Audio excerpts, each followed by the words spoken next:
Hello, good morning. Welcome to Motorsport UK's coverage of the British Karting Champs. It's round two for the Rotax and Honda Cadets, and we're at the lovely northeast of England, the Karting Northeast Circuit, also commonly known as Warden Law. I'm your commentator for today's stream, Anthony Jordan, and joining me in the commentary box is going to be Kai Bikini. Kai Bikini? It's Kai Bikini in Italian. It's Kai Bacchini in the UK, isn't it? Kai, how are you this morning?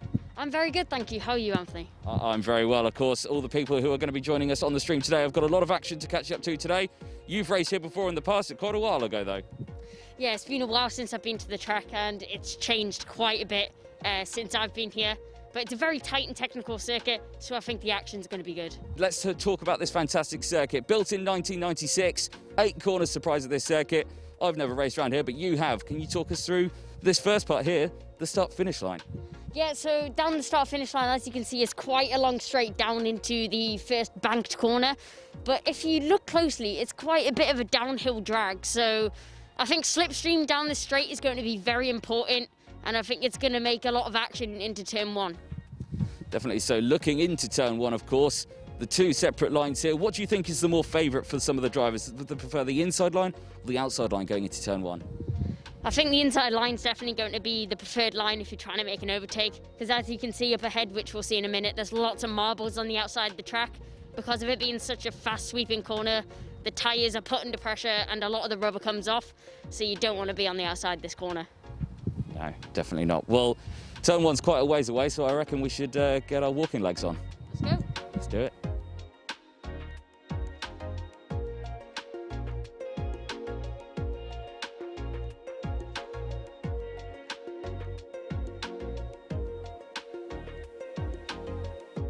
So, Kai, now we've reached turn one, the first thing we can think about is how sticky the floor is. There's so much rubber down on this fast sweeping corner that is turn one, and it's very banked, isn't it? Yeah, it's a very banked corner. You could even compare it to a little bit like Zandvoort, but as I said, there's a lot of dirt and rubber on the outside of the track, and also a lot of rubber on the track, because if you stood here too long, your shoes would pretty much come off. I suspect so, yeah. Like, if we start walking, you can, I don't know if you can hear it on the camera as well, but our feet are literally sticking to the track. It's quite incredible how much rubber is down on the circuit. But again, the marbles on the outside, the rubber on the inside, yeah, like you say, the definitely favourable line is the one on the inside, isn't it? Yeah, especially if you're in a race situation, you don't want dirty rubber getting on your tyres, as that will give you a disadvantage in terms of grip and traction, especially under acceleration, which is going to be a main thing, especially coming through this S's section coming up. Yeah, definitely so. But no longer are we out of Brian's Bend. We head over to turn three, a very tricky type right-hand corner. So out of Brian's Bend, we head towards turn three area of Dog's Leg. Now, Dog's Leg, it looks like a very tight entry, and judging where that racing line is going, they're all on this curb. Yeah, it looks like, especially, you can see they pretty much straight line the curb on the Dog's Leg because of how tight the actual corner is. If you look on a track map, you'll pretty much see that. And then they run straight over this curb. As you can see, all the grass is missing off the section where it would normally be. And then what they're trying to do by doing this is carry optimal speed going into the next section. Yes, and of course, as we were saying about how sticky the track is over there with the optimal racing line, here, this is where the optimal racing line seems to be, on this very harsh, unforgiving, horrible-looking curb, which apparently suits the drivers. It doesn't. All curbs don't have to be pretty. Any curb that gives you an advantage on track, I'm pretty sure you'll be aiming straight for it. Excellent stuff. Out of turn number three, we head to the next complex section of the circuit, the Centre S. So out of course, St John's, which we didn't visit, but St John's a very important corner, through the Centre S is now in this very important section for the long run up to that next Dunlop chicane. Yeah, it's going to be very important to get a good exit out of this hairpin coming up, as there is an uphill climb to the Dunlop chicane, which is going to be a major overtaking point if you are able to get a good run out of the Centre S's. So I think that'll be interesting to watch on the commentary. Definitely so, yeah. This corner here, it looks very inviting, but it actually looks like quite a tight corner. It looks like you can get a great exit out where our cameraman's actually standing. There's a lovely bit of tarmac runoff there that you can use to your advantage for that good run. Yeah, I think for this corner you can turn a little bit earlier than expected, because as you said, there is a bit of a runoff, and you want to go wide for the middle part of this corner, and then tight up to the actual Dunlop chicane as our feet are sticking to the ground again on the optimal racing line. No, excellent stuff. Well, like I say, out of the centre S's, next up, Dunlop chicane. So here we are now at the Dunlop chicane. Looks to me like a very single file racing line section of the track here. Yeah, it's not a very a wide chicane, but it's a wide entry, so a lot of opportunity, as I said, if you get a good run off the centre S's, to try and make a move into the chicane and keep your competitor behind you. And as we were saying, the very important run out of the centre S as well to gain as much speed as you can through here, and just look at the dark rubber that has been placed down in terms of the practice and the heats and qualifying that we've seen today. It's phenomenal how much rubber they've put down. Yeah, from my knowledge and what I know, it's a very fast chicane. I think maybe even just the junior Rotax, it's just going to be a little lift through the chicane, trying to carry as much momentum going over to the gasworks hairpin. Yeah, and of course, crucially, that exit curb as well looks a bit harsh than some of the rest out there. It doesn't look as inviting as the others. No, definitely not. Well, like I say, an important exit out of this corner leads you up to, of course, gasworks corner. So, Kai, nearly at the end of the lap now. Gasworks bend, we've exited out of the Dunlop chicane. It's a fast uphill run to the highest part of the circuit, into the steepest part of the circuit as well from here. Yeah, as you can see, it's a very big decline through the corner as well. So I think what we're going to see is a late apex from a lot of the drivers, and also there's a bit of a runoff on the exit, so trying to carry as much speed as possible, going into a very, very crucial part of the circuit to get it right. As you say, a very fast section of track into a very tight hairpin here. Not a lot of runoff. Braking's going to be crucial here as well. Yeah, but obviously, as you can see, a lot of rubber on the track, so that means the brakes are going to be working very well because the tyres won't lock up as much because they will be gripping onto the track. But I think heavy braking going in is going to be key. No, excellent. And like I say, not much runoff here. If you do run off wide, yeah, those tyres don't look very inviting either, do they? No, they definitely don't. Excellent. I think we should carry on moving before my feet again stick to this track. It's so rubbery.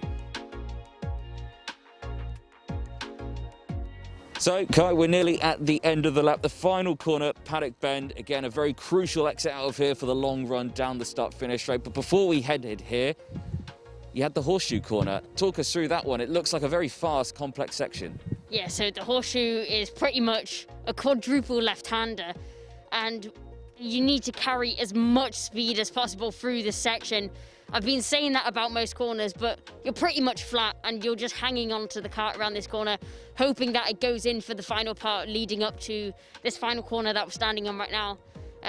But as you've noticed, on most of the corners, there's a bit of a runoff on the exit of this corner. And this is a very tight corner, but it's a very tight exit as well. Yes, now looking at the corners before, of course, it looks like it's a great opportunity to try and get a switchback on someone. Again, a very popular overtaking manoeuvre. But is it something that drivers are going to do here at this final corner? Because you want to get that good exit. I think as we can feel under our feet, there's a lot of rubber on the inside of the track. So I think it will be risky going for the undercut, but if you can pull it off, it's definitely going to be crucial going up into the first corner. Definitely so. And again, just again, another look at the track. You can see the whole place from just this one section, and it's an amazing fast circuit. So much rubber, like you say, down on the track. Some harsh curbs. I think all of today that we're going to see is going to be some excellent racing. Yeah, I'm looking forward to it. It's my first time commentating on the Motorsport UK, and I'm very much looking forward to it on pretty much my home track. Excellent stuff. Well, of course, looking forward to the heat starting and the end of the day, the finals. But yeah, a fantastic facility, a fantastic circuit here at Warden Law.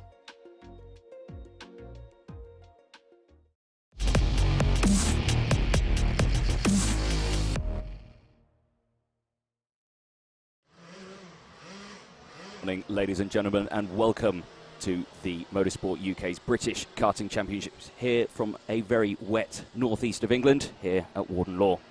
Now, yesterday in the track walk video that you just witnessed, it was a nice and dry, and it was a very nice dry day yesterday. And as you can see this morning, the rain came down in force and the fog descended on the circuit here, and that's caused some very treacherous conditions out there. As you can see, some yellow flags already being waved there at the end of the session. I'm your commentator for today, Anthony Jordan. Joining me in the commentary box, Kai. Kai, how are we? I am very good, thank you so much, Anthony, for introducing me. I am very excited to commentate today here at Rowra.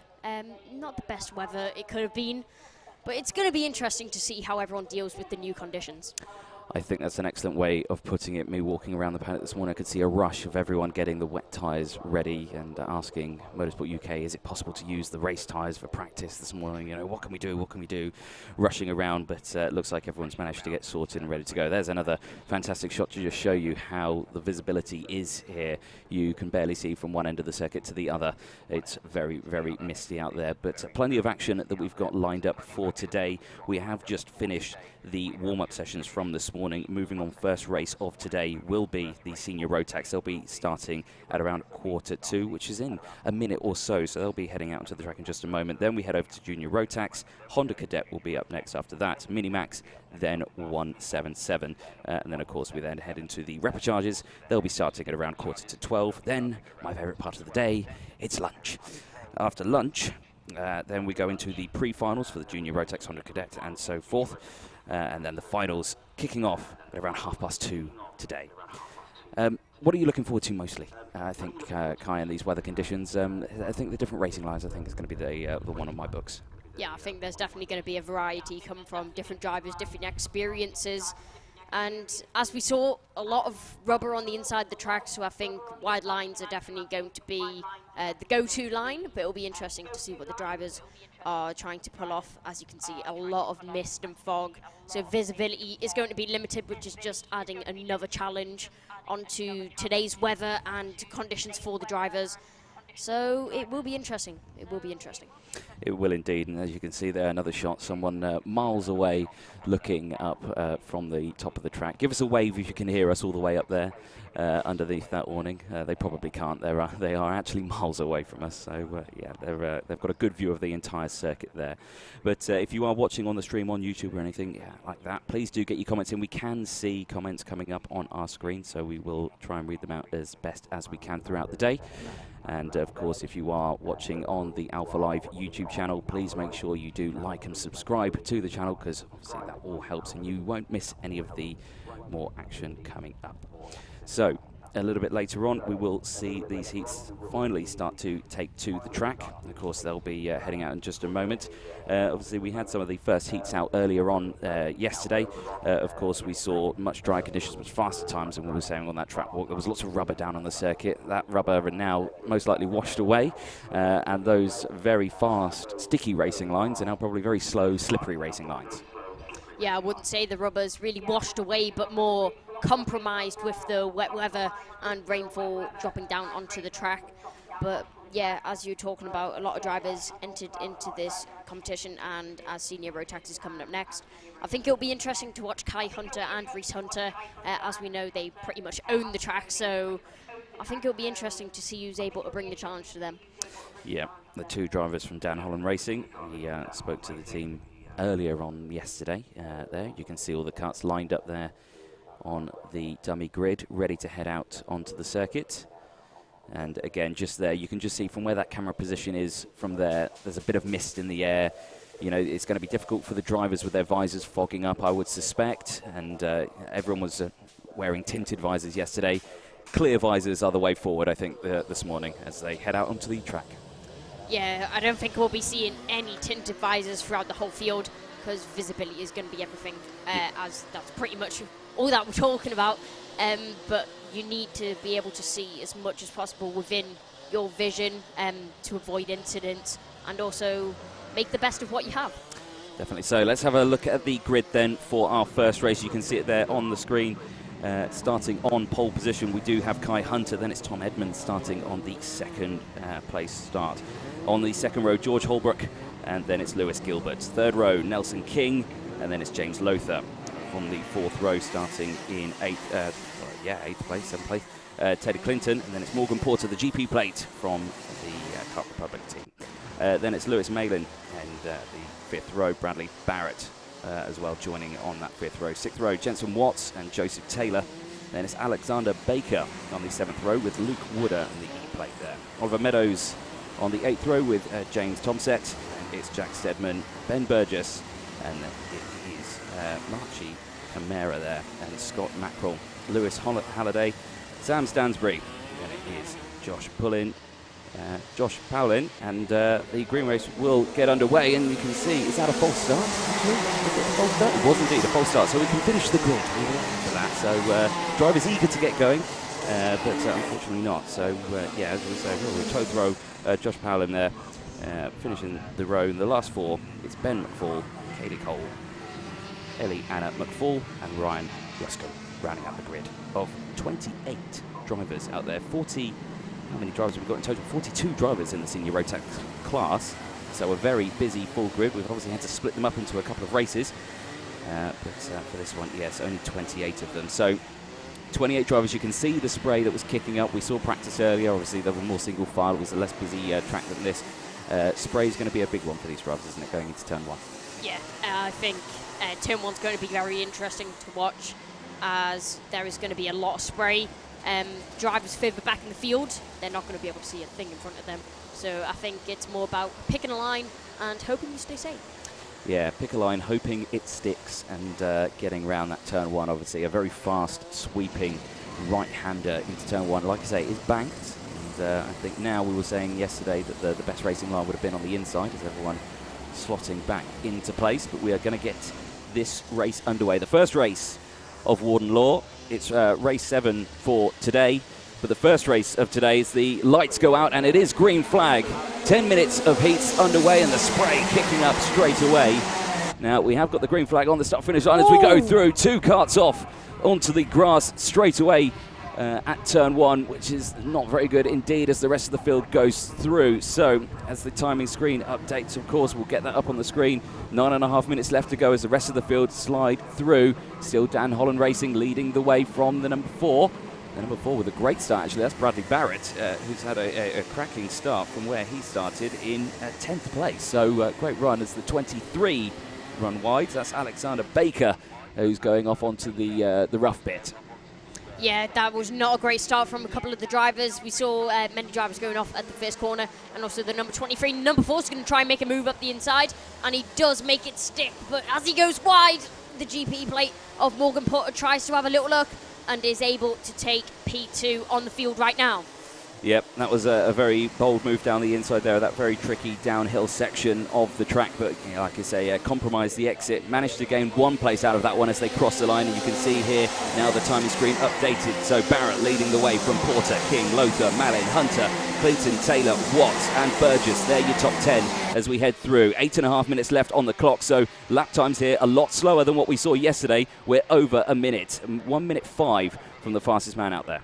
Yeah, Bradley Barrett looking very confident on track right now. But Morgan Porter, as you can say, just jumped up into P2 and just managed to get past Nelson King. But Nelson King is looking for that P2 position back. But will he be able to get it back? As we know, Morgan Porter, a very experienced driver, as he's not going to give that up easily going into the Dunlop chicane. Too wide, not an easy thing to pull off. And they do have to slot into position. Morgan Porter still out in 2nd position.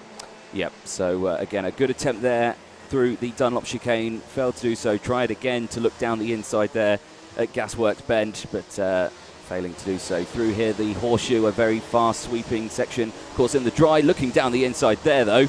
That was an excellent move there from the 97 there of Nelson King, moving now back up into 2nd place. Morgan Porter, the GP plate winner from Kartmasters at PFI earlier on this year, going down into 3rd place.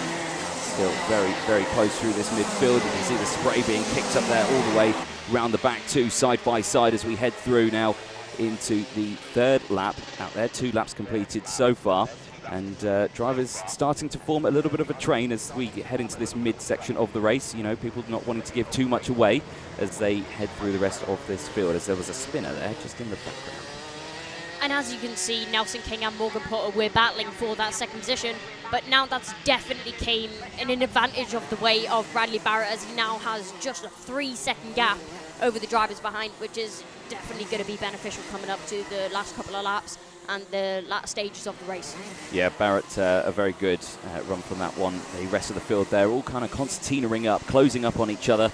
as they just try and find the best line around this track. Of course, everyone was scrambling for practice. The track conditions yesterday are completely different to they are today, so practice this morning was crucial for all these drivers to learn the best way around here this morning. And like you say, still jostling side by side as we look a little further back. It's incredibly difficult to see the kart numbers that are going around, but I think we're running in the mid-pack here, the group at 11th, 12th, 13th that we can see in this main pack here. 6.5 minutes left on the clock, and still all to play for at the front. But that lead that Bradley Barrett's got getting ever larger, 3.4 seconds now.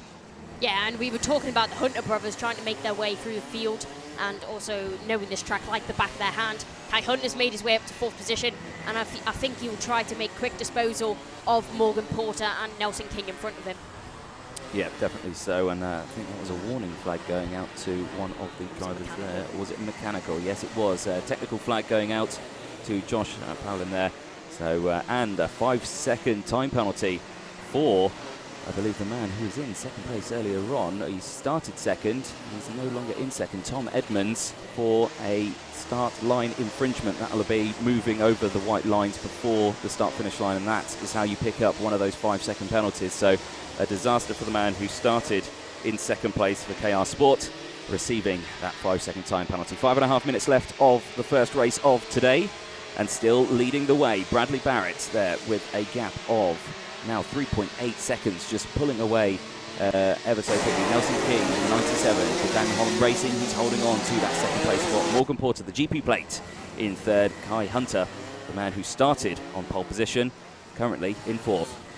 Yeah, Bradley Barrett showing that you don't need a big team. The privateer is absolutely dominating the field right now out in the lead with just under a 4-second gap currently, which is absolutely outstanding. And the technical flag for the number 12 again is out as we have a little look from the number 9. He tries to get past Morgan Porter, and there's a little bit of banging wheels. Morgan Porter loses 2 positions to the number 9 and the 95, which is Kai Hunter and James Loafer. As they both get past Morgan Porter, he will not be happy with that. Surely going to try and make a move again into the first corner. Yep, as we'll see as we go down the start-finish straight here, not looking like he's pulling out of that little slipstream there. It's not really, I'd say, a slipstream. It's now just spray and water and horribleness as they go through turn 1 now. But yeah, great move there from the number 9, James Loafer, moving up now into 3rd place, looking like he's in a position to make a move on second as well later on. He is lapping slightly faster, only about 2/10 faster on the lap, so we'll see. The gap he's got at the moment, 1.4 seconds to Nelson King in second place, but just under 4 minutes left on the clock. Time is fastly running out here. And also Morgan Porter's dropped a little bit back from the back of Kai Hunter and James Loafer now, as they will be chasing down the second position, and that is black flag for James Powlin. I don't know what happened there. Must have not came in for his technical flag, but as I was saying, the number 9 and the number 95 are going to be chasing down the driver in second position, which is Nelson King. Yeah, that is a first black flag for me that I've seen here in the Motorsport UK British Karting Champs. So, like you say, yeah, I think just failing to come in for that technical flag, it's one of those. So, as we head through now, rest of the field, as they go through, just have a look down on our screen. Bradley Barrett leading the way from King, Loafer, Hunter, then Porter, Malin, Taylor, Edmonds, Halliday, then Stansbury. That's your top 10. Then it's Gilbert, Watts, Teddy Clinton, Dan Holland Racing. He's in 13th place at the moment. George Holbrook, he's not had a particularly good race at the moment. He's got 11 positions so far in this one. Jack Stedman, he's in 15th place. Then it's Ben Burgess, Ryan Luscombe, Josh Powell in there, who's of course just received his black flag, so he'll be coming into the pit lane very swiftly, I suspect. Scott Mackerel is in 19th place. Then it's Alexander Baker, Oliver Meadows, Luke Wooder, James Tomset, Kaylee Cole, Ben McFall, Josh Pullin, James McFall and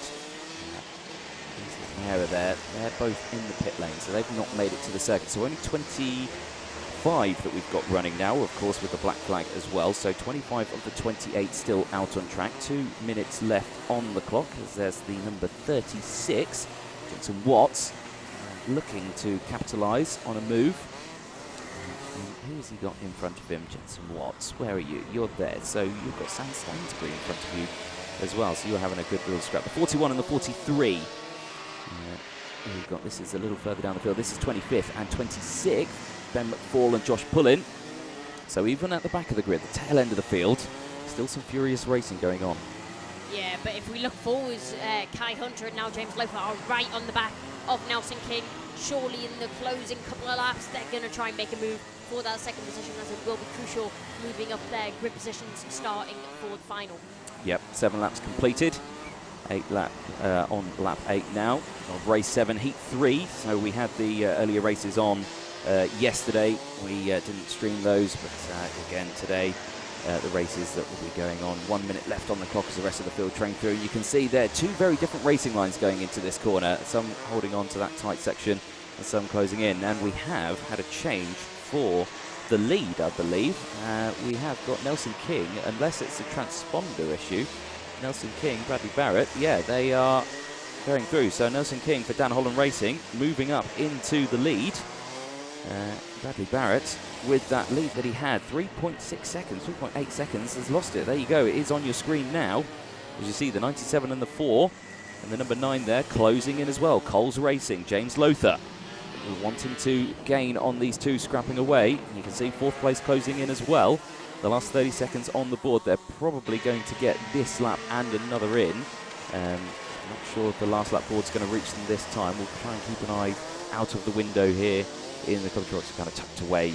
We can't really see the track from where we are. We've got a nice screen in front of us, but 10 seconds left on the clock. Is he going to make it to the line? Yeah, but Bradley Barrett, surely something's happened there. He had like a 4 or 5 second gap, and now it does seem like Nelson King's in front, trying to defend his position, but the number 4 is not going to give it up easily. Tries to get the grippier line, gets a massive run, but still not able to capitalise on that, as he's looking for a move on Nelson King in front. But yeah, didn't really catch what happened to the current second place position, but was in the lead. But Nelson King, he will grab that, and I'm pretty sure he'll try to run with it. Well, we'll see. The last lap board didn't come out this time. They managed to get past the start-finish line with 3 seconds to go. So you've got this lap, a little bit of a love tap there from Barrett as he's trying to find a way past as they stay through. Single file through the Dunlop chicane.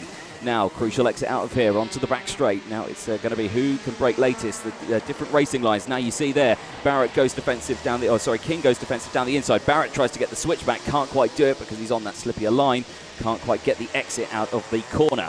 So as they go through the horseshoe now, paddock bent to negotiate as we head now for the final lap here for the first race of today, the Sunday, the Senior Rotax.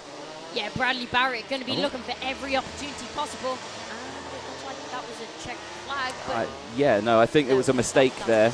The checker flag hasn't come out. It is last lap, so not sure what happened there. So last lap board is out. The drivers see that on the timing screen, and in that time, that has allowed the number 4 of Bradley Barrett to get past at the top section of the dogleg here. Yeah, it looks like Nelson King was caught sleeping. Maybe he did think it was the end of the race, but now surely he's going to be on the attack, trying to gain every advantage that he can, trying to find every line, trying to find a little bit more grip than Bradley Barrett. But Bradley Barrett looks like he is going to take this win unless Nelson King is able to pull something off. But as he comes down into the gasworks bend, drives in the middle of the track, trying to get the grippiest line possible. Needs a good exit coming round the horseshoe, as it's a long left-hander. Be interesting to see if any mistakes are made. But no, it looks like Bradley Barrett is going to be able to take the win in this third heat. First heat of the day for the Senior Rotax. Yep, great win there. Checker flag out this time around then. So Barrett will take that first win of the Sunday. Nelson King will take that second place. James Lothar in third. Kai Hunter will cross the line in fourth. Morgan Porter, Lewis Malin, Joseph Taylor, Tom Edmonds and Lewis Halliday. They're your top 9. Lewis Gilbert crosses the line to round out the top 10. Interesting first race then. Track conditions, I think, as drivers start to learn what they're doing out on the circuit, learning those racing lines, learning where the grip is out there. But yeah, a great first win there for Bradley Barrett, the number 4. Yeah, we were expecting the Hunter boys to be dominating, but Bradley Barrett, Nelson King and James Lofer all showing that they're capable of taking the win here today at Warden Law. Great driving from everyone throughout the field, and we saw quite a bit of action, even though the treacherous conditions are upon us. But that was a great drive from Bradley Barrett today. Yep, excellent stuff there for the privateers. There's a rundown of the order that you can see on your screen, of course. James Jensen Watts and Ben Burgess, they were 11th and 12th. Here's 13th down to 24th. Again, a couple of the Dan Holland racing carts out there. Again, a little bit lower than we thought. And there's the rest of the grid. Of course, some of the drivers not taken to the track. Josh Cullen there, obviously receiving his black flag. He's 4 laps down. I believe Ellie Anna McFall didn't make it to the track. There's 9 laps down out there. Yeah, that was unfortunate for those guys not to be able to get out for the race. But the race that we did have was very entertaining, a lot of action and a lot of drama as well. Wasn't expecting the black flag in the first race of the day. But as we are now done with the senior Rotax, we will be moving on to the second race of the day, which will be the junior Rotax. Yes.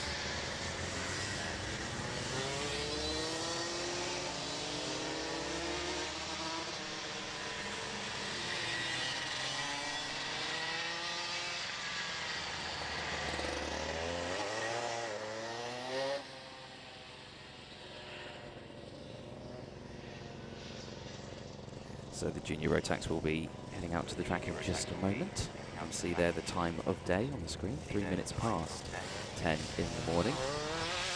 And still plenty of action, the number 41 there still heading to the circuit. But let's have a look then at the grid for junior Rotax. Will be heading out in just a moment. Matthew Higgins, he'll be starting on pole position with Daniel Armstrong joining him on the front row, both running the Alonso chassis.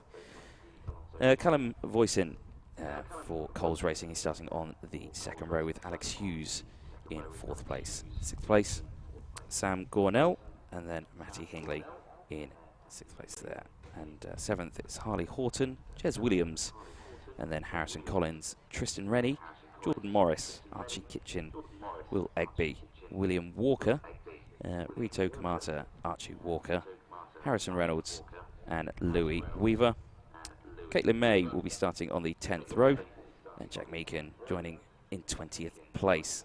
Rest of the field, Drew Perry, Kieran Kay, Callum Green, then it's Logan Parker, Declan Russell, Ryan Willis, Maximilian Slorowski, and Jamie Perrelli. There'll be your 28 karts heading out for the junior Rotax, and again a very full grid. It's 28 drivers actually, so we've got 28 drivers participating, 28 on track. It's a full grid for the next one for junior Rotax.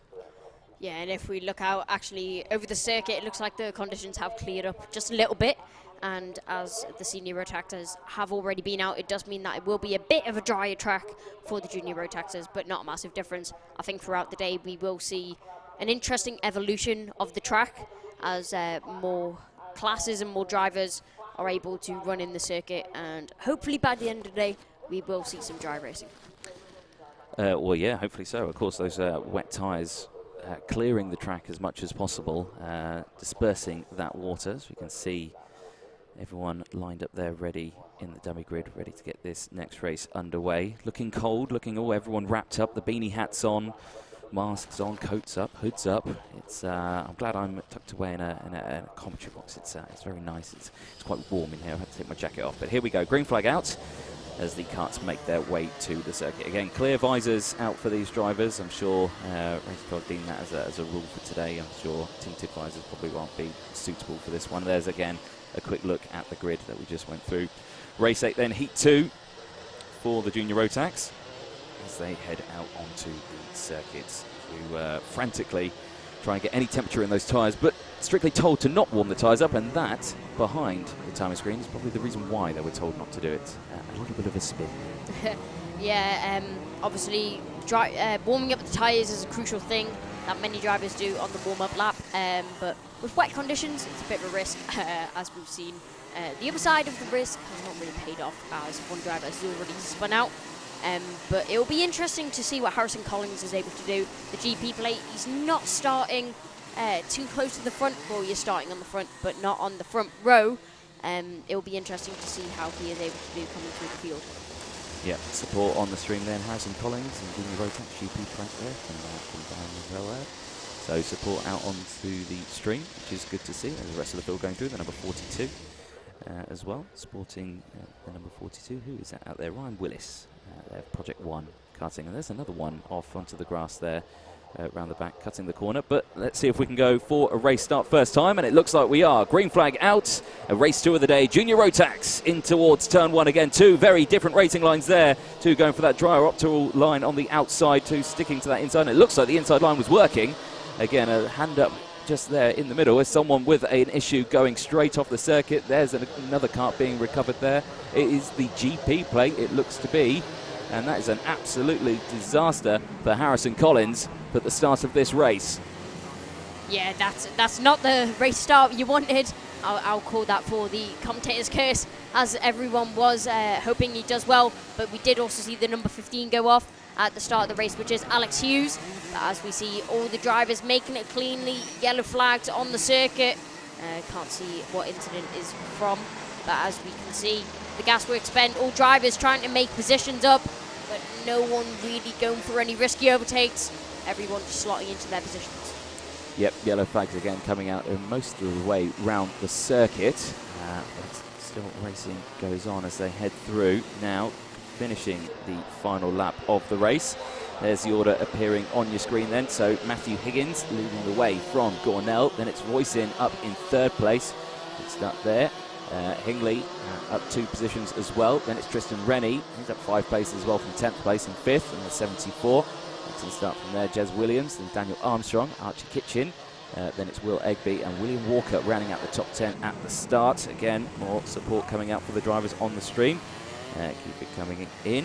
8.5 minutes left on the clock as we start the second race of the day. And again, track conditions still looking treacherous. You can barely see out of this camera. There's so much moisture on it. Around the outside there, though, goes the 45. And the rest of the field slot through the Dunlop chicane. Finishing lap 1 onto lap number 2. And yeah, still very tricky conditions out there. Yeah, you can see many of the drivers sliding all over the place. We see a couple of places being made throughout the whole field, especially in the mid-pack, as that is the closest right now. But Matthew Higgins in the lead by just over 2 seconds now. So once again, we see one of the drivers making a considerable lead over the drivers behind. Yeah, and again, there you can see action in the midfield. You've got the number 13, Matty Hingley there, under pressure from Tristan Rennie in the 74, trying to get past around the start-finish line. They were side by side, 2 very different racing lines here. You've got Argenti Motorsport versus Vision Motorsport as they go through. Again, starting this lap, they've gone through St John's, through the centre S's now. 7 minutes left on the clock in these very tricky conditions. And again, the 2 different racing lines that we see. A better exit then for the 13 of the Argenti Motorsport. Matty Hingley getting round now through the Dunlop chicane. Taking that position there very convincingly through the section. Gasworks bend, again, very slippy under entry. You can see that tarmac line in the middle of the track that separates it. Drivers starting to brake on that, and it's just the kart going absolutely sideways as they go through. 74 not giving up though. 74 trying to come back as they head through Paddock Bend, back onto the start-finish straight, in towards turn 1. Who's going to have the better line? Tristan Rennie and Matty Hingley. As they go through, the gap opens up this time around, so not close enough for a move this time as the rest of the field go through it. Looks like they're going to go straight off the circuit, but then it just grabs and pulls them around the circuit. Matthew Higgins, though, fastest lap of the race at the front, 106.47. Yeah, as you can see, Tristan Rennie not easily going to give up that position, and I'm pretty sure he will be fighting back to get that P4 as soon as possible. But as you said, the wider lines are definitely the most dominant. As you can see, you get a much better run off the corner and much better grip than going on the inside line where all the rubber is on the track. Yeah, indeed. So as we go through, just under 6 minutes left on the clock then. As they head round again, Dunlop chicane still very close there.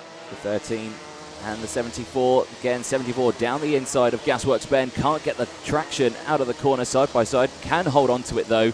So again, another position there for Tristan Rennie, getting past Matty Hingley again. These 2 absolutely nose to tail, and with these 2 battling, that is allowing, of course, Jez Williams behind in the 68 to close up on this group as well. And that's going to be the crucial one to see who can get past as the camera pans around. And then again, 5.5 minutes through into turn 1. Here's looking a little further up the field. Here's Matthew Higgins again, 105.650. The time's getting ever faster, meaning that is the track drying up. Again, the mist looks like it's clearing, but it doesn't, from those camera positions, I think across the track it still looks very awful, and still lots of spray out there. Yeah, still not looking like the best conditions. But if you look out the windows, it does look a lot clearer than it does look on the cameras currently. But the number 23 going very defensive into that corner. That looks like it is the number 23 of Harry Reynolds, as he is not going to easily give up that position. Going through the Dunlop chicane, you can see them hammering all the curbs, trying to get the optimal line and as much grip as possible, going through every corner. As a very, very wide line from the number 68, which is Jez Williams. As you can see, the number 23 trying to make a move as well. Is he able to pull off? No, he isn't, as there is a great switch back there through the horseshoe, and that was a lovely position made. Well, lovely position defended. Yep, Daniel Armstrong there in the 14 as well, involved in this little scrap. 4 minutes left on the clock. Very wide of the track is that KR sports car of was William Walker on the 45 that we see was running very wide. Yes, it was. So yes, got to be careful there. Again, it's a quick line, but you've got to stay within those white lines. I know these drivers at previous circuits were, I think, experimenting with track limits around some of this track, and again, the same here. Yeah, and you can also see the number 68 try to sell him the dummy, which is Jez Williams, and he did able to make the move. That was lovely. Racecraft from both drivers, especially from the number 68, who made it up into 6th position now, as he is chasing down in the 5th position, which is Mike Hingley. It will be interesting to see if he is able to catch him in the 3 minutes 20 remaining on the clock. Yep. Jostling all the way around the field here again, the 45 and the 23 scrapping away. This is, of course, for 10th place out on the field. William Walker, Harry Reynolds as well. Not sure where the 21 went of Rito Kamata.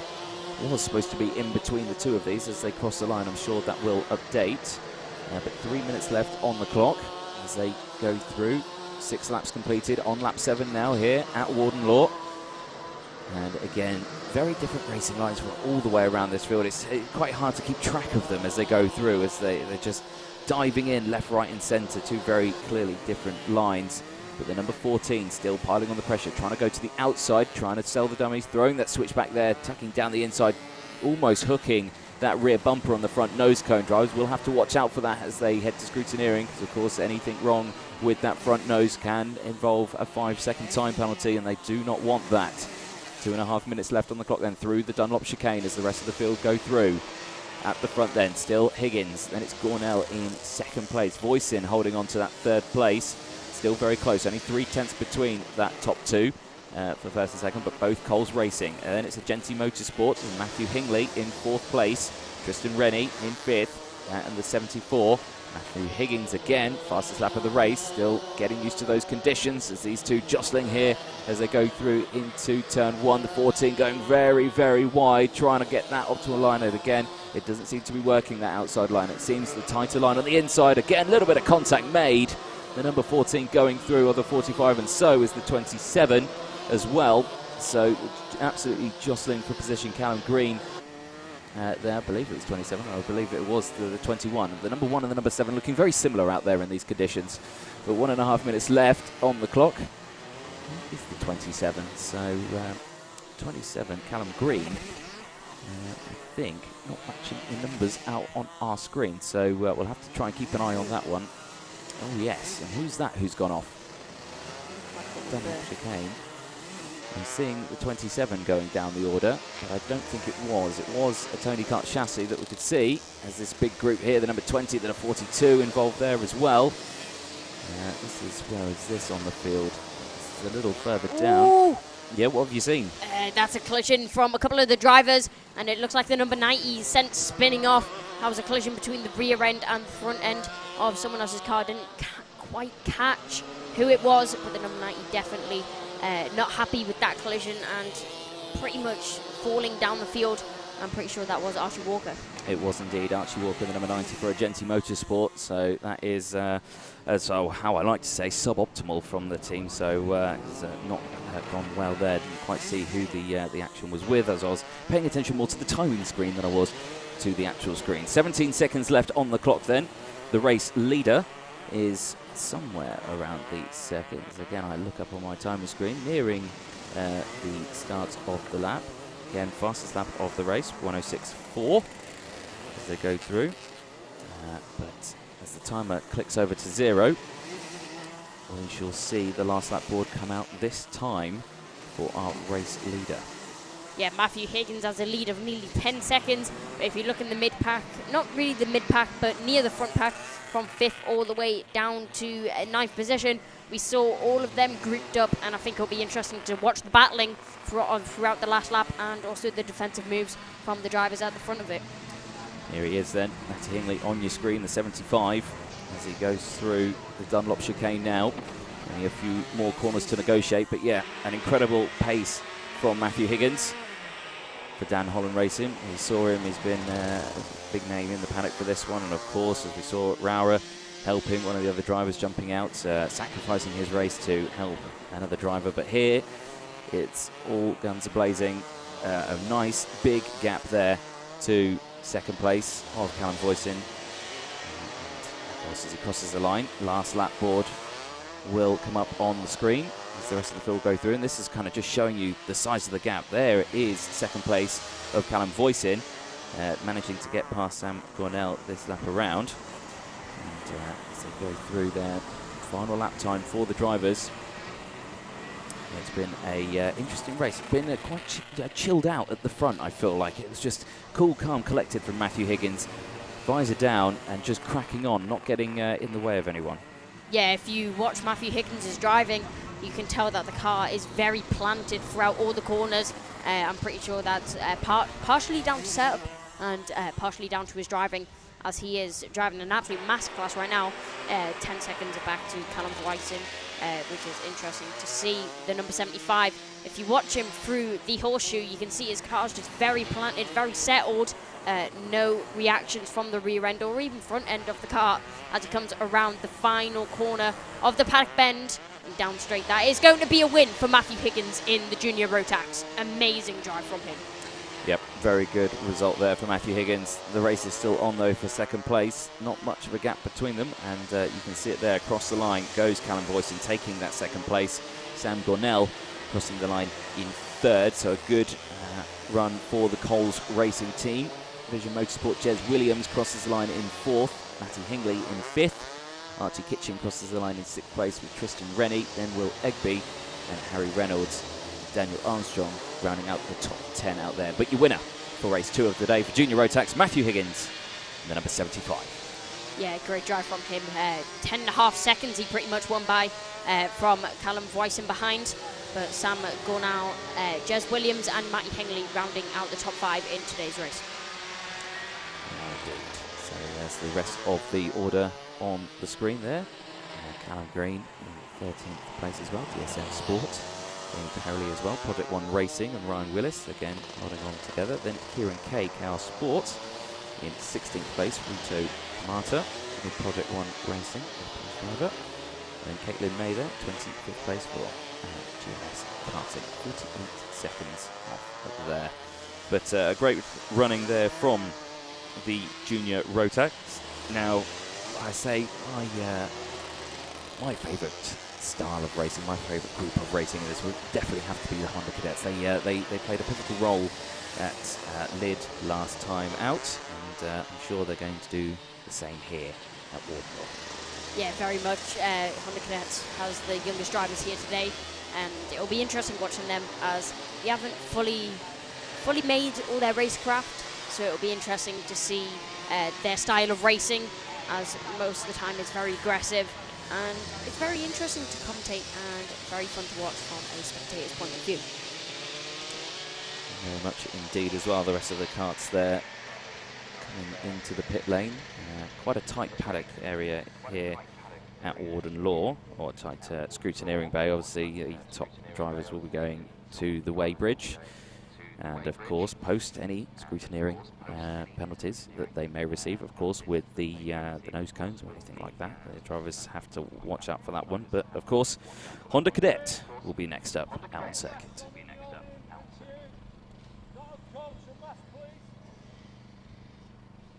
Rest of the field there, you can see, just pushing the karts in. 10:21 is the time of day. Of course, if you do have any comments, feel free to bring them in. And again, Harry there, good luck to all my teammates. SFR, thumbs up emoji. Thumbs up seems to be the best one. I think thumbs up is a good thing for today. I think everyone needs a good thumbs up because, of course, weather conditions, it's cold now compared to yesterday. Well, it was cold yesterday as well. It was only about 12 degrees. But today it feels a lot chillier, I would say. Yeah, talking about good emojis there. There's also the checker flag one, as it's very cold conditions, especially for the drivers on track. So I'm pretty sure they'll be hoping for the checker flag as soon as possible and get that race over with in a good position, definitely. Yep, so Honda Cadet yesterday, their Heat 1. Connor Duncan took the win for that one, the GP plate. Timo Jungling, again, one of the privateer teams. Ralph Jungling, they were very well done at lid last time out. Zach Drummond, he crosses the line in 3rd place yesterday for Synergy Race Team as they go through. And what have you spotted?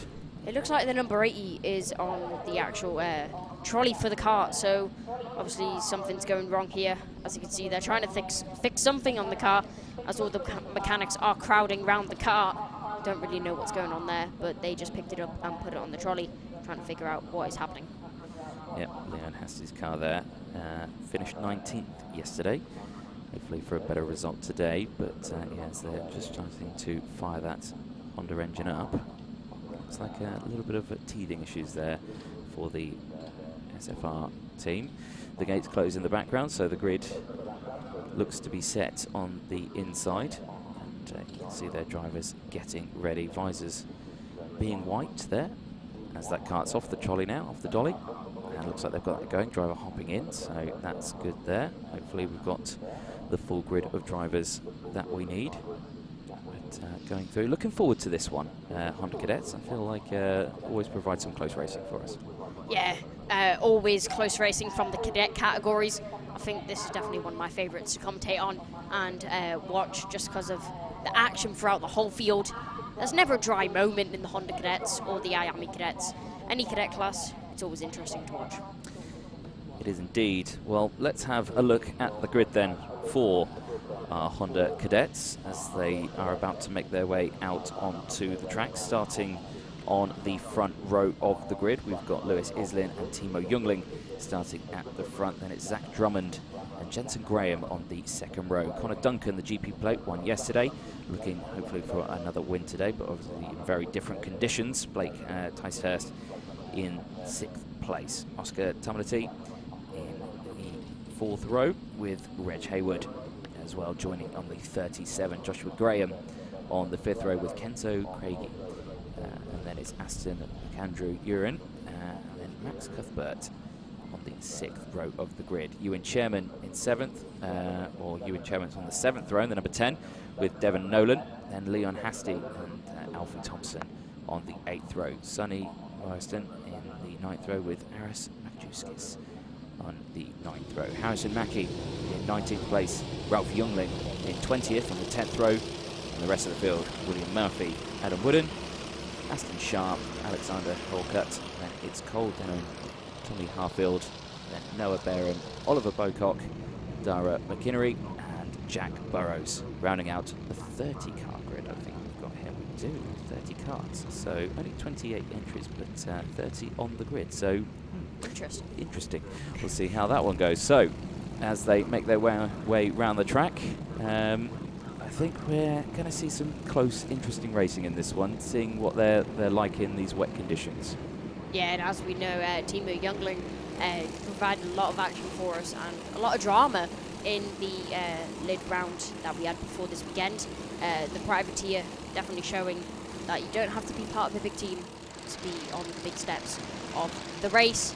As we know, he is very quick, and he was looking quick in practice on the first heat yesterday, so it'll be interesting to see what he's able to pull off in this 2nd heat and this morning. Yep, Team Mills, young Felix here is cheering for his best mate, Harry Mackie, out on circuit. That's excellent. And of course, standing start for these drivers. Obviously, with the 4-stroke Honda engines, they can do it. I remember these starting up yesterday. You hear, as soon as the lights go on, the revs rise and they get going. So the rest of the field slotting into place. Marshall's making sure they're in order. Yep. At another pan there. Weather looks fine for the UK. Quite normal, if you ask me. Yes, yeah, about right. Yeah, especially for the northeast. Yeah, the northeast of England. It's rain is well placed here. I'm sure the drivers are very used to it, and as you can see, they're lining up. Everyone looking poised, ready to go, just waiting for those lights to go out. It's race 9 in total. It's heat 2 for the Honda Cadets as they go through, and again, some just jostling of getting karts into position there. I've done a couple of standing starts in the Hondas, and I'll tell you, it's not easy to pull off. I much prefer the standing starts because I'm much better at them. Yes, it's standing starts, suspect it, and the wet, or those wet tyres. Yes, it's. I suspect it is quite a tricky thing to do if you can get too much wheel spin off the line. I'm not sure how much wheel spin these Honda Cadets will produce. Obviously not the most powerful engines out there on the field, but still some quick karts as they get ready on the grid. It looks like the grid is set. 30 karts there, lined up, ready to go racing. And we'll see how it goes then. Lewis Isling on the start, Timo Youngling. And it is lights out as we go. Youngling there looking where the number 12 is going as they go through, but Lewis Isling with that inside line. Youngling hanging out to dry, and there's a spin in the background there. The 33 is involved. The 33 of Aston McAndrew-Urin there. It's not the best start from him. Another kart was just gone off as well. Not quite see who it is. And that curb there, you can see the drivers going over it. That's, I think that curb is not one these Honda Cadets want to be hitting, as it looked like some of them got a bit of air. Yeah, we talked about it being optimal in the dry, but I'm not too sure in the wet after just seeing everyone go ploughing over the curb and very much unsettling the karts. But as we see drivers go 3 wide around the centre S's and the centre S's going up to the Dunlop chicane, will they be using the very vicious curb of the final part of the Dunlop chicane? As you can see from our intro, it pretty much sent the karts flying over the top of it. Yes, not the best line, and that, as of course, is engine side, so drivers are going to have to watch out for that, potentially knocking a chain off the sprocket. It's very common to happen on these low-slung karts on a very harsh curb, so they're going to have to watch out for that one as well. And of course, we don't want to be bending any chassis. So again, driving over that final curb, crossing the line, and here is the order as it stands then. Zach Drummond, the number 8, 2 positions up. Had a good start. Connor Duncan as well up 3 places. The GP plate had a win yesterday, looking for another win today. As you can see, the 25 and the 22 of Timo Youngling and Jensen Graham having a side-by-side squabble as they go through. Looks like Youngling comes out on top though, holding on to that 5th place spot as they go through again. 8.5 minutes left on the clock as the rest of the field go through. Still some very close racing here at the front. Very close for the first 2 as well. The GP plate of Connor Duncan trying to close that gap. Looking here at 4th though, Lewis Isling, Blake Ticehurst as well. They're scrapping very nice as well in towards the Dunlop chicane. Now it looked like single file line here. They are going single file through there. I think that's a good idea. If anyone's side by side, I think you'll find someone will be going grass tracking, and it's the wrong sport. It's not rallycross, it's karting. Yeah, it very much is not rallycross, as we can see these cars. These cars are not built for that, as we see a bit of battling between the 22 and the 25. Still in the same order though. But I was talking about all cadet categories, and Zach Drummond and Connor Duncan will be used to battling with each other. Also in the IAME cadet class, so they both drive both types of the both types of the cadets. As we see the number 36 make a move on the number 12, and number 25 is going to try and follow him through, which is Timo Youngling. Not able to follow him through though. The number 36 of Blake Ticehurst is able to make a move. Yep, good run there from those drivers. The 4th, 5th and 6th place battle out on the screen at the moment as they head through the St John's section in towards Centre S's now. Again, very fast sweeping, very different racing lines that we'll see from these drivers. Looking for that inside line. Again, tight entry, wide exit as they exit towards the Dunlop chicane. 6 and 7 minutes left on the clock then as the rest of the field go through. You can see there the position change on the screen now. So Zach Drummond still leading the way, 1 second advantage from Connor Duncan and that GP plate. Then it's Isling, Ticehurst, Youngling, and Craigie, Graham, Chairman, and then the other Graham as well. So you've got Jensen Graham and Joshua Graham out there. Oscar Tumlety and Reg Haywood. What have you spotted on screen there? Number 12 of Liam Isling makes a move over the number 66. as this is one thing that I like about the Honda Cadets, is that it's a lot closer the majority of the time than many of the other categories, and I think that's one thing that racing needs. Yeah, they're very equal karts as they go through, and you can see after that first lap, drivers now avoiding that outside curb. Yeah, that's probably, avoiding that outside curb. One didn't avoid the outside curb, the 17. Who is the 17 out there? That is Oscar Tumulty. Yeah, it's hitting that outside curb still, so he's not learned his lesson quite yet. I suspect after that one he has, as the rest of the field go through. The 23 still leading this pack. Or is it the 22 of Jensen Gray that's leading this pack? No, it is the 23. Aris Maduskis there with the 17 behind. Devon Nolan as well in that pack. A warning flag out to Chairman. So that will be for probably contact out on the circuit, so to watch out for that one. 5 minutes then on the clock. And again, down the inside, the 54, that S-plate. As they go through, Devon Nolan trying to get past Aston Sharp. I believe successfully does so through that final complex section, round Horseshoe and Paddock Bend. Onto the start-finish line now. That 5 minutes now clicks over. Fastest lap going out to Zach Drummond in the number 8, the race leader at the moment for the Synergy race team. And the 1:10.49 from these cadets out there. Very, very quick time for them in these conditions. But yeah, 4 laps completed, lap 5. Still plenty of time left in this race. Yeah, as you can see down the straight, a couple of drivers wiping their visors as well, trying to get all that spray out of their vision so they can see the track more clearly, and maybe even give them a bit of an advantage as the number 54 is on the attack. Again, Devon Nolan wanting every position possible. He's trying to make a move through the Dunlop chicane, not able to pull it off already though, but he will be looking for that position in very close corners coming up. Yep, rest of the field going through then again, this very tricky entry zone into that section. You can see it from that camera angle, how high it is and how steep the drop is when we were there on the track walk. It was very steep. The camera doesn't quite pick it up. But yeah, it's a very, very tricky section of the track. As they head through the final corner onto the start-finish straight. And again, drivers slightly being squeezed there, saying, you know, hand coming out, come on, let's follow, let's try and close that gap. Connor Duncan now with the fastest lap of the race, a 1:10.450 in second place. Trying to close that gap. It is just over a second. The gap between the front two. The two Scottish drivers pulling away there from third place though. Blake Ticehurst holding on to that. Timo Youngling, the privateer, down a couple of positions in fourth. And still closing in on the gap. Here's the 33 down the inside of the 37. And great little run there, 16th, 17th. Aston McAndrew Urin, obviously with that mistake earlier on in the race, getting past Reg Hayward. Here is Timo Youngling, 25, hunting down Blake Ticehurst in third place. So that last spot on the podium still definitely up for grabs. As they go through the Paddock Bend and back onto the start-finish straight.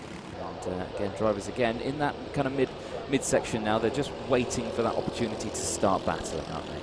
Yeah, with 2 minutes 40 left on the clock, I'm pretty sure many of the drivers are just waiting for an opportunity, waiting for a mistake to be made by their competitors, as there is a warning flag for Lewis Islin. That could be full contact or maybe even track limits, as we know there is very many tarmac runoffs that you can use to your advantage, but not to your advantage as much. No, definitely, wouldn't suggest so. Big bump there in the middle of the track as they go through St John's. It's a new bit of track that was added in a couple of years after the main track that they're on now was built in 1996. So, yeah, I can imagine there is a bit of a transition onto the track, but the S-plate trying to fight back. Ashton Sharp looking all over the back of Joshua Graham right now as they go through. And, just under 2 minutes left on the clocks. Drivers still hitting those curbs slightly. Still trying to get the best way around the track. Of course, if they can get a wheel onto the curb, they can hook it in and get around the corner.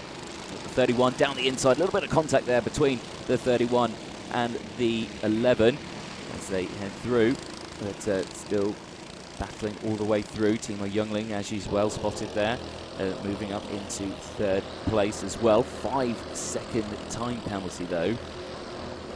Who was that for? That was for Sonny Mortensen. So that will be for a start line infringement. So again, not the best way to start the race for the Sunday. So the 36 still in front. So Timo Youngling trying to close up now on second place. The young privateer closing that gap up. Not much time left to do it though. Yeah, and Anthony, it looks like there's been a big mistake from Connor Duncan, as he was a second behind Zach Drummond, and now he's in fourth place, nearly 5 seconds behind him. So as we saw in the earlier senior Rotax race, the leader made a mistake and got the second place in front of him, but now it is the second place dropping down to fourth. Yep, so again, another well spotted there, but still at one position from the original qualifying spot, so still in a good spot. But yeah, again, very suboptimal there for Connor Duncan on the GP plate. But Timo Youngling all over the black of Blake Tyhurst here, through the inside, gets it in, hooks it around that inside line there. It seems to be, even though it is on the slippery racing line, it seems to have the most grip.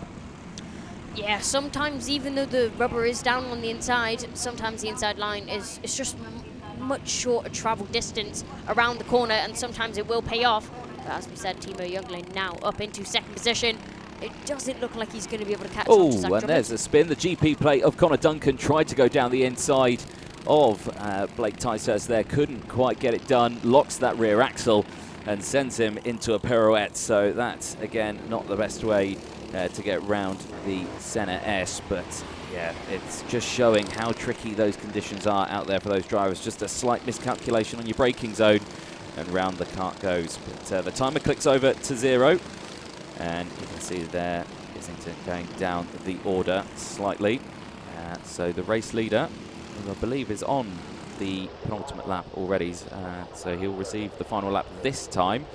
There it is, Zach Drummond crossing the line for Synergy Racing Team. It's got a gap of 3.6 seconds. It seems to be a common trendsetter for today. The race leader getting the clear air, no one battling around him, and then managing to break it away slightly. But you can see there visibly the gap that they've got. So that's Timo Youngling in second place, still holding on to that, holding back Blake Tyshurst. And it's Ewan Chairman as well there, the two ambition cars. He's up 9 positions at the moment, running in fourth, but still leading the way, Zach Drummond.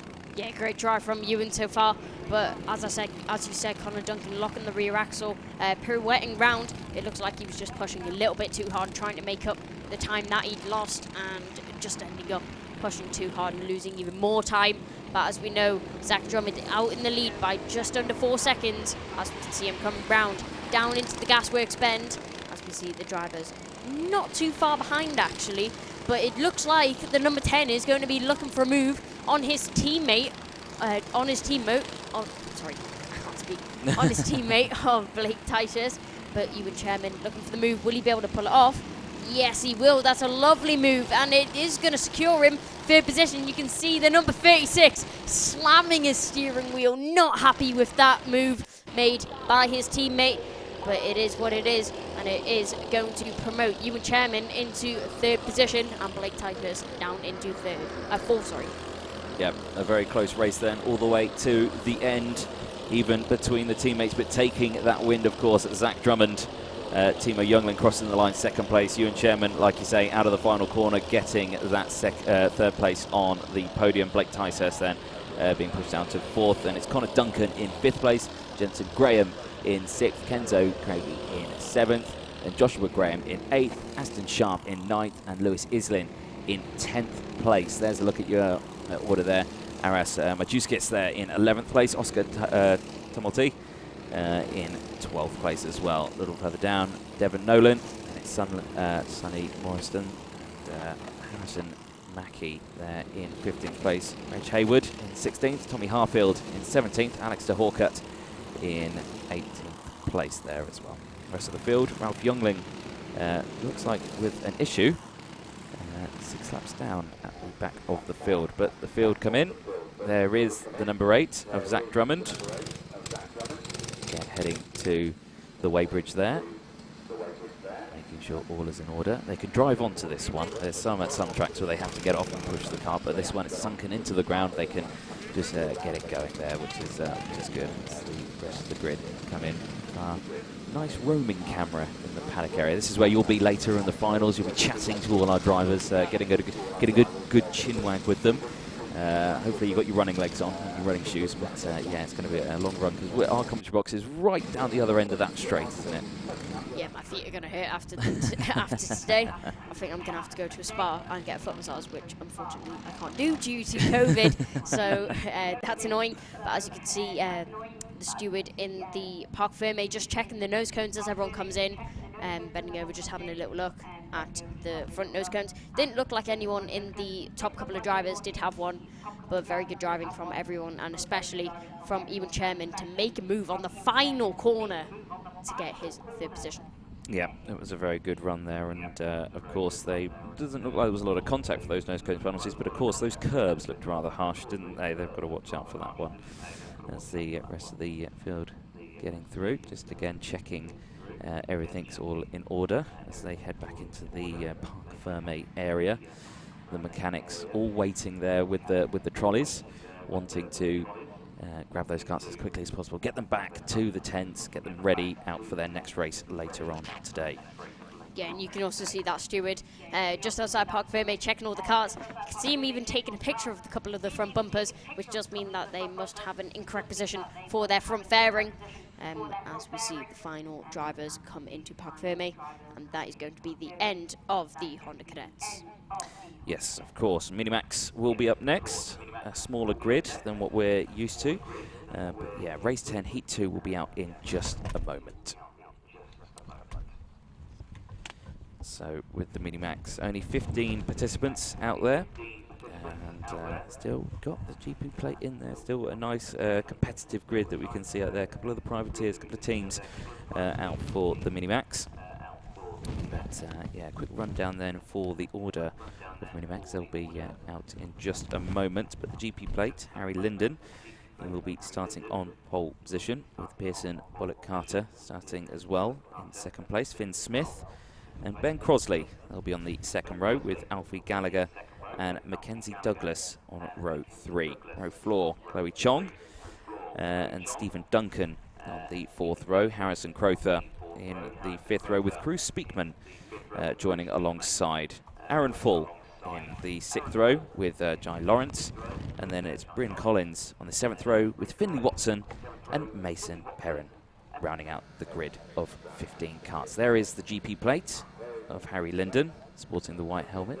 Give us a wave if you can hear me, Harry. No, he can't. I don't think he can hear me. He's tucked away over. He's miles away from me. I don't think the speakers can reach that far. I can hear the trackside speakers out from where our commentary box is, but I don't think they can quite hear us all the way down there. The field looking primed, ready to go for Minimax. And yeah, it's going to be a close grid, I think, in this one. Yep, and Harry Linden also read up on this, but he was absolutely dominant throughout the GP weekend.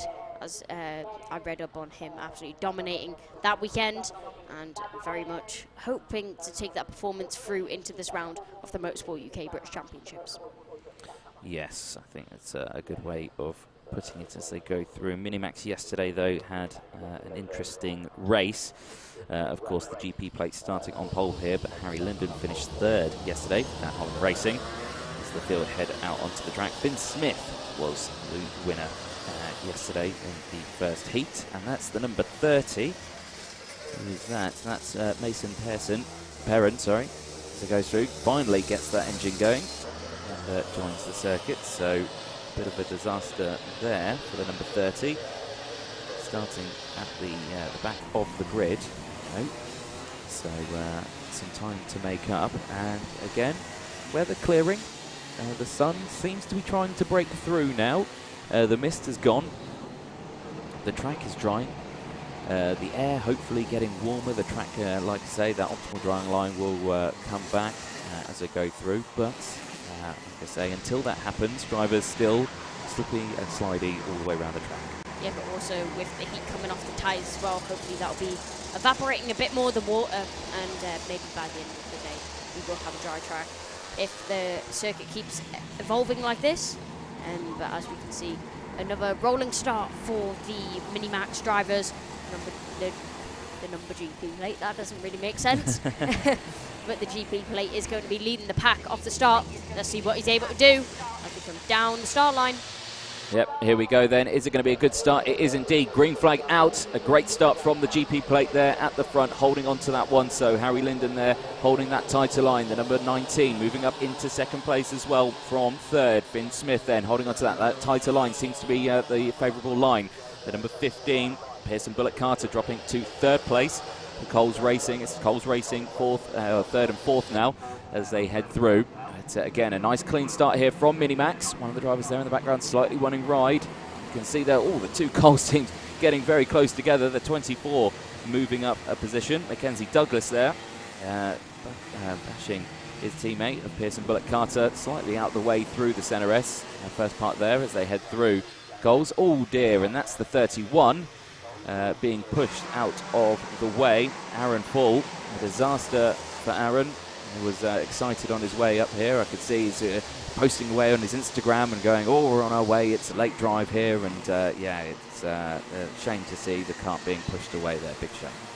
Yeah, not the first lap that you want, but the number 18 is trying to make a move around the outside the final corner. Don't think he's going to be able to pull that one off, but he will still attempt for it. The GP plate still defending from the driver behind, number 69, going very wide. That is Cruz Speakman. No one able to capitalise on it though. Yeah, but it was a good move still down the inside of the GP plate though. So Cruz actually moving up into third. Harry Linden down into fourth now as they go through. Here's at the front though, the 19 and the 24. They've swapped positions. So Mackenzie Douglas leading the way from Finn Smith as they go through. The 69, Cruz Speakman up into third as they go through. Lap 1 completed. This is lap 2 now. The drivers think after one lap, I'm used to the conditions now, let's go racing and dial it in and then get it done, and then you just find a wet patch again and then you head off the circuit. You can see there on that inside line, it's right on the braking zone as these drivers going through, and of course slick tire on that would be, slick tires on all of these would be no good, I would suspect, but just under 8 minutes left to go. Still plenty of support coming in on the stream for Alfie Gallagher as well, so... Oh yes, the number 15. That's a disaster there. Oh, is the 15 moving down the order. Pearson Bullock Carter, the man who started on the front row of the grid, has not had a very good race today, and of course finishing second yesterday as well. That's definitely not the way he planned his second day here at Warden Law going. The 14 and the 16 scrapping away. Stephen Duncan and Alfie Gallagher, 4th and 5th place out on track at the moment as they go through. The number 12 capitalising on this as well as the two drivers getting very close to 12 going down the inside. So Bryn Collins there gaining 1 place now, moving up into 5th place, trying to get to 4th place as well. Yeah, and it's not a great start for Harry Linden. He's dropped 9 positions all the way back down to 10th. So surely he's going to be pushing as hard as possible to gain back the time that he has lost. But surely there's something wrong with the setup. You can just see him getting swarmed left, right and centre, losing positions.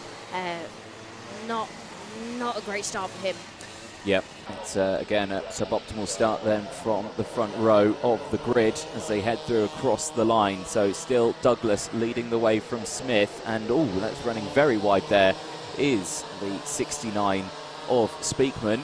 Bryn Collins trying to get through, and Douglas, is that Mackenzie Douglas? The 24, it is a 5-second time penalty for the race leader out there. That's a massive disaster. Now, with only he's got a second gap on second place, but he's got 5 seconds on third. So, if he can keep that 5-second gap, he's actually only losing 1 spot. So, it may seem like a disaster, but we may be all right. Yeah, but it's still not what you're wanting at the front of the pack. Mackenzie Douglas also confirming that 5-second penalty. That's definitely going to affect his race, but that also is going to ease the pressure off Finn Smith's shoulders. That does mean that he does need to push as hard as possible. Yep, and the GP plate here in all types of trouble, jostling around that kart, just not looking stable out there. The 18 getting past as well. So Chloe Chong moving up into 7th place. And yeah, it just looks to me like the setup on that one. Under braking there, the number 12 diving down the inside of the 69 through turn 1.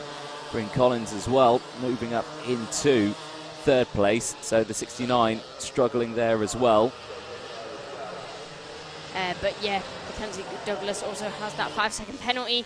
Finn Smith 2 seconds behind, but now breaking within that 5-second zone is in third place, which is Cruz Speakman, number 69, now 4.8 seconds behind the leader, so now dropping down to third position, maybe even fourth if Brian Collins is able to get a little bit closer. This is getting into dangerous territory for Mackenzie Douglas.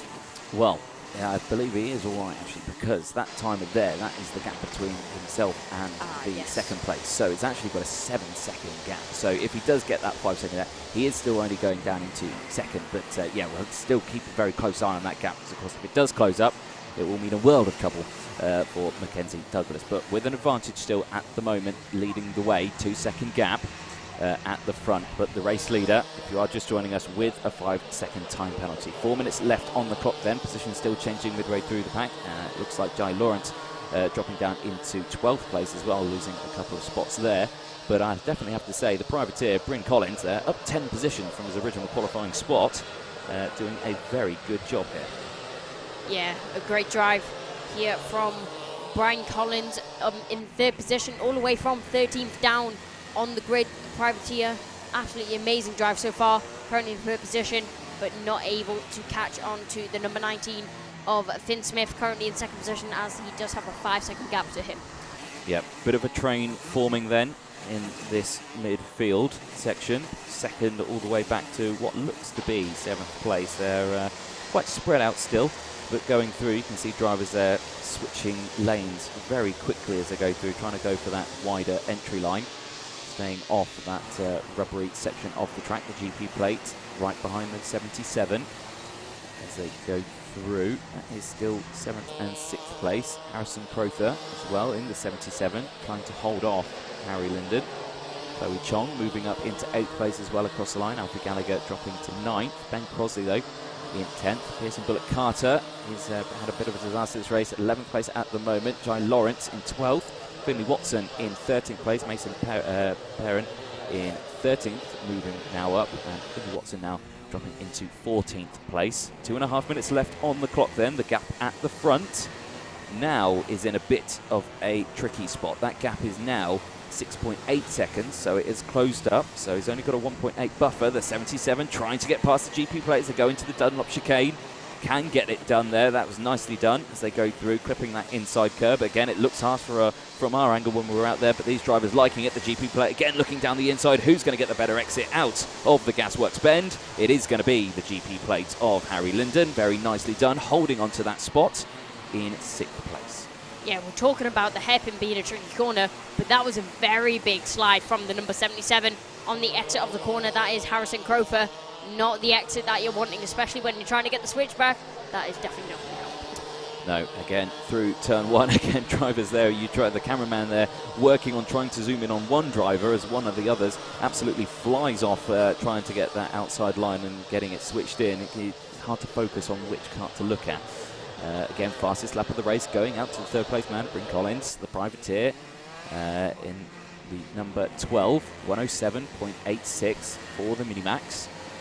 As we're nearing the latter part of this race, the weather clearing, the track looks like it's getting slightly faster out there. Of course, the karts are not as quick as the seniors and the juniors that we saw earlier, so the times will differ from that, but we'll see when they next come back out what sort of times we will get.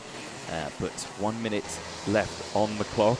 Douglas still leading the way. He still has a 6-second gap from third. And as I say that the track is clearing, we're getting reports that the rain is starting to come back down. Yep, and Brian Collins with the fastest lap of the race loses a bit of time on that lap, but the lap before did gain 8/10 on the race leader. So if he's able to keep up that pace for the next 2 laps, he might even be able to get within that penalty range. Yep, there's a battle that's slightly closed up as well. The 69, Cruz Speakman, under pressure from Stephen Duncan and Harry Linden. That gap has closed up as we head into this final section of the race. 20 seconds left on the clock. The last lap board may come out this time for the race leader of Mackenzie Douglas, but still very close here at the front. The GP plate trying to get past Stephen Duncan. again, not finding a way through. He was scrapping earlier. It seems like he's got that kart settled in now, or he's dialed himself in, because it looked like the kart just wasn't quite set up. There's a 5-second penalty as well for Gallagher, and there's the number 12 that is not facing the right way, and that's the third place man of Bryn Collins. That's an absolute disaster there for third place. That's allowed, of course, that Mackenzie Douglas to hold on to that one. But that's been a disaster for the third place man. As we go through, last lap board is now out. Mackenzie Douglas leading the way. He has got that 5-second time penalty, but he's only going to drop down to second. So here's the GP plate though in the 16, still scrapping away side by side. Gets through though, does Harry Linden on Stephen Duncan, tries to come back, can't quite do it again, avoiding that outside curb, but into St John's. It looked like the 16 was trying to go down the inside, couldn't quite make it done. So that, a very good overtake there for Harry Linden, moving back up into fourth place on the GP plate. Yeah, Brian Collins and Chloe Chongbut had a very close encounter when he was trying to spin the kart back around, nearly collected her, but luckily did not collect that kart. But as we are currently on the last lap, it does look like Finn Smith is going to get the race win off the track. But on track it is going to be Mackenzie Douglas, who does look like he's wearing a coat in his kart. Yeah, well, I suspect it's quite chilly out there when you're going around. But the 24 takes the checkered flag, and the 19 crosses the line 2 seconds behind. So will, of course, move up into first position after that 5-second penalty has been added. The 69 holding on to third place, only very just from Harry Linden. So Cruz Speakman crosses the line in third. Harry Linden, GP plate, crosses the line in fourth. Then it was Stephen Duncan in fifth. Bryn Collins after that spin in sixth place. Chloe Chong in seventh. Ben Crosley in eighth place. Pearson Bullock Carter recovering after his early spin in ninth place. And Alfie Gallagher crossing the line in 10th. Jai Lawrence in 11th. Harrison Crowther crosses the line in 12th place. Mason Perrin now crosses the line in 13th. And Finley Watson will cross the line in 14th. And Aaron Pull, of course, with the retirement earlier on, doesn't take the checker flag 9 laps down. So a very close race there all the way from the end. And, of course, Mackenzie Douglas on top here. But with the 5-second time penalty, will drop down, of course, to second place. So technically, as you say, off the track, that will be a win for Finn Smith.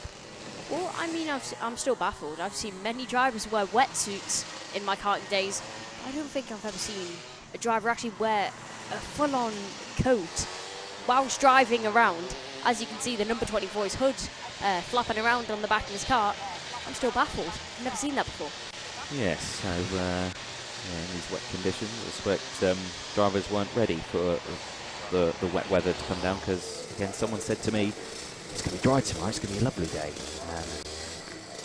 I don't know where he was actually looking when he looked at that weather forecast, but it definitely wasn't here. Well, it's not nice weather. It's quite blustery, cold down there. So the driver's in very tricky conditions. Again, engineering just checking those nose cones as they go through, marking something down. So that should slightly point at something and say, "Oh, that didn't look right." Then write that down as they go through. But the top three heading to the weighbridge. And there is number 30, Mason Pearson there, the privateer. Finished the race in 13th place. But of course, we finish the Mini Max. The long-awaited Rotax 177 will be making their way to the circuit.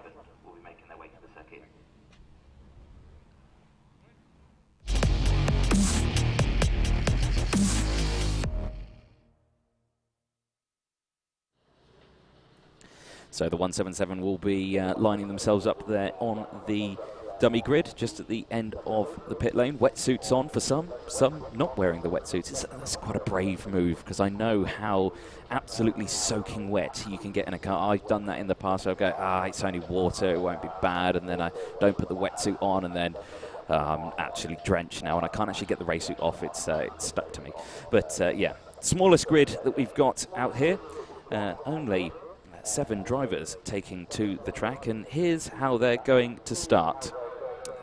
Chris Thompson will be starting on the front row with Henry Ayres in second place. Oliver Appleby on the second row with Colin Davis, and then Matthew Easton, Ben Davis and Lewis Large.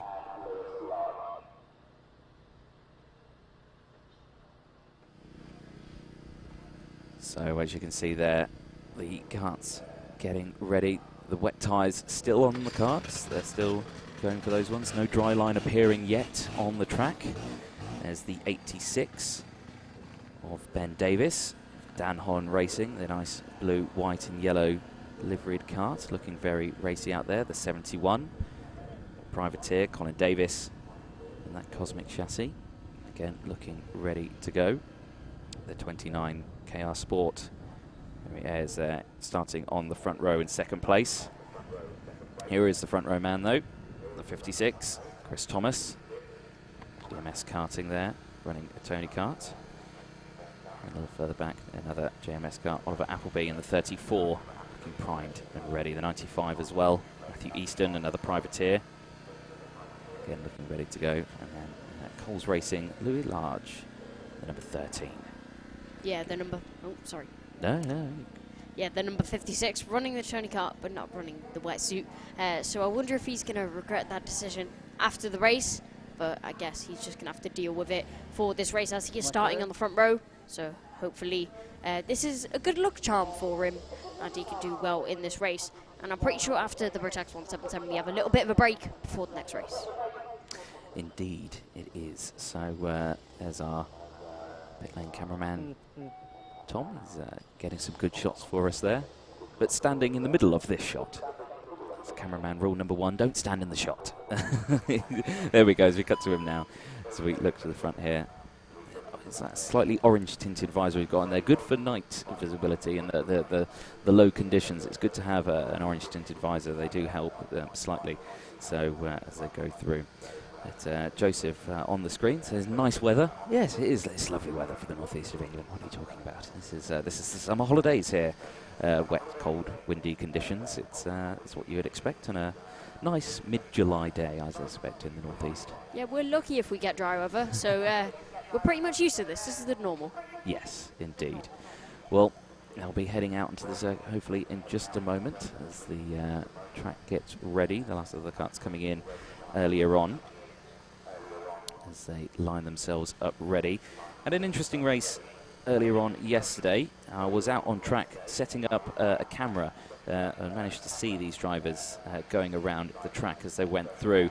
Louis Lyon actually finished on first place yesterday, so he had a great race from this one, obviously starting at the back for this one. Henry Ayres starting in second place here. He finished at the back of the grid yesterday, so wanting a better result this time around. Matthew Easton finished the race yesterday in second place on the number 95, so again a good result there from him. Starting on the third row of the grid in 5th place. So again, a recovery drive, I think, for this one, trying to claw those gaps up. So are we going to see quite a few overtakes in this one? I suspect so. You know, these Rotax 177 drivers, they like to race. They like to send a good move down the inside, I would suspect.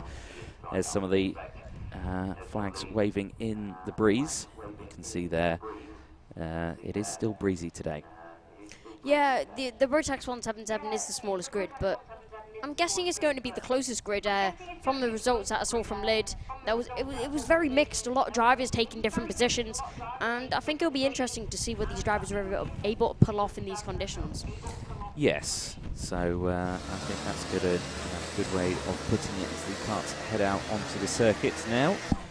We're going to get this Rotax 177 race underway. Like I say, yes, only 7 karts, but still will provide some excellent close racing. There's another look at the starting grid out there. And again, it's going to be a very close race between these drivers getting through these wet conditions. Of course, some of the older drivers that we would expect here on the circuits, and the more experienced, I would say, with knowing the tracks and knowing their way around the circuit. Of course, with me, I've never been around this track, so if you set me out on one of these karts, that'd probably be a very, very slow lap time as me go trotting around at the back of the grid, just trying to be like, am I quick yet? No, you're not quick. So yeah. Maybe not quite yet. Not quite. Don't calm down, you. You don't have to rub it in a little bit more than I know. You can see there's some tyre marks as someone went straight off the track there earlier on today, so you can see it's still very tricky out there, but hopefully we're going to get this race underway.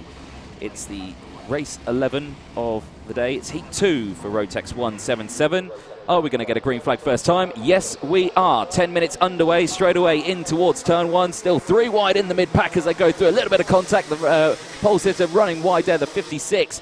All the way now to the back of the grid. That's Chris Thompson, and that's a disaster for that first start of the race. So the 34 moving up into the lead. Oliver Appleby from third place on the grid now, starting now in third place. You can see the carts going through for this one, this first lap. Again, a good start then from all the drivers. Not much drama, I would say. No, not much drama, but not the greatest of starts from Chris Thomas. Not the start that he's definitely going to be wanting, but it's what he's going to have to deal with right now. So I think it'll be interesting watching him trying to come through the field, and will he be able to make up as many positions as he wanted and maybe regain the lead. Well, we'll have to see. Plenty of time left in this race, though, as it only just started. You can see there the 71 looking for that outside line. Colin Davis trying to get the switch back on the 2 that are in front of him. The Dan Holland Racing of Ben Davis, 86, trying to defend from that place. Now, 95 looked like it got a bit nerfed there from the back. Matthew Easton moving down another spot as they cross the line. Oliver Appleby, though, leading the way from Louis Large, and then it's Matthew Easton, Chris Thomas, then it's Henry Ayers, then it's Ben Davis, and then Colin Davis as well, rounding out the 7-kart grid. 8.5 minutes left on the clock. As you can see, the 18 under pressure. That's not the 18, I believe it's 13. So yeah, there you go, those kart numbers there and the visibility. Still a bit difficult for me to see, but I've got it on my timing screen, so it makes it a lot easier. Yeah, and as you saw, Matthew Easton trying to go for a move on the number 13 of Louis Large. Not able to pull anything off already yet, though. But as we see the drivers come through the Dunlop chicane, stopping it in the middle of the corner, using the curbs to their advantage to pull them around the corner. As we go into the hairpin, will any moves be made? Had a little look, but not able to pull anything off. Yeah, not close enough. I suspect if you're starting a lunge from here, it's going to be quite a long way until you get alongside. So I think it needs to be a little bit closer. But the 34 of Oliver Appleby leading the way. Large in second, Easton in third. Thomas holding on to that 4th place spot. Davis moving up into 5th place as down in 6th. Colin Davis holding on 7th place at the moment as they head through. Still very close at the front. Large all over the back of Appleby. 7.5 minutes left on the clock as they go through. Again, 2 different racing lines that we're seeing from these drivers as they go through again side by side. That tighter line holding on to that one, but Appleby holding on to that outside line. Can't quite make the move, can't Large yet, as he's trying side by side. Appleby will have the inside line as they go through the centre S's. A little bit of contact between that rear bumper and the front nose cone. That's allowing the 95 as well to close up as well. Easton now on the back of Large and putting the pressure on as they hit that inside curb at the Dunlop chicane as they exit now onto the back straight. Up the hill now into the very tricky section of Gasworks Bend, but making it done. So the top 3 there getting very close, but not quite just yet. Yeah, Louis Large looking for absolutely every opportunity he can get, trying to find any space on the track to try and get past the current leader, which is Oliver Appleby, but he is able to hold onto it for now. With 6 minutes 30 left on the clock, will there be any moves made soon? Well, I guess we'll find out. Well, speaking of soon, there was one right there, as you say, at the 86, moving down the inside of the 56 as well, so getting that position done. So Davis getting past Thomas as they head through. That moves him up now into 4th place and looking to catch the front running top 3 as they seem to have opened up slight gaps between the 2 of them. 4/10 is the gap now between Appleby and Large, and then there's another little gap between them as well. Seems to be a position change on there, so maybe my timing screen's not keeping up with the timing screen that I'm seeing on the screen, so I'll refresh it and see if that makes a difference. But it says on our one that Large has actually got past Appleby. But on the one in front of me here, it still says the opposite. So we'll see what happens as they next cross the line, as we see as well the rest of the field going through. Can't quite see on the screen, but 56 very sideways as they exit the corner. Now it's saying Large, yeah, still at the front. Where is the number there, the 13? It does say Large is at the front, so I think it's my timing screen that's now updated. So yes, it is Louis Large leading the way from Oliver Appleby. And Matthew Easton there, so they are still closing in on the gaps. 5 minutes left on the clock as they go through, still very close for these top 3. Yeah, I was talking about Louis Large going for every opportunity. Looks like he found one and was able to capitalise on the track position that he was able to get over Oliver Appleby. Now a 7/10 gap. It looks like Oliver Appleby just not able to keep up with the pace of Louis Large, who is in the lead right now. So as you can see, Louis Large was aiming on getting this overtake and pulling away from the driver in second place right now. Yep, and that track seems to be, it still looks, it's at that terrible part of where it's at the drying stage. There's no standing water for the wet tyres to actually do anything. It's just greasy out there. It's at that worst stage of its drying moment, and then all of a sudden you'll start to see that dry line appear, and that's where it will optimise for these drivers. 4.5 minutes left on the clock though. As I go through, Louis Large still leading the way from Appleby, Easton, Davis, Thomas, and it's Ayres and Davis rounding out the grid as they head across the line. Still very close all the way through this order.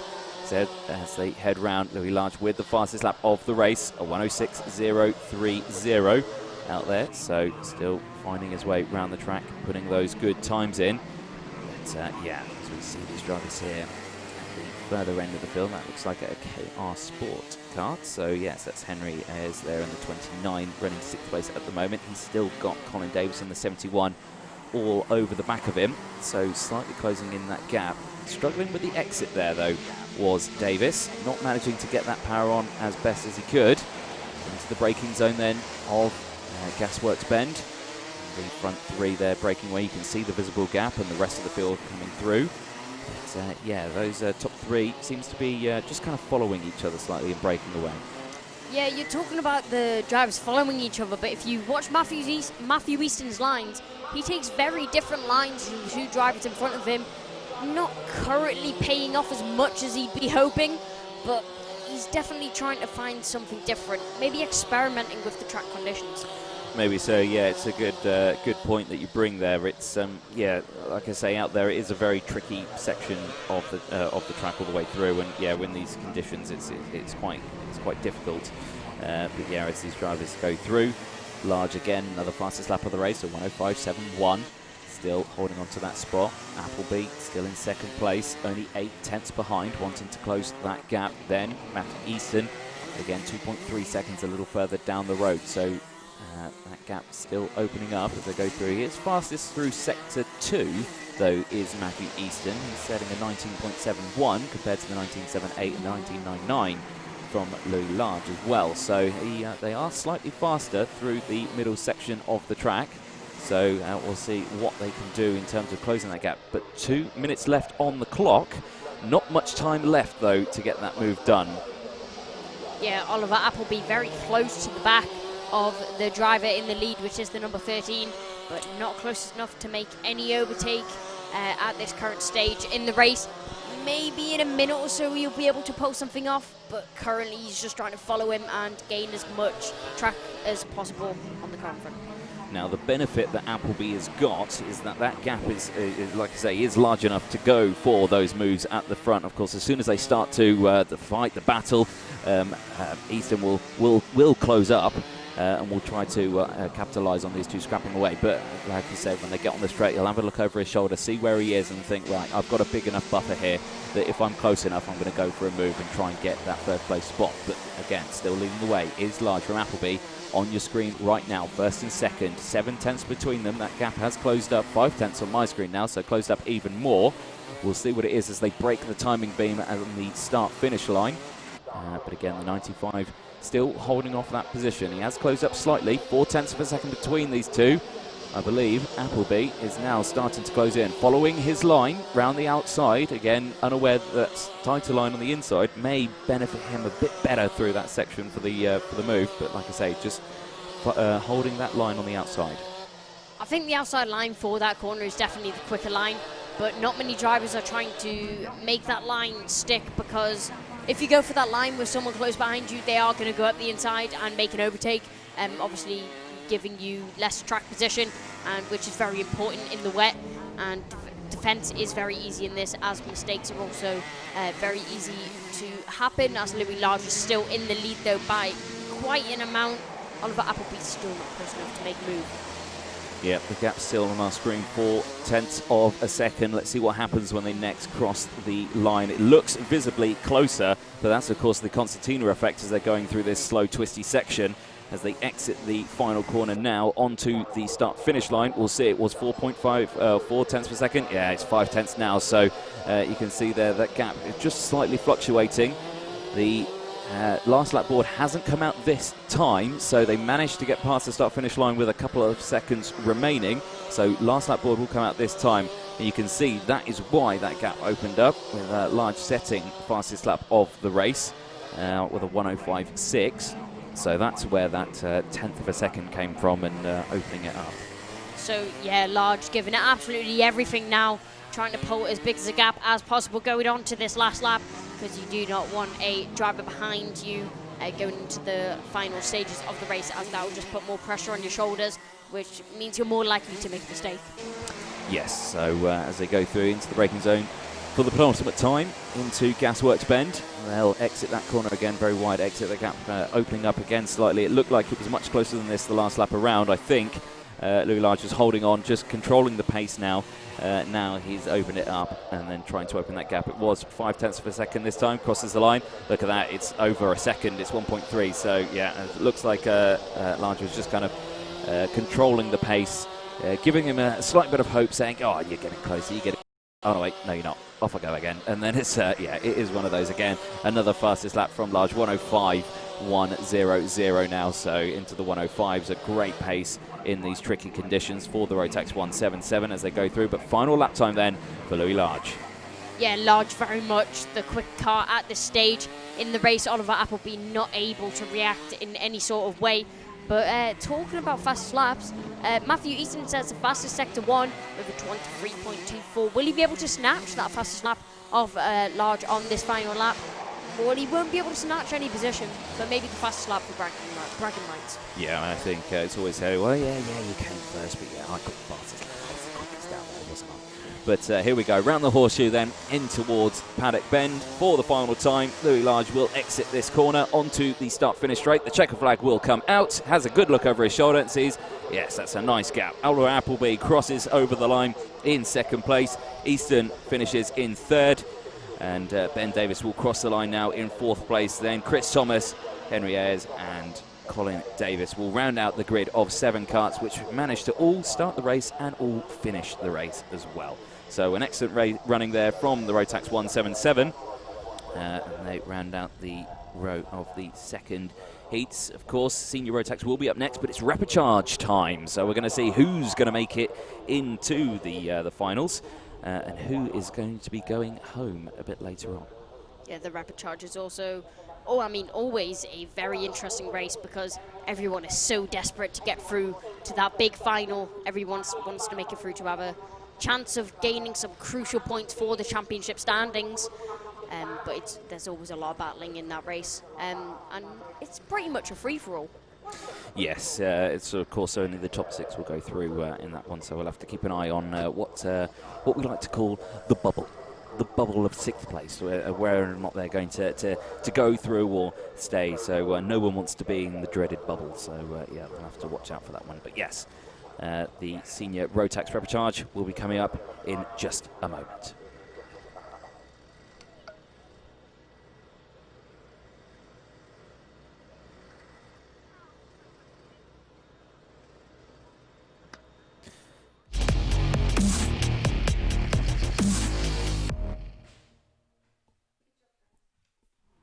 So Senior Rotax will be heading out onto the circuit in just a moment for the repechage. Of course, I haven't got a grid in front of me for said repechage, but of course we'll work that out. Hopefully we'll get our man with the roaming cam in the area to grab those shots for us to see where they are.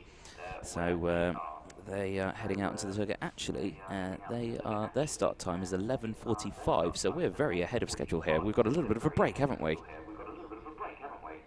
Indeed, we do have a bit of a break before the next heat, which does mean we can rest our voices and hopefully preserve them going into the finals. Yes, indeed. Well, yesterday, while the heats were on, we did speak to some of the drivers as well.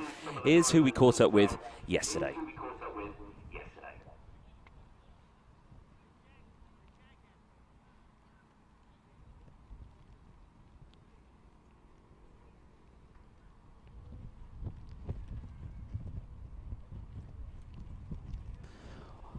Right, well, I've just had a man in my ear say that those videos aren't quite just ready yet, so we'll get those videos out in just a moment. So in the meantime, I have had grids given to me in just the time being. So in that time, the weather, again, seems to have cleared up, but some still saying that rain is coming down and the weather is closing back in again.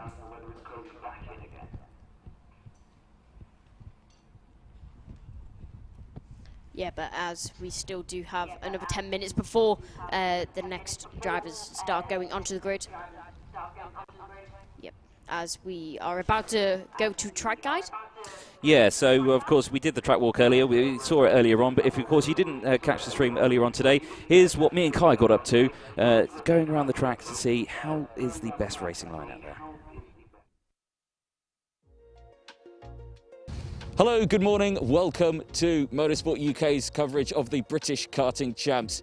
It's round 2 for the Rotax and Honda Cadets, and we're at the lovely northeast of England, the Karting Northeast Circuit, also commonly known as Warden Law.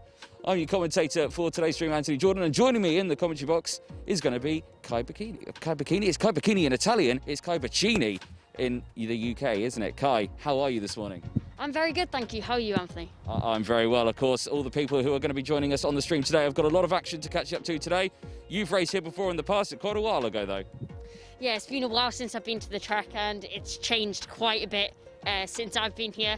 But it's a very tight and technical circuit, so I think the action's going to be good. Let's talk about this fantastic circuit. Built in 1996, 8 corners to prize of this circuit. I've never raced around here, but you have. Can you talk us through this first part here, the start-finish line? Yeah, so down the start-finish line, as you can see, is quite a long straight down into the first banked corner. But if you look closely, it's quite a bit of a downhill drag. So I think slipstream down the straight is going to be very important, and I think it's going to make a lot of action into turn 1.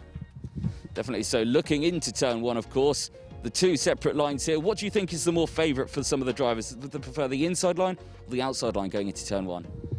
I think the inside line's definitely going to be the preferred line if you're trying to make an overtake, because as you can see up ahead, which we'll see in a minute, there's lots of marbles on the outside of the track. Because of it being such a fast sweeping corner, the tyres are put under pressure and a lot of the rubber comes off, so you don't want to be on the outside of this corner. No, definitely not. Well, turn 1's quite a ways away, so I reckon we should get our walking legs on. Let's go. Let's do it.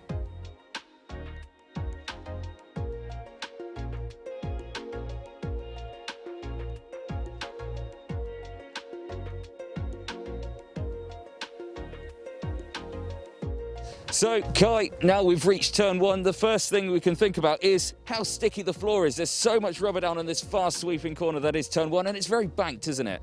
Yeah, it's a very banked corner. You could even compare it to a little bit like Zandvoort, but as I said, there's a lot of dirt and rubber on the outside of the track, and also a lot of rubber on the track, because if you stood here too long, your shoes would pretty much come off. I suspect so, yeah. Like, if we start walking, you can, I don't know if you can hear it on the camera as well, but our feet are literally sticking to the track. It's quite incredible how much rubber is down on the circuit. But again, the marbles on the outside, the rubber on the inside, yeah, like you say, the definitely favourable line is the one on the inside, isn't it? Yeah, especially if you're in a race situation, you don't want dirty rubber getting on your tyres, as that will give you a disadvantage in terms of grip and traction, especially under acceleration, which is going to be a main thing, especially coming through this S's section coming up. Yeah, definitely so. But no longer are we out of Brian's Bend. We head over to turn 3, a very tricky tight right-hand corner. So out of Brian's Bend, we head towards turn 3 area of Dog's Leg. Now, Dog's Leg, it looks like a very tight entry, and judging where that racing line is going, they're all on this curb. Yeah, it looks like, especially you can see they pretty much straight line the curve on the Dog's Leg because of how tight the actual corner is. If you look on a track map, you'll pretty much see that.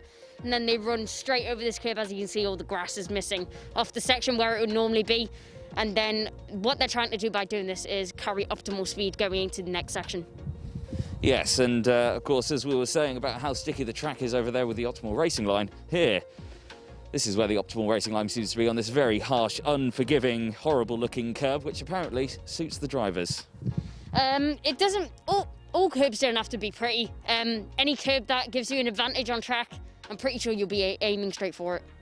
Excellent stuff. Out of turn number 3, we head to the next complex section of the circuit, the centrepiece. So out of course, St John's, which we didn't visit, but St John's a very important corner, through the centre S is now in this very important section for the long run up to that next Dunlop chicane. Yeah, it's going to be very important to get a good exit out of this hairpin coming up, as there is an uphill climb to the Dunlop chicane, which is going to be a major overtaking point if you are able to get a good run out of the centre S's. So I think that will be interesting to watch on the commentary. Definitely so, yeah. This corner here, it looks very inviting, but it actually looks like quite a tight corner. It looks like you can get a great exit out where our cameraman's actually standing. There's a lovely bit of tarmac runoff there that you can use to your advantage for that good run. Yeah, I think for this corner you can turn a little bit earlier than expected, because as you said, there is a bit of a runoff, and you want to go wide for the middle part of this corner and then tight up to the actual Dunlop chicane as our feet are sticking to the ground again on the optimal racing line. No, excellent stuff. Well, like I say, out of the centre S's, next up, Dunlop chicane. So here we are now at the Dunlop chicane. Looks to me like a very single file racing line section of the track here. Yeah, it's not a very a wide chicane, but it's a wide entry, so a lot of opportunity, as I said, if you get a good run off the centre S's, to try and make a move into the chicane and keep your competitor behind you. And as we were saying, the very important run out of the centre S as well, to gain as much speed as you can through here. And you just look at the dark rubber that has been placed down in terms of the practice and the heats and qualifying that we've seen today. It's phenomenal how much rubber they've put down. Yeah, from my knowledge and what I know, it's a very fast chicane. I think maybe even just the junior Rotax, it's just going to be a little lift through the chicane, trying to carry as much momentum going over to the gasworks hairpin. Yeah, and of course, all and crucially, that exit curb as well looks a bit harsh than some of the rest out there. It doesn't look as inviting as the others. No, definitely not. Well, like I say, an important exit out of this corner leads you up to, of course, gasworks corner. So Kai, nearly at the end of the lap now. Gasworks bend, we've exited out of the Dunlop chicane. It's a fast uphill run to the highest part of the circuit, into the steepest part of the circuit as well from here. Yeah, as you can see, it's a very big decline through the corner as well. So I think what we're going to see is a late apex from a lot of the drivers, and also there's a bit of a runoff on the exit, so trying to carry as much speed as possible, going into a very, very crucial part of the circuit to get it right. And as you say, a very fast section of track into a very tight hairpin here. Not a lot of runoff. Braking's going to be crucial here as well. Yeah, but obviously, as you can see, a lot of rubber on the track, so that means the brakes are going to be working very well, because the tyres won't lock up as much because they will be gripping onto the track. But I think heavy braking going in is going to be key. No, excellent. And like I say, not much runoff here. If you do run off wide, yeah, those tyres don't look very inviting either, do they? No, they definitely don't. Excellent. I think we should carry on moving before my feet again stick to this track. It's so rubbery. So, Kai, we're nearly at the end of the lap. The final corner, paddock bend. Again, a very crucial exit out of here for the long run down the start-finish straight. But before we headed here, you had the horseshoe corner. Talk us through that one. It looks like a very fast, complex section. Yeah, so the horseshoe is pretty much a quadruple left-hander, and you need to carry as much speed as possible through this section. I've been saying that about most corners, but you're pretty much flat and you're just hanging on to the kart around this corner, hoping that it goes in for the final part leading up to this final corner that we're standing on right now. But as you've noticed, on most of the corners, there's a bit of a runoff on the exit of this corner. And this is a very tight corner, but it's a very tight exit as well. Yes, now looking at the corners before, of course, it looks like it's a great opportunity to try and get a switchback on someone. Again, a very popular overtaking manoeuvre. But is it something that drivers are going to do here at this final corner? Because you want to get that good exit. I think as we can feel under our feet, there's a lot of rubber on the inside of the track. So I think it will be risky going for the undercut, but if you can pull it off, it's definitely going to be crucial going up into the first corner. Definitely so. And again, another look at the track. You can see the whole place from just this one section, and it's an amazing fast circuit. So much rubber, like you say, down on the track. Some harsh curbs. I think all of today that we're going to see is going to be some excellent racing. Yeah, I'm looking forward to it. It's my first time commentating on the Motorsport UK, and I'm very much looking forward to it on pretty much my home track. Excellent stuff. Well, of course, Looking forward to the heat starting and at the end of the day, the finals. But yeah, a fantastic facility, a fantastic circuit here at Warden Law.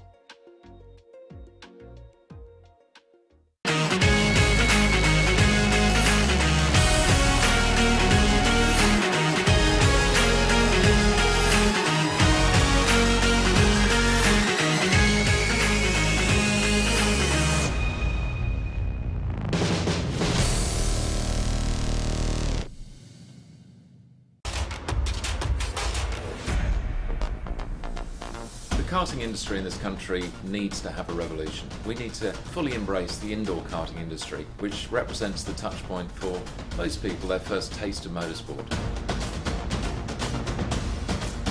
Team Sport are really excited to be partnering with Motorsport UK in launching the first ever British Indoor Karting Championships in 2020. Indoor karting is the most accessible form of motorsport, so literally anybody can enter.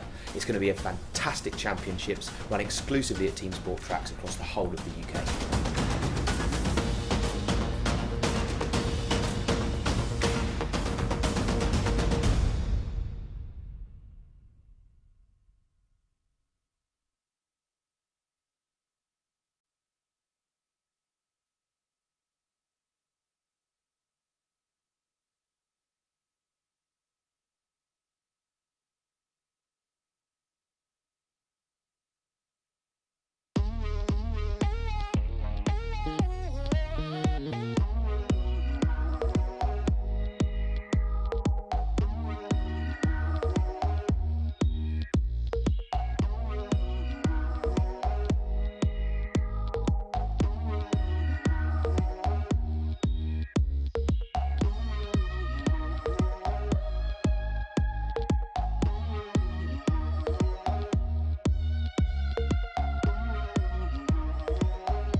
Yeah, the UK karting for me is one of the best. I mean, you've got quality drivers all round.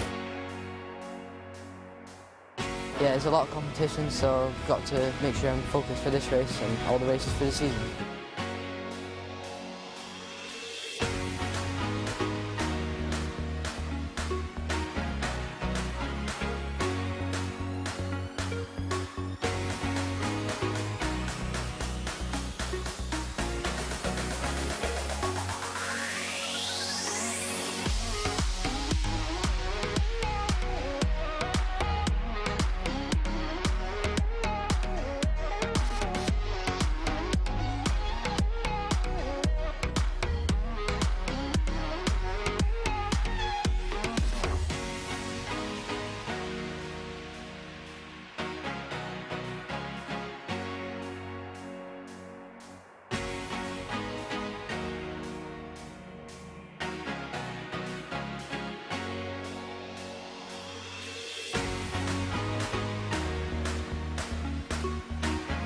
The British Championship's really one of the hardest I've ever raced in.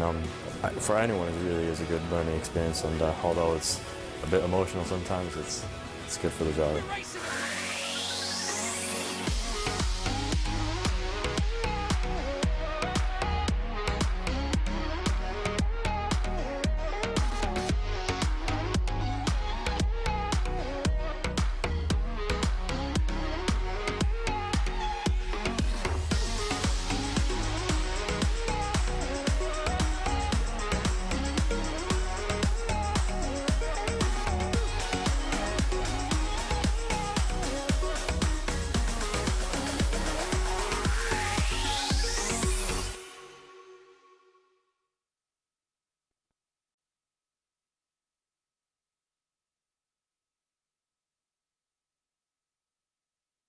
So the British Karting Championships were very important. You know, it's the place where all of the best drivers were. It was the chance to, or for me to prove, or for any driver to prove that they're the best or that they're capable of winning. There's a lot of good drivers, and you got a lot of different championships here and there, but the British Championships are the main one, or is the main one, and that's something which I actually never won in cadets, but I won in Formula Kart Stars in 2012 or something. and I know it's something you always remember. Racing against a lot of the best drivers, which a lot of them that do win go on to do better things in car racing and get to Formula 1 or so on. So the British Championships are some of the most competitive. People come all the way from around the world for them, and yeah, some of the most enjoyable. I've got a lot of great memories from the British Kart Championship, winning the Cadet Championship in 2009, and then the Minimax Championship in 2010 were sort of some of my glory years, let's say. But no, those championships are so important. That's where the best talent all comes together. You're racing against the best in the UK, and it really helped me to push myself further because I knew the competition was so high, and you know, it really helped me raise my game to become a better driver today.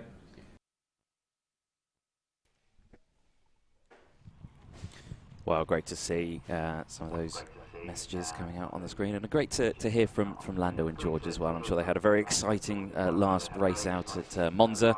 Probably it wasn't Monza, sorry, Mugello out there. It's a very exciting race in the Tuscan Hills out there. I have been there one time before, and I went there for the MotoGP when it was a very hot day. It was in a valley. It was about 40 degrees, a lot hotter than it was here, and I was melting on the in the grandstands area. So yeah, it was a very fun but hot race weekend that was. Well, up next, of course, will be the senior Rotax. They'll be heading out for race 12, the Repcharge, the race that the drivers, I think, either most enjoy or enjoy the least. What do you think? I'd say it's enjoyable, but it's the most stressful race you're going to go through. Yes. I mean, if you don't perform well in this race, then that's your weekend over. Yes, no, exactly that, and of course, from today, it's been a tough day, tough conditions. Of course, all these drivers were racing yesterday, practicing yesterday, qualifying yesterday in lovely dry conditions. As I say, we walked around the track. It was very grippy. It was very sticky with all the with all the rubber that was down on the track. So yeah, it was a very tough time for the transition over from this morning to wake up. We looked out the window from my hotel, and it was just fog. And who said it was going to be a sunny day today? But yes, it was very much not. You can see there some of the karts getting lined up on the dummy grid area. Lining up already, you can see there. We've got there the 49 just joining us there. That is, of course, Chris Simpson, XL Motorsport. Cosmic chassis he's running for this series. So rest of the karts getting lined up there. Of course, for this one, it's only the top 6 that go through to the actual final itself. They don't have the pre-final for the senior Rotax. They just have, or they do have the pre-final as well. Sorry, they do have. They've got the Repcharge, the pre-final, and then that will determine where they're going to be for the actual final later on today. So the actual final for senior Rotax is actually the last race of the day, and that will be at 4:30. The junior Rotax, their pre-final will be at 12:45 for the pre-final for senior Rotax for junior Rotax, and their final will be at 2:30 today, so keep an eye on that one if you're a junior Rotax fan. The Honda Cadets, they are going to be next out at 1:05 today, and their final is going to take place at 3 o'clock later today. So again, if you're a Honda Cadet fan, that's your time to tune in, but you should tune in and stay tuned in, I think, for the whole thing. You've got to watch all the races, haven't you? One of those drivers seems to be quite cold, jumping up and down on the spot there. It's a good way of keeping warm. Minimax, their pre-final, they're going to be taken to the track at around 1:25 today, and their final will be at 3:30. Rotax 177, their pre-final is at 1:45, and their final is at 4 o'clock. So hopefully everyone's remembered that one, so you can keep that one going. If you have got any comments or anything like that, please do keep them coming in on the stream. And of course, if you are enjoying the stream here produced by Alpha Life, make sure you give the video a like. Make sure you subscribe to the Alpha Life YouTube channel so you can catch all the action later down the line. Of course, they go to many events all around the country, but bringing you some very close racing all the way through in loads of different championships. So if you are enjoying it, make sure you give it a subscribe. And of course, a big thank you to Team and Tweeks, who are of course sponsoring the championship today. You'll see them all on the visors strips of the karts. You'll see them, the logos on the karts themselves, providing some excellent equipment for these drivers. Tools, seats, anything motorsport related in terms of equipment or tools or anything. I'm sure you can find it at Demon Tweaks. So huge thanks to them as well for sponsoring the British Kart Championships this year in 2020. Now, of course, as we were saying, Senior Rotax, their repechage, only the top 6 will go through. 14 karts in total out there, so we'll have to keep a very close eye on there if it's not compared to what we saw at Lid, where we had a race where there was only I think, what was it, 8 karts out and the top 6 would go through, so it was like oh no, that's going to be a disaster. So yes, it's what we're seeing. But have you ever had yourself go through a repechage before, Kai? I mean, I'm pretty sure everyone in their early karting days has went through a repechage. But yeah, I've been through quite a few repechages, and luckily I've pretty much made it through most of them. So I'll take that. But instead of 8 drivers going into it, like Lid, is going to be 8 drivers not coming through into the final, but 6 of them come through, 14 on the grid, as you said. But it's going to be this, then a lunch break, then a very action-packed afternoon, race after race. Yes, yeah, the pre-finals and the finals will be back-to-back of racing that we'll see. But yes, we just have this one race, and then, like I say, my favourite part of the day, lunch, comes into play. We didn't get a lunch the last time out at Kim Bolton because we were so tightly nicked with the schedule, so we had to get through the day very quickly and go through. But yeah, that was a very long day for me and Henry in the commentary boxes. I think we got a bit delirious at the end of the day, and we were just starting to talk about chips, I think, was on our mind. But there's no chips here at Warden Law. We don't have any in the comms box, so a disaster has struck. No chips. But we do have the Senior Rotax will hopefully be making their way out onto the circuit very, very soon. Is that man wearing a T-shirt? It's insane. It's freezing out there. Yeah, it looks like we have less drivers in their wetsuits now, so it looks like the sun is out a little bit, as we can see it beaming down on the track just a tiny bit, and we may have no chips in the commentary box, but at least we do have a lunch break.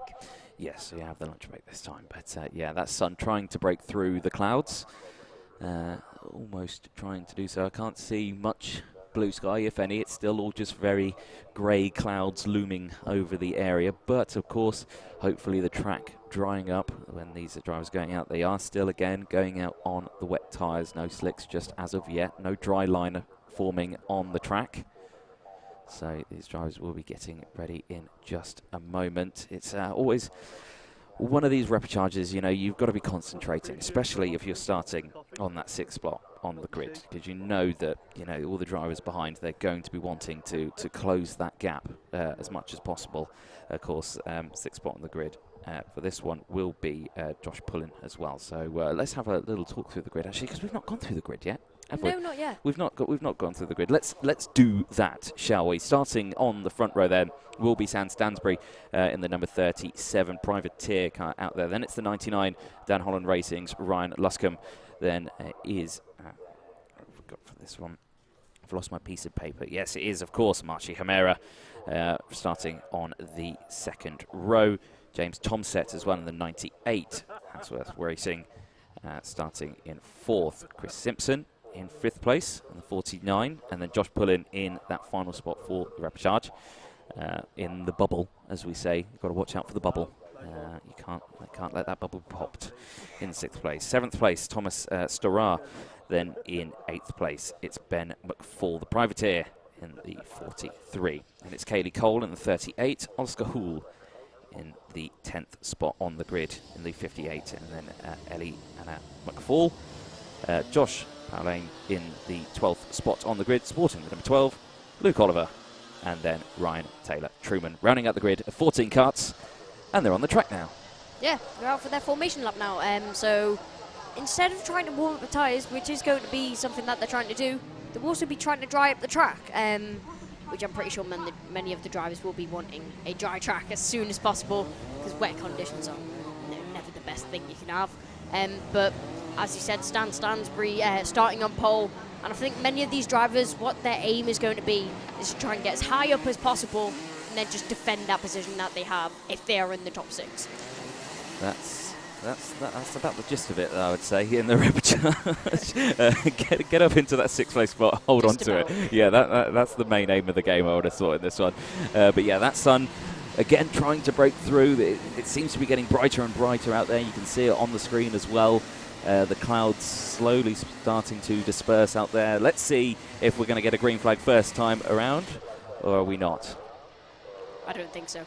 It didn't look ready, did it? It didn't. No, that yellow light blinking on the start-finish line didn't look like they were ready the first time around, did they? Come on, senior Rotax, sort it out, get in line. Going too fast. Yeah. Well, they're trying to get, like I say, they're trying to get the temperature in the tyres. They're on the dummy grid for quite a while. There's the false start flag going out as well. But yeah, they were on the dummy grid for a while. The tyres cooled down and everything like that. Again, very suboptimal conditions for them still. So they're going to all close back up, Concertina back up, and try and go for another race start. But it's always what goes through your head when it's a false start. You're like ready, and yeah, it's just disappointment. It is, yeah. But you're ready to go. You go through that process again of just trying to, get your head back in the right mind going through it, and especially on repecharge as well. Yeah, I think what they need to do right now is try and fix their mistake from last time, is slow it down and make sure that all the field are actually with them this time. Yes, yeah. Well, it's not that fun. Would be useful. Need to keep up as well. It looks like a lot better start this time. We've got 2 good lines of karts, but of course, let's get it going. Sam Stansbury starting on the front row with Ryan Luscombe, who is going to get the better start out of the final corner as they line up. Green flag goes down and we're away. 10 minutes of racing for the repecharge. 3 wide going in towards turn 1. Who's going to come out on top? 2 of them running wide. And that is, of course, second place, the 99 and the 98 running wide there as well. So Sam Stansbury still leading the way at the front. Gets a good start. The 17, I believe, moves up. Or is that the number 11 that I'm seeing there as they go through? But still side by side as they go through. The 49 getting a good run as well. Chris Simpson up into 4th place now, yeah, as he jostles through. The 98 holding on to that 3rd place as well. James Tomsett, so good start from him, and there's some support out on the stream as well for James, so keep your support coming in. We'd love to read out your comments on the stream as well. 9 minutes left on the clock then as they go through, but of course the main part of this race is not the race for the lead, it's that spot for 6th place. It's the repecharge, of course, and it's who is going through, who is going home, and that's the battle that we need to keep an eye on. So there's 1st, 2nd, 3rd, 4th, 5th and 6th. So there's the 6th place cut there. You can see it is, I believe, is that the number, was that the number 10 I could see there? Oh, I don't have a 10 out there. It was quite difficult to see the number, but here we go. This will help us. It was the number 40. I got that number incredibly wrong, didn't I, as they go through. So the number 40 of Thomas Starrar is in the bubble at the moment. The man who's trying to hunt him down, Josh Pullin there, Josh Pullin, sorry, in 7th place, is going to want to close that gap, the 41. So it's the 40 versus the 41. There we go. Hopefully they get the numbers the wrong way round, as it's again still jostling for position in this mid-pack, yes.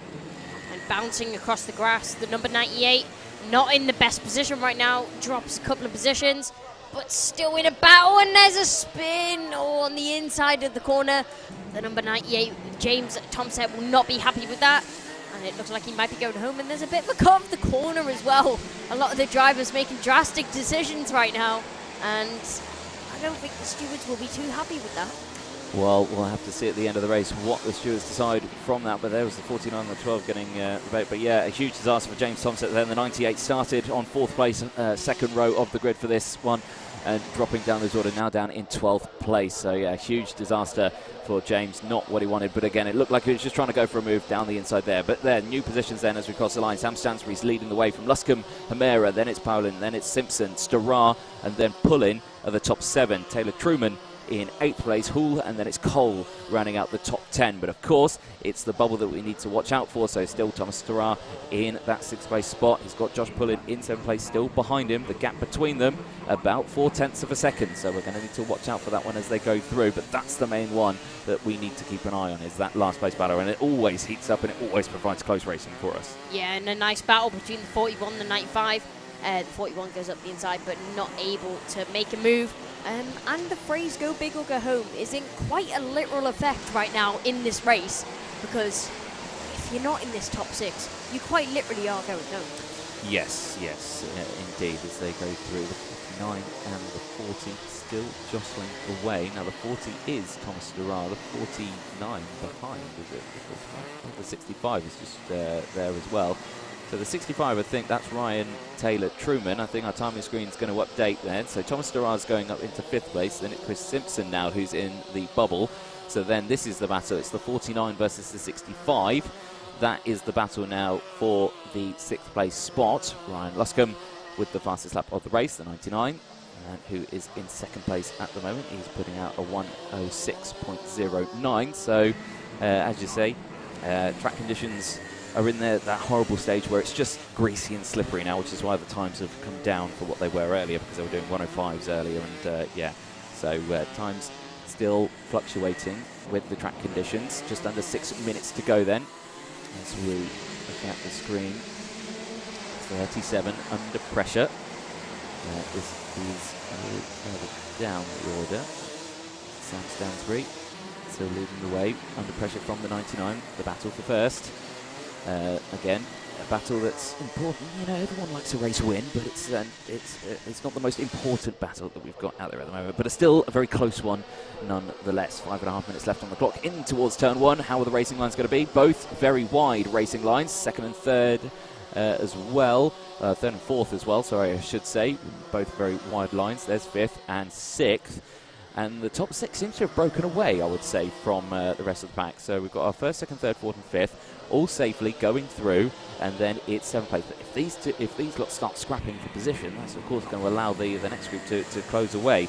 That's someone who has dived into the pit lane. Oscar Hull, the 58, is showing us in the pit lane, as well as Luke Oliver as well in the pit lane.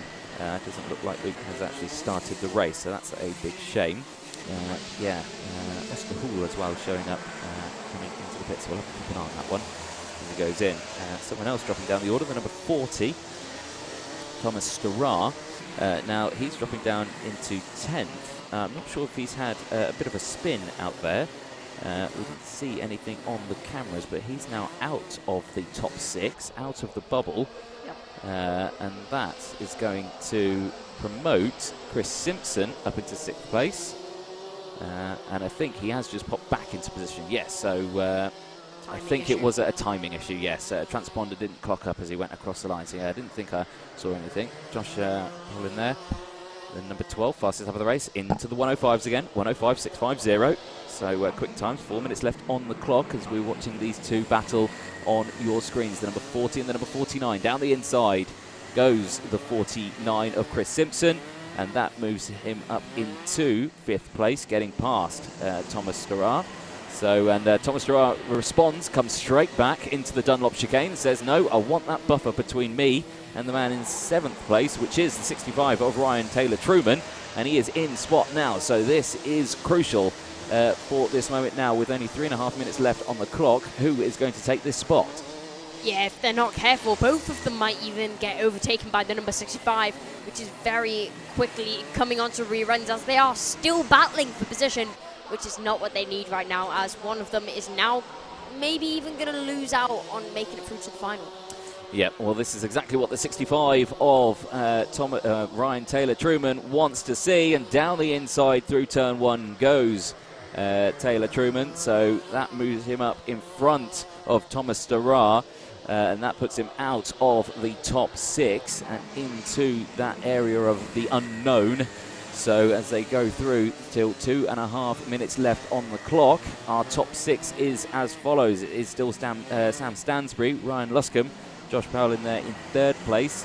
It is Marty Hamara in 4th place, then Chris Simpson in 5th, and Thomas Durar still now in 6th place on our screen, but I think it's just because it's not updated at the moment as they go through. So we'll see how it updates with Ryan Taylor Truman now, who is up into 6th place as the order is jostling around on my screen. So we'll see what it is like when they next cross the line. At 2 minutes left on the clock, still all action in that area at the moment. They cross the line. It updates on my screen. Yep, so it has updated. So Thomas Durar, yeah, in 7th place. Ryan Taylor-Truman still in that 6th place spot, holding on to it, up 8 positions from his original qualifying spot, so a cracking recovery. And of course he started down on the back of the road, 14th place on the grid, so yeah, a great recovery drive from Ryan there. I'm sure his team and himself will be very happy with that one. Yeah, this is a great recovery drive so far from Ryan Taylor. Ryan Taylor-Truman up 8 positions from 14th to 6th position now, looking in a great position with 1 minute 30 left on the clock. He is currently holding his position by quite an amount to the driver behind. He's got a 1 second gap now, so he is pulling away, so he does not need to worry about pressure from karts behind. But as is battling throughout the field of the 49, the 65 and the number 11 in front, which is the driver, which is Masih Hamera, as he is trying to defend from the drivers ahead. Yeah, Marty O'Meara there, yeah, under pressure from Chris Simpson and Ryan Taylor-Truman as they go through. Again, still very close for that 4th, 5th and 6th place spot. Thomas Storara, of course, who's just lost out on that top 6 down in 7th place. He is going to be capitalising on this. If they start scrapping and battling and losing time, that's going to be a thank you very much. I will take some of that action and get back that 6th place spot. But as it stands, the top 6 still breaking away, and a bit of breathing space between 6th and 7th. They're about a second at the moment. So see go through, but the 49 still all over the back of the 11. Chris Simpson trying to get past side by side, trying to get a good exit, can't quite do it. So Jim Era there with a better run out of the centre S through the Dunlop chicane. Onto the back straight now. Who's going to be on the brakes the latest? Great shot there, real good close shot of the number 11 there, defending that inside line. Still quite a few bits of standing water though out on track, so that's track not drying out as fast as I'm sure drivers would hope. I'm sure drivers would want it to be nice and dry and grippy for the finals, but we'll see how that goes through turn 1 again. 2 very different racing lines that you're seeing there straight. It looks like just the running wide isn't working at all. It just looks like the inside line is the much faster line through the corner if you're trying to overtake, because it just looks like they can get a better drive, they can hold on to it, because then they can defend into the next right-hand kink. Since the sun is out a little bit now, that does mean that the track will be drying up a little bit, not a considerable amount, but just a little bit. And there is a little bit of a jostle between positions, but nothing major in the top 6. No one actually losing out on their spot going into the races ahead. But this is the awful track conditions where it's not dry enough for slicks, but it's not where wets are at their peak condition. Yeah, definitely not. So final lap time then. Anyway, Sam Stansbury is midway round the lap. He'll be taking that checker flag this time around at the front of the pack. All eyes still on that 2nd place spot. Actually, I think, what's happened on the order there? I think Josh Powlin, yeah, he's crossed the line actually to take checkered, so he's managed to get front. We missed that on the screen. So Josh Powlin there actually takes the win. Sam Stansbury crosses the line in 2nd place. Then it's Ryan Luscombe who crosses the line in 3rd. Chris Simpson in 4th. Ryan Taylor-Truman crosses the line in 5th. And then Marchi Himera crosses the line in 6th. Holds on to that one. So they are the 6 that will go through. And that will, of course, mean the 8 that are going to be going home now. Thomas Storara, who was crossing. Well, this is, of course, pending scrutineering, post-race scrutineering results, so that may all change, so we'll keep an eye on that one. We have seen it before in the past where we have seen some penalties go out and they've all changed, but as it stands, from 7th place downwards, they're going to be the drivers that are going to be going home at the moment. So it will be Thomas Storara, Josh Pullin, James Tomsett, Ben McFall, Kaylee Cole, Ellie Anna McFall as well, and then Oscar Hall, 13th place on the grid, 5 laps down. So as it stands, they are the, that is the order, again, post-scrutineering results. So we'll see how it is. And yeah, that's the rapid charge over for that one. And now, of course, we've got the lunch break. It's the lunch break now. It's a favourite part of the day for that one. And hopefully we'll get some more shots out there for you later. But of course, we'll be kicking off later on with the pre-finals. Junior Rotax will be going out first. That's at 1:45. Honda Cadet at 1:05. Minimax, that's at 1:25. Rotax 177 at 1:45. And then 2:05 will be Senior Rotax. That will be the pre-finals, races 13 to 17 a little later on. And that's a nice little shot. We always seem to, Alpha Live always seem to find windmills for a nice shot at circuits and wind turbines, don't they? Obviously, lovely scenery around this track. Obviously, a great rural location for this kart track. But if the cameras had provided it, we would have been able to see if the stewards had taken any pictures of front fairings. But unfortunately, we did not catch that. But yes, make sure to tune back in for the pre-finals in just a little bit.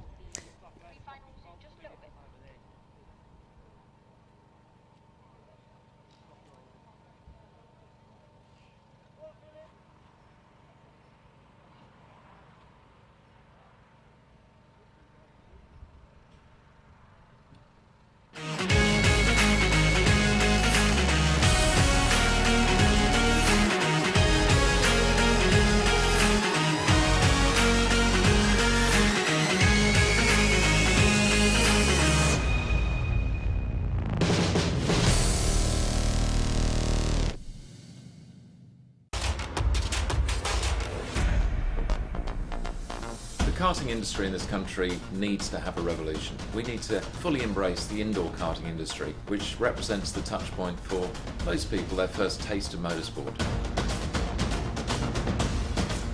Team Sport are really excited to be partnering with Motorsport UK in launching the first ever British Indoor Karting Championships in 2020. Indoor karting is the most accessible form of motorsport, so literally anybody can enter. It's going to be a fantastic championships run exclusively at Team Sport tracks across the whole of the UK.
Yes, the UK karting for me is one of the best. I mean, you've got quality drivers all round. Yeah, there's a lot of competition, so I've got to make sure I'm focused for this race and all the races for the season.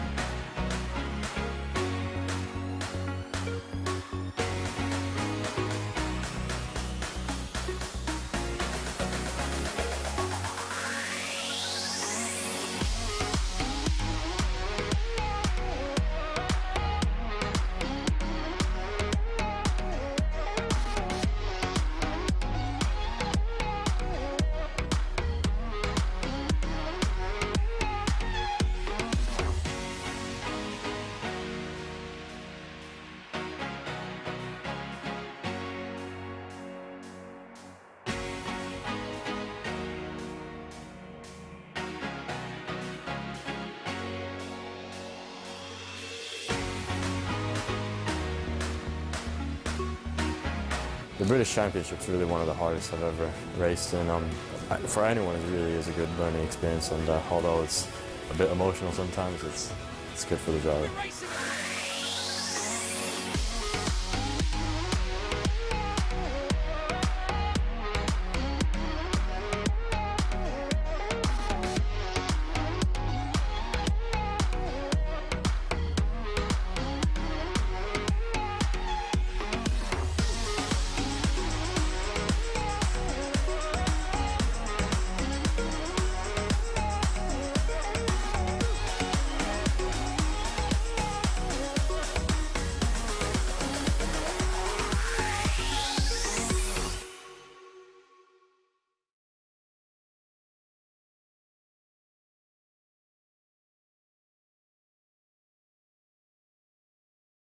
So the British Karting Championships were very important. You know, it's the place where all of the best drivers were.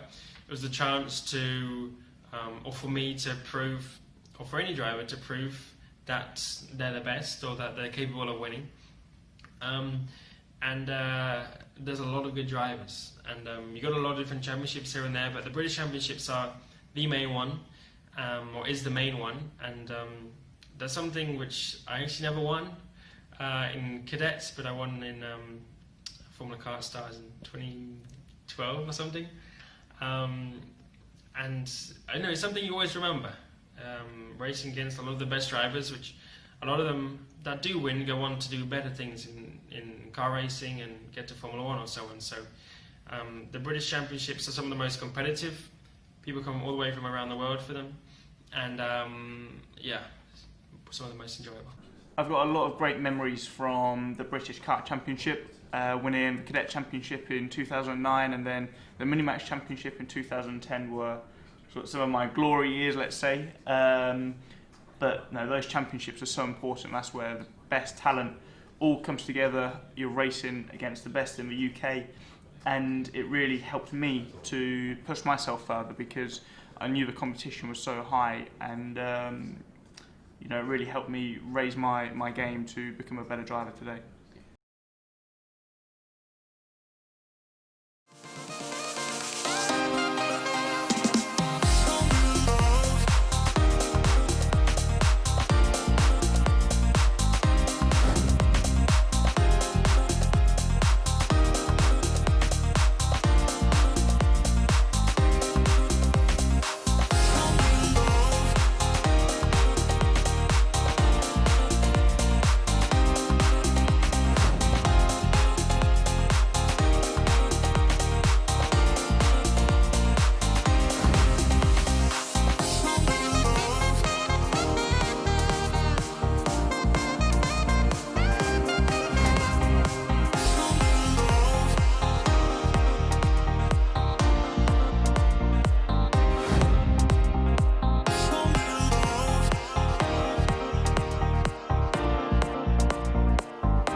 Hello, good morning. Welcome to Motorsport UK's coverage of the British Karting Champs.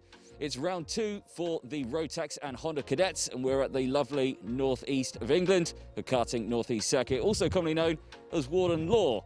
I'm your commentator for today's stream, Anthony Jordan, and joining me in the commentary box is going to be Kai Bikini. Kai Bikini? It's Kai Bikini in Italian. It's Kai Bacchini in the UK, isn't it? Kai, how are you this morning? I'm very good, thank you. How are you, Anthony? I'm very well, of course. All the people who are going to be joining us on the stream today, I've got a lot of action to catch up to today. You've raced here before in the past, quite a while ago, though. Yeah, it's been a while since I've been to the track, and it's changed quite a bit since I've been here. But it's a very tight and technical circuit, so I think the action's going to be good. Let's talk about this fantastic circuit. Built in 1996, 8 corners to prize of this circuit. I've never raced around here, but you have. Can you talk us through this first part here, the start-finish line? Yeah, so down the start-finish line, as you can see, is quite a long straight down into the first banked corner. But if you look closely, it's quite a bit of a downhill drag. So I think slipstream down this straight is going to be very important, and I think it's going to make a lot of action into turn one. Definitely. So looking into turn one, of course, the two separate lines here. What do you think is the more favourite for some of the drivers? Do they prefer the inside line or the outside line going into turn one? I think the inside line is definitely going to be the preferred line if you're trying to make an overtake, because as you can see up ahead, which we'll see in a minute, there's lots of marbles on the outside of the track.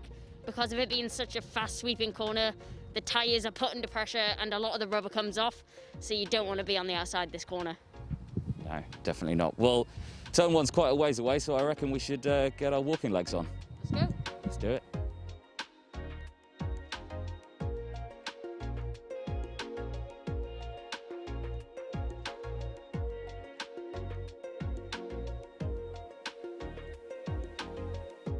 So, Kai, now we've reached turn one, the first thing we can think about is how sticky the floor is. There's so much rubber down in this fast sweeping corner that is turn one, and it's very banked, isn't it? Yeah, it's a very banked corner. You could even compare it to a little bit like Zandvoort, but as I said, there's a lot of dirt and rubber on the outside of the track, and also a lot of rubber on the track, because if you stood here too long, your shoes would pretty much come off.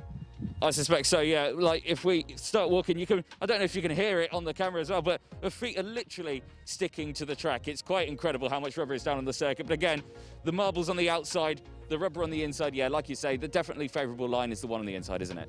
Yeah, especially if you're in a race situation, you don't want dirty rubber getting on your tyres, as that will give you a disadvantage in terms of grip and traction, especially under acceleration, which is going to be a main thing, especially come through this S's section coming up.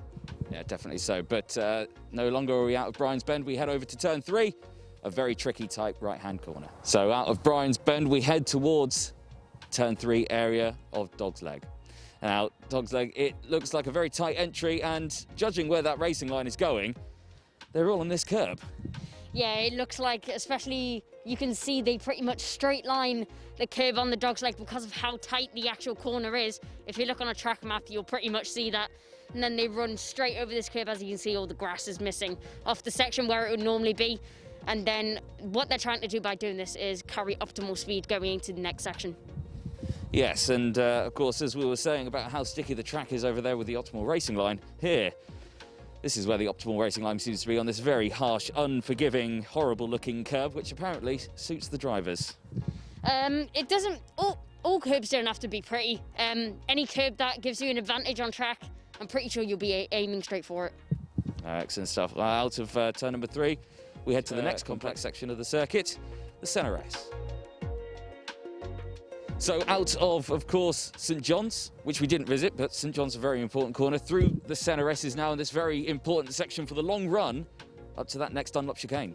Yeah, it's going to be very important to get a good exit out of this hairpin coming up, as there is an uphill climb to the Dunlop chicane, which is going to be a major overtaking point if you are able to get a good run out of the Centre S's. So I think that'll be interesting to watch on the commentary. Definitely so, yeah. This corner here, it looks very inviting, but it actually looks like quite a tight corner. It looks like you can get a great exit out where our cameraman's actually standing. There's a lovely bit of tarmac runoff there that you can use to your advantage for that good run. Yeah, I think for this corner you can turn a little bit earlier than expected, because as you said, there is a bit of a runoff, and you want to go wide for the middle part of this corner and then tight up to the actual Dunlop chicane, as our feet are sticking to the ground again on the optimal racing line. No, excellent stuff. Well, like I say, out of the Centre S's, next up, Dunlop chicane. So here we are now at the Dunlop chicane. Looks to me like a very single file racing line section of the track here. Yeah, it's not a very a wide chicane, but it's a wide entry, so a lot of opportunity, as I said, if you get a good run off the Centre S's, to try and make a move into the chicane and keep your competitor behind you. And as we were saying, the very important run out of the Centre S as well, to gain as much speed as you can through here. And you just look at the dark rubber that has been placed down in terms of the practice and the heats and qualifying that we've seen today. It's phenomenal how much rubber they've put down. Yeah, from my knowledge and what I know, it's a very fast chicane. I think maybe even just the junior Rotax, it's just going to be a little lift through the chicane trying to carry as much momentum going over to the gasworks hairpin. Yeah, and of course, crucially, that exit curb as well looks a bit harsh than some of the rest out there. It doesn't look as inviting as the others. No, definitely not. Well, like I say, an important exit out of this corner leads you up to, of course, gasworks corner. So, Kai, nearly at the end of the lap now. Gasworks bend, we've exited out of the Dunlop chicane. It's a fast uphill run to the highest part of the circuit, into the steepest part of the circuit as well from here. Yeah, as you can see, it's a very big decline through the corner as well. So I think what we're going to see is a late apex from a lot of the drivers, and also there's a bit of a runoff on the exit, so trying to carry as much speed as possible, going into a very, very crucial part of the circuit to get it right. And as you say, a very fast section of track into a very tight hairpin here. Not a lot of runoff. Braking's going to be crucial here as well. Yeah, but obviously, as you can see, a lot of rubber on the track, so that means the brakes are going to be working very well because the tyres won't lock up as much because they will be gripping onto the track. But I think heavy braking going in is going to be key. Excellent. And like I say, not much runoff here. If you do run off wide, those tyres don't look very inviting either, do they? No, they definitely don't. Excellent. I think we should carry on moving before my feet again stick to this track. It's so rubbery. So, Kai, we're nearly at the end of the lap. The final corner, paddock bend. Again, a very crucial exit out of here for the long run down the start-finish straight. But before we headed here, you had the horseshoe corner. Talk us through that one. It looks like a very fast, complex section. Yeah, so the horseshoe is pretty much a quadruple left-hander, and you need to carry as much speed as possible through this section. I've been saying that about most corners, but you're pretty much flat and you're just hanging on to the kart around this corner, hoping that it goes in for the final part leading up to this final corner that we're standing on right now. But as you've noticed, on most of the corners, there's a bit of a runoff on the exit of this corner. And this is a very tight corner, but it's a very tight exit as well. Yes, now looking at the corners before, of course, it looks like it's a great opportunity to try and get a switchback on someone. Again, a very popular overtaking manoeuvre. But is it something that drivers are going to do here at this final corner? Because you want to get that good exit. I think as we can feel under our feet, there's a lot of rubber on the inside of the track. So I think it will be risky going for the undercut, but if you can pull it off, it's definitely going to be crucial going up into the first corner. Definitely so. And again, another look at the track. You can see the whole place from just this one section, and it's an amazing fast circuit. So much rubber, like you say, down on the track. Some harsh curbs. I think all of today that we're going to see is going to be some excellent racing. Yeah, I'm looking forward to it. It's my first time commentating on the Motorsport UK, and I'm very much looking forward to it on pretty much my home track. Excellent stuff. Well, of course, looking forward to the heat starting and the end of the day, the finals. But yeah, a fantastic facility, a fantastic circuit here at Warden Law.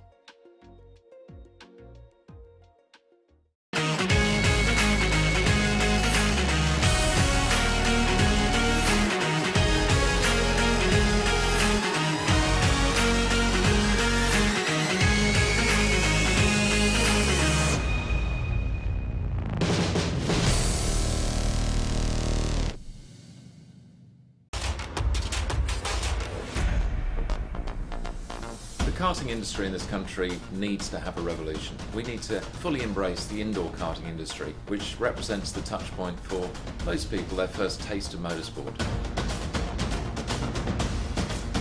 Team Sport are really excited to be partnering with Motorsport UK in launching the first ever British Indoor Karting Championships in 2020. Indoor karting is the most accessible form of motorsport, so literally anybody can enter. It's going to be a fantastic championships run exclusively at Team Sport tracks across the whole of the UK.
The UK karting for me is one of the best. I mean, you've got quality drivers all round. Yeah, there's a lot of competition, so I've got to make sure I'm focused for this race and all the races for the season.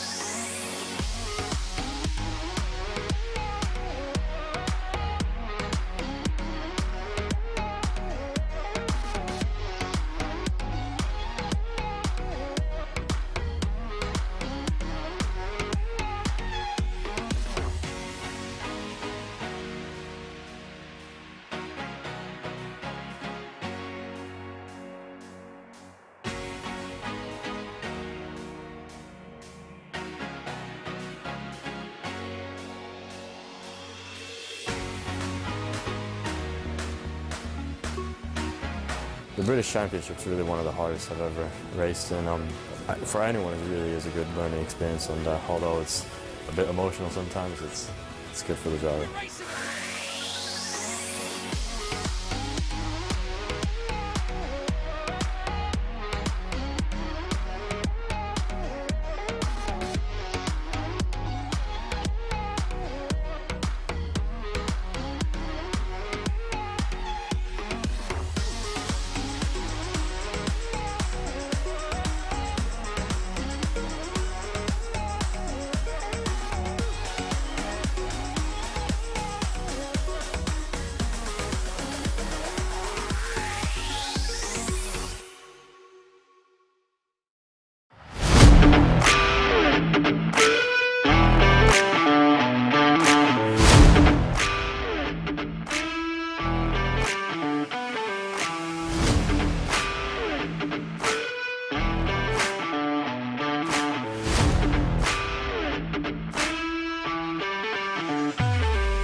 So the British Karting Championships were very important. You know, it's the place where all of the best drivers were.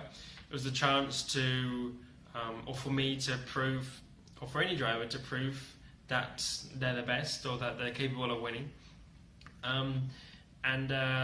There's a lot of good drivers, and you got a lot of different championships here and there, but the British Championships are the main one, or is the main one, and that's something which I actually never won in cadets, but I won in Formula Kart Stars in 2012 or something.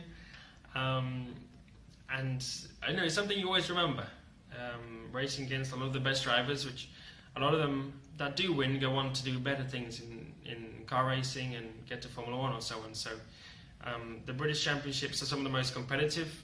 People come all the way from around the world for them, and yeah, some of the most enjoyable.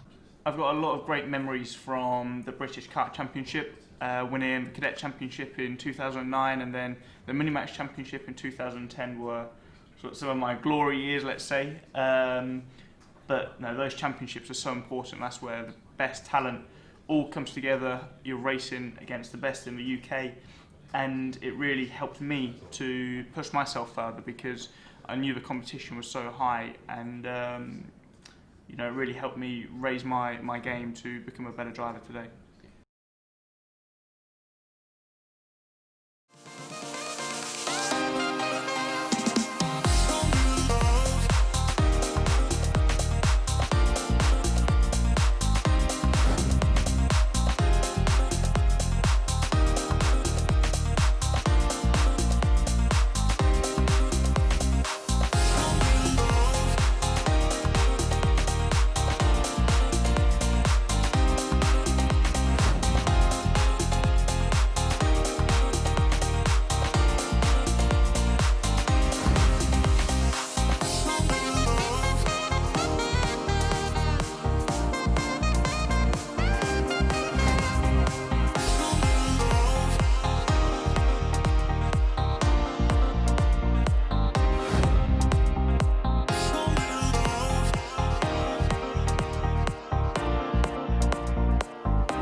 I'm Tina and I'm one of the partners of Jag Engineering. One of the major impacts in the Rotax history is in the 80s when Rotax started producing the 100cc engines. These quickly became the choice of engine in the karting worldwide. And then again in 1997 they introduced the FR125 Max, which again took over the world of karting as the engine of choice. And that's the reason that we're all here today, because of the 125 Max, which we're all on.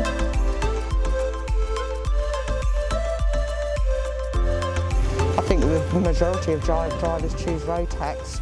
Number one is affordability, then it's reliability, and Rotax offer a warranty on all their products. The main plans for Rotax in the near future is hopefully for the Micro Max, which we are running at the next MSUK round at Clay Pigeon. There will be 2 tickets for the grand finals for the winner and the second place in the Micro Max.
Oh, welcome back to the Motorsport UK British Karting Champs. This is after the lunch break. Lunch is over. The commentators are fed.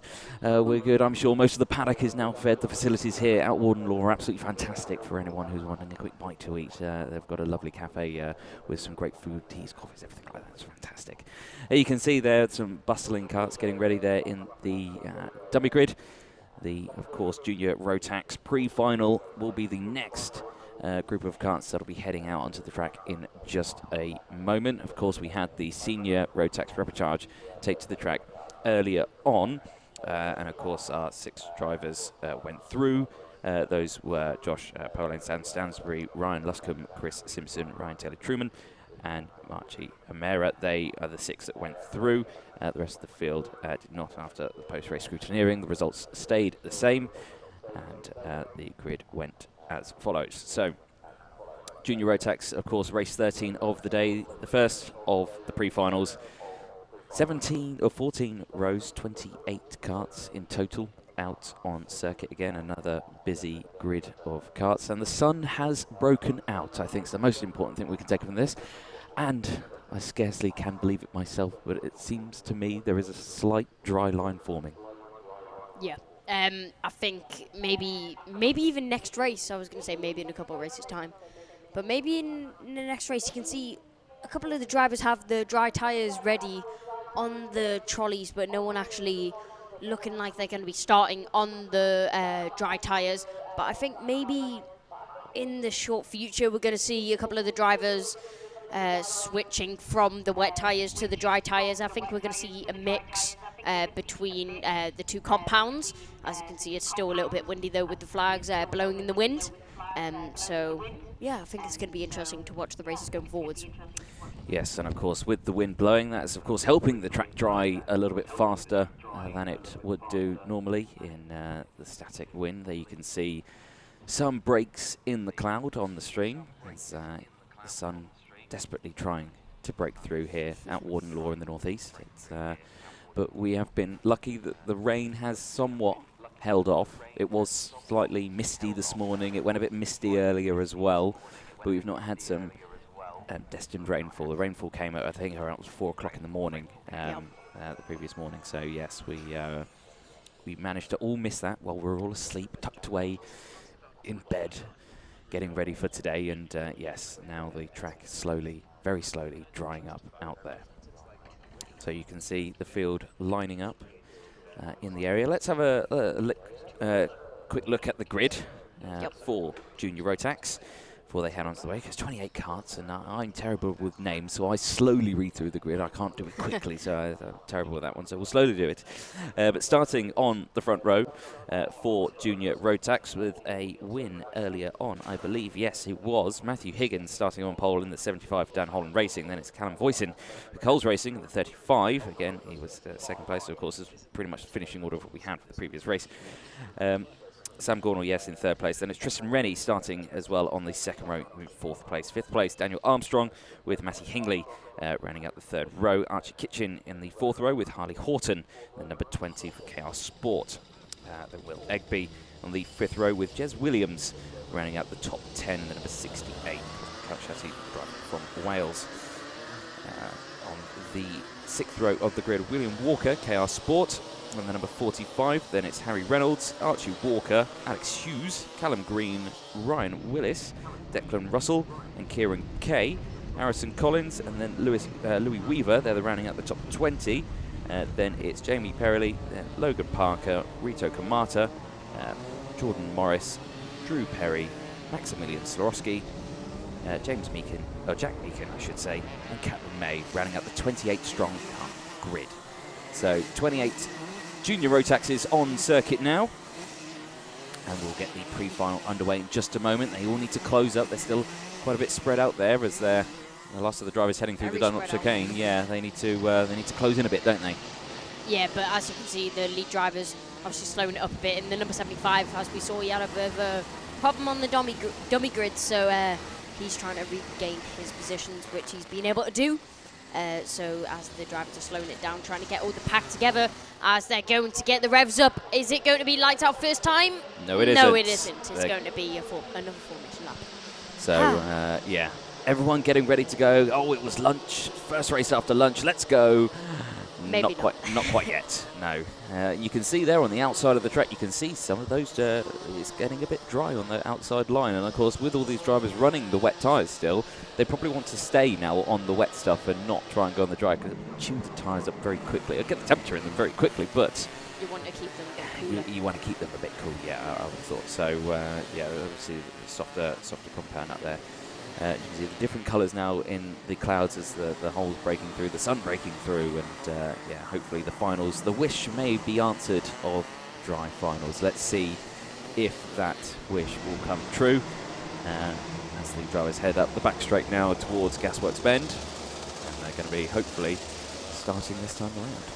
Yeah, hopefully it's not another rolling start. If so, I think they're going to be in a little bit of bother, but hopefully it is going to be an actual start as they come just around the horseshoe, the long left-hander, multiple left-handers actually, as they are just about to come around Paddock Bend. Will they be able to get it underway this time? As you can see, the whole field really packed together now as they all accelerate around the final corner. Will they get under the way this time? Yes, they will, as the lights go green and everyone into the first corner, as we can see, trying to cover the inside line. But the number, I think that's the 74 going up the inside. That's Tristan Rennie into the lead so far. A lot of battling throughout the field. Going into the first couple of corners and around the dog leg, it looks like everyone is just about keeping it through safely. Yes, it was a good start from the front of the field then. Everyone getting through still side by side at the front there. Argenti Motorsport in third place, still holding on to that spot. I believe that's Matty Hingley for the Argenti, the Welsh driver in the number 13. Getting up a good few positions there. Of course, these races are 12 minutes plus the one additional lap that we've seen furthermore from the previous heats. There were 10 minutes plus one additional lap, so slightly longer this time around as we go through. Again, sun breaking through. Some of the drivers still running that clear visor. That will be playing havoc for them in these tricky conditions. And of course, with the sun breaking through some of the clouds, they don't want to get that bright light in their eyes. So some still running the tinted visor though. But round the final corner, lap one completed. 11 minutes left on the clock, and there is the order. Callum Voisin is still leading the way from Tristan Rennie. Sam Gornall crossing the line, third place. Matty Hingley in fourth. So again, a big jostle for the top four at the start of this race. A great start though from Voisin, obviously starting on the front row of the grid, but managing to hold on to that first place spot for the Coles Racing team. Vision Motorsport in second place with Tristan Rennie. A great start from him as well. He was obviously in fourth place, moving up a couple of spots as well. So a good start from all the top drivers. Matthew Higgins obviously though with a bit of an issue. Now, technical flag going out to the number 90 of Walker, Archie Walker, that is for the Argenti Motorsport Kart. So that's a disaster for him. He'll be soon having to report to the pit lane. We did have technical flags going out earlier on today, which a driver ignored and subsequently got a black flag. So yeah, it's a very naughty slap on the wrist from the race stewards there as the rest of the field will go through. But still, very close racing out here. Yeah, and as you can tell from the lap times being much, much lower, we're starting to see below 1 minute. We're seeing 59s now, as we were saying, seeing 1 minute 5s, 1 minute 6s before. So as you can tell, the track has dried up a lot as there's a warning flag for Jay Williams, and there's battling throughout the number 88, and I can't see what that other car is, but they're both Chaos Sport, and I think that's a Vision Kart. They look very similar. I can't tell the difference. Yeah, no, it's I have known for that one. A few of the karts, the Cosmic chassis, the KR Sport chassis, they all look, yeah, highly similar. It's very, very annoying for the commentators. Yes, I will say, yes, a bit of pain. 9 minutes left on the clock then. Voisin still leading the way from Rennie, then Gornall, Higgins, Hingley, Armstrong, Horton, Williams, then Walker. Then Alex Hughes rounding out the top 10. Then it's Ryan Willis, Callum Green, Declan Russell, Harry Reynolds, then Harrison Collins, Archie Kitchen, Archie Walker, Rito Kamata, Kieran Kay, Jamie Perrelly and Will Egby. They're the top 21 out there at the moment. The rest of the field go through. Obviously, I think we have lost one or two. No, we've still got everyone out there. Jordan Morris, then Louis Weaver, Maximilian Sorowski, then Drew Perry, Kathleen May and Logan Parker, and Jack Meakin rounding out the 28 karts grid. We've still got 28 running out there, which is a rarity. So it's still good to see all 28 running there at the moment. But on the screen, the 35, the 74, is the front runners. There is the lead, of course, with the pre-final. This is going to determine where the drivers start for the final. So obviously the higher the better you want to be. So it is all important at the front of this grid. There's first, second, third, fourth. And you can see still under braking, that back of the kart stepping out under the wet conditions still. It is still slippery. It's not slick tyre weather yet, but I'm sure all the mechanics are going to be scrambling to get everything they need to swap those tyres very quickly on the dummy grid area. Yeah, I think everyone's going to have both sets of tyres ready because it's not really great conditions for both of them. But I think we'll see a couple of drivers experimenting in the races to come. But as we know, Tristan Rennie made it up into the top position at the within the first lap. But Callum Voisin is able to take over first position currently. But Tristan Rennie very close behind, chasing him down. Yep, so as the rest of the field go through, the 96 there still in third place. Sam Gornell under pressure now from the 75, getting very close. Matthew Higgins trying to make a recovery back for the Dan Holden Racing kart there. Under pressure as well from the driver behind. That is Matty Hingley as well, fifth place. Let's go through and watch this. 7 minutes left on the clock as the top four still battling away. And 75 there. As it looks like there's a bit of a timing issue there as everyone's dropping back. So I'm sure Ian will be working frantically in that timing tower to try and sort this out. But yeah, some issues there with some of the drivers not clocking up there in the main screen on theirs. But on our screen here, it seems to all be functioning as well. So the 35, Callum Voisin still leading. Is a little further back to 14 that we've got here. Daniel Armstrong under pressure from Harley Horton. Daniel Holland Racing versus KR Sport. Two very competitive teams out there. Here's further again, back up at the front. First, second, third, and fourth. Still battling away. Of course, for those spots on the rostrum, where do they want to finish? Of course, no one going for those overtakes yet, because of course, Constantino Reflectors, as soon as they start battling, will close those gaps. Everyone will close back up again, so everyone's staying in single file. But there's a move, the 13 of Matty Hingley going down the inside of Sam Gornell. Makes that move complete.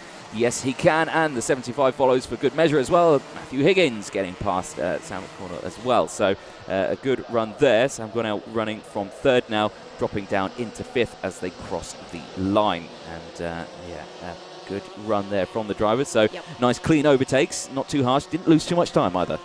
Yeah, Matty Hingley is on fire right now. He has the fastest lap and he set the fastest first sector. So he is definitely going to be looking for any overtakes that he can take right now, as he's currently in third position. He will be chasing down the top two.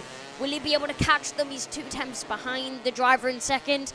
Maybe he'll be able to get Tristan Rennie, but it's a bit of a push going for Callum Voisin.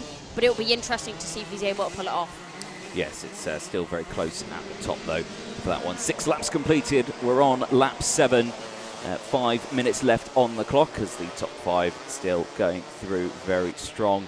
And very close in between as well. The 13 still piling on the pressure on the 74.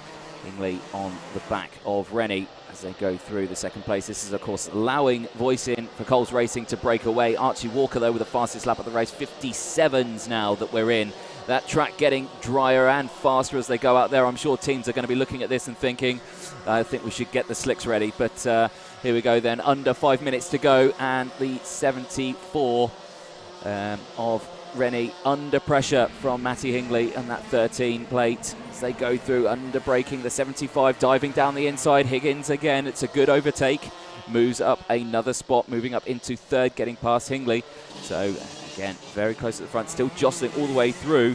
That's allowing second place now to break away. Tristan Rennie, Callum Voisin to close that gap, and the sun is breaking through. Yeah, there was a bit of a collision between a couple of the karts in the mid-pack going through the centre S's. I saw one kart going flying across the track sideways. Definitely not in the position that you want to be. But yeah, this is going to be a chaotic last couple of minutes in this pre-final as everyone wants the best position possible. Matty Hingley in a... Who's that? I can't really see who that is, but Tristan Rennie's dropped down to fourth. As there was a car next to post 6. Looks like a KR Sport 73. Chassis. Number 73, who's that? It's Kieran Kay, KR Sport, dropping down the order. The same with Harry Reynolds as well, the 64. I think that's a disaster there. Not sure if they... Well, it's Drew Perry, the 64 privateer, dropping down the order. So we have lost a fair few drivers now. So it looks like we've lost Archie Walker, who's had an issue. Kieran Kay who's had an issue as well. Drew Perry also has had an issue. Archie Walker's actually, I think, still going. So there we go. So he's still out there. But yeah, disaster there at the back of the field. But change for the lead here. The number 13 getting in front. That's an excellent stuff that we just missed from there. So Matty Hingley getting past Voisin over the finish line now as 9 laps completed. A fantastic overtake, well timed and well calculated. The back 3 here trying to close in on this gap as well. But with those 2 fighting away, I'm sure that's a possibility that could happen in the near future with under 3 minutes remaining. I said Matty Hingley was on fire, but I didn't know that he was this quick. Within the space of a couple of laps, he's been able to gain over 2 seconds on the drivers ahead of him. This is great pace from the lead driver as we see a move from number 20 on the 74, which is Tristan Rennie losing a position to Harley Horton. Textbook overtake before, and as you can see, the dead car of the number 73 unfortunately left in the barriers. But as we're watching these drivers, Tristan Rennie just dropping positions now. Hopefully in the next 2 minutes, will he be able to gain any positions though? Well, I'm not too sure as this track is drying up. Of course, myself, I'm not overly sure what it's like to drive a kart on wet tyres on a dry track. I'm not sure it's got the grip in the world, I would have thought, because of course less tread down on the track. Matty Hingley though, fastest lap of the race again, 56.370. Track is getting much faster now as we see the next race that go on slicks will start I suspect going back into the 40s and things like that, because they were the sort of lap times we were seeing yesterday out on circuit. But less than 2 minutes left on the clock. Leading the way, Hingley from Voisin, Higgins, Gornell, or Gornell, I should say. Then it's Horton, Rennie, Walker, Armstrong. There's the number 15 of Alex Hughes, was running in 13. He's missing a rear wheel. And that is a 5-second time penalty as well for, I think Walker. Yeah, I think it is Archie Walker as well. So, insult to injury.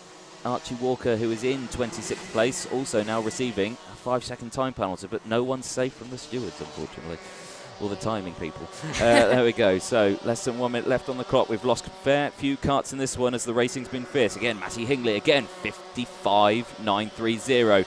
The track is borderline dry on that racing line. It is still wet out there offline and in some corners, but where these karts have been, the heat from the tyres, the water dispersing from the tyres as well, and the heat from the engines has meant that the dry line has now formed.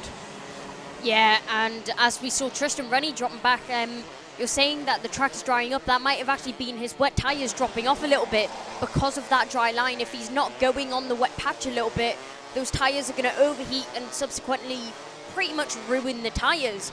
So that might have been a problem for his car and why he dropped so many positions. But if he's able to fix that mistake, I don't know if he'll be able to gain any positions as he's 1 second behind the car in front, but I think he might be able to maintain 6th position.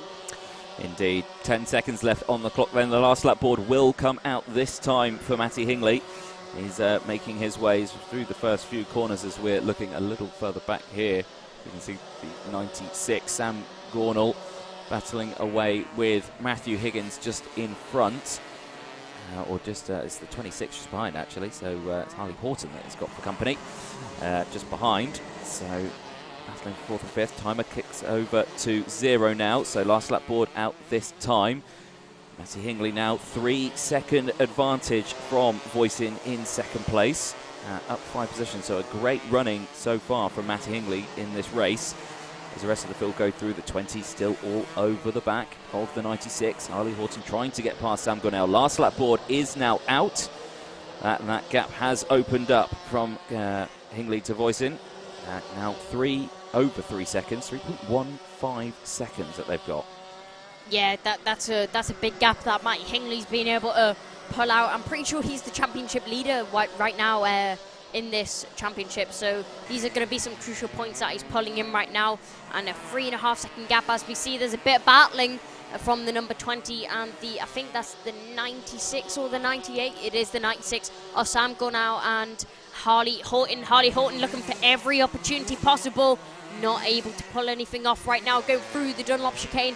And down the back straight, that is the number 13 of Matty Hingley. But as we rejoin the battle, is he going to look for the undercut? Not able to pull it off through the horseshoe. Will he be able to get anything into this final corner? Matty Hingley will cross the line to win the race, but we are currently focused on this battle.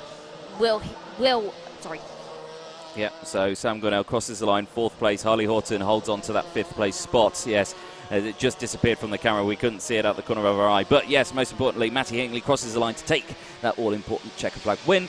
Callum Boyson crosses the line 2nd place. Matthew Higgins, after starting on pole position, drops 2 places, but still on the rostrum on this one. And of course, starting in 3rd place for the final. So there it is on the bottom of your screen. The winner, the number 13, Matty Hingley, 14 laps completed. And very high speed indeed as the rest of the field go through. We'll get the rest of the results up on the screen right now. There they are. So there you can see top 10 finished by Declan Russell, Archie Kitchen, Callum Green as well.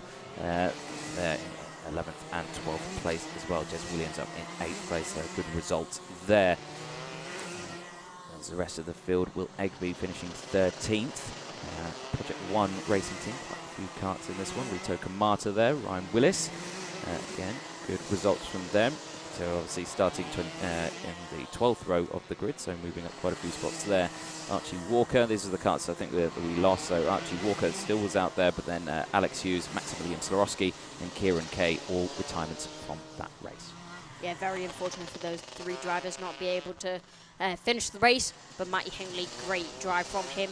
Dropped down a couple of positions at the start, but managed to pull back to 1st position and pull a big gap on the driver behind. So great driving from everyone throughout the field and lots of battling. Indeed it was. Well, if you thought Junior Rotax was close racing, you've seen nothing yet. I suspect the Honda Cadets will be next out on circuit.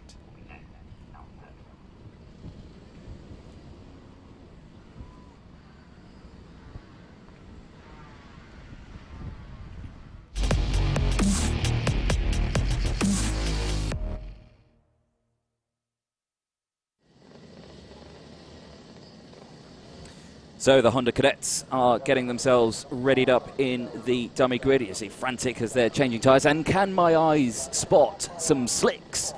But I can also spot some wets out there as well. So mixed decisions down on the dummy grid.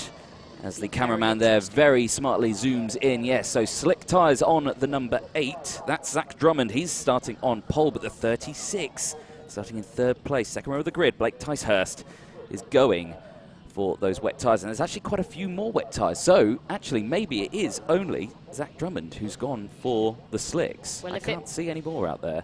Yeah, but if it pays off, at least he's got a quite considerable win on his hands right here.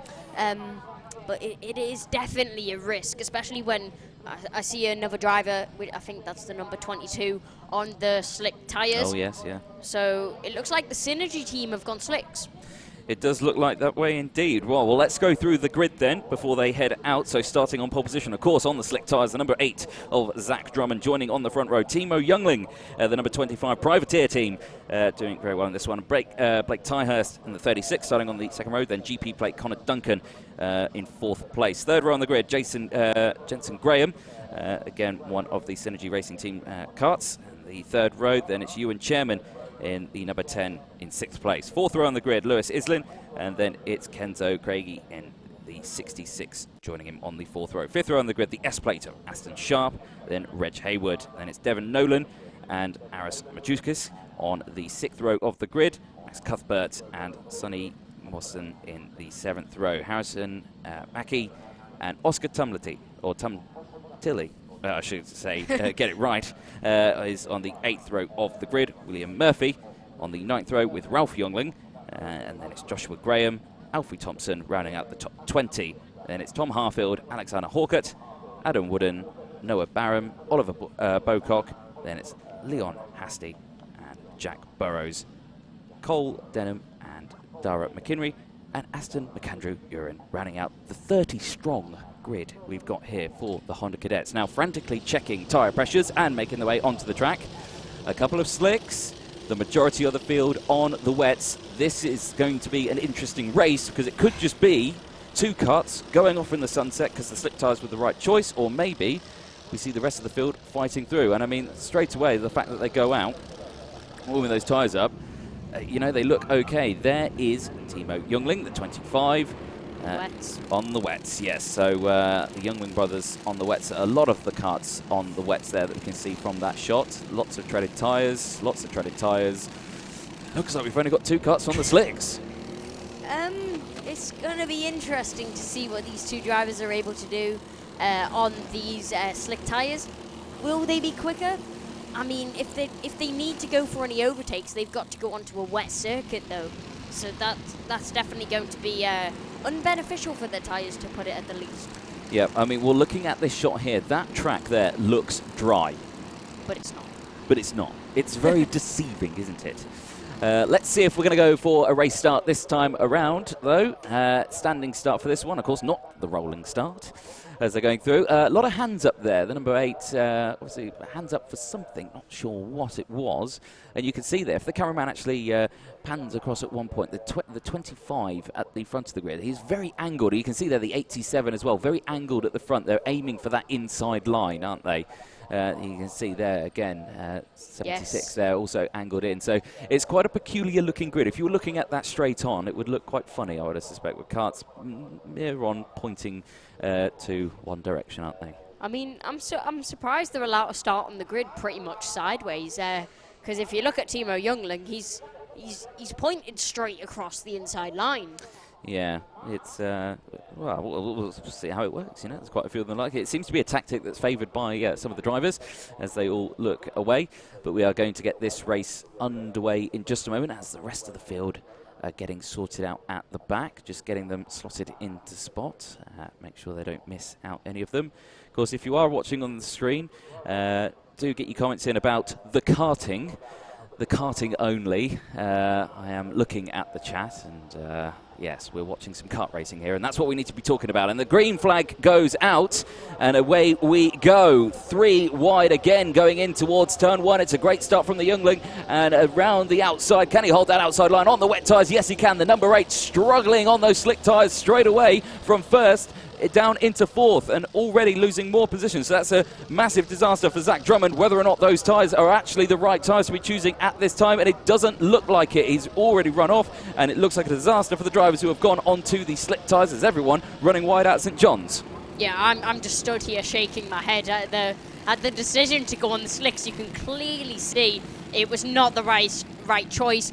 He's getting swarmed left, right and centre. This is not going to be a good starting position for Zach Drummond, especially going into this crucial final. Yes, very important. Again, drivers running very wide, 3 wide out of the Dunlop chicane and run wide. And there's a spin. It's Youngling off the track. The 25 has been sent, and another spin as well. The 23 off at the Gasworks bend, and that's a disaster for Youngling, who started in 2nd place. I don't think any rain is coming down. It's very misty that's come across. So if the weather has started to close back in again after it looked like it was drying, disaster has struck as the drivers cross the racing line. Blake Tice is leading the way from Ewan Chairman, and again, still 2 very different racing lines as we go through side-by-side action. The 37 getting jostled out of position. The recovering 25 of Timo Youngling in 5th place, getting past as well. So despite that, still very confident and clawing his way back. I think it's fair to say that the best tyres to be on right now are the wets, as most of the field are just swarming the people on the softs. This is definitely not a good start for Zach Drummond. Dropped many positions down the field, and not in the position that he would want to be right now. But also Timo Youngling did take the start, take the race lead off the start, but then also spun off, which does mean that Ewan Chairman is now in the race of the lead, commanding the pack. But you can see everyone trying to make moves throughout the field. Oh, and that's a spin for the 66. It looks like that hairpin is dreaded for many of the drivers. Yeah, Kenzo Craigie there, the number 66, trying to go down the inside again, locking at that rear axle, under braking, and the kart just rotating with too much speed into the corner. So, as you can see there, a very close-knit battle here further back. The number 10 at the front, leading the way, though. Ewan Chairman under very close pressure from Blake Ticehurst on the 36. The rest of the field go through. Another spin. The number 11 through turn 1 as the rest of the field come through. Is he going to be avoided? Yes, he is. So, very well skilled from the rest of the field to avoid. But Tommy Harfield there, again, a disaster through turn 1. This track is at it's terrible conditions out there at the moment, isn't it? Is it dry? Is it wet? We don't know. Where's the best racing line? It's all jostling for the best spot on the track, and if you get it wrong, round you go.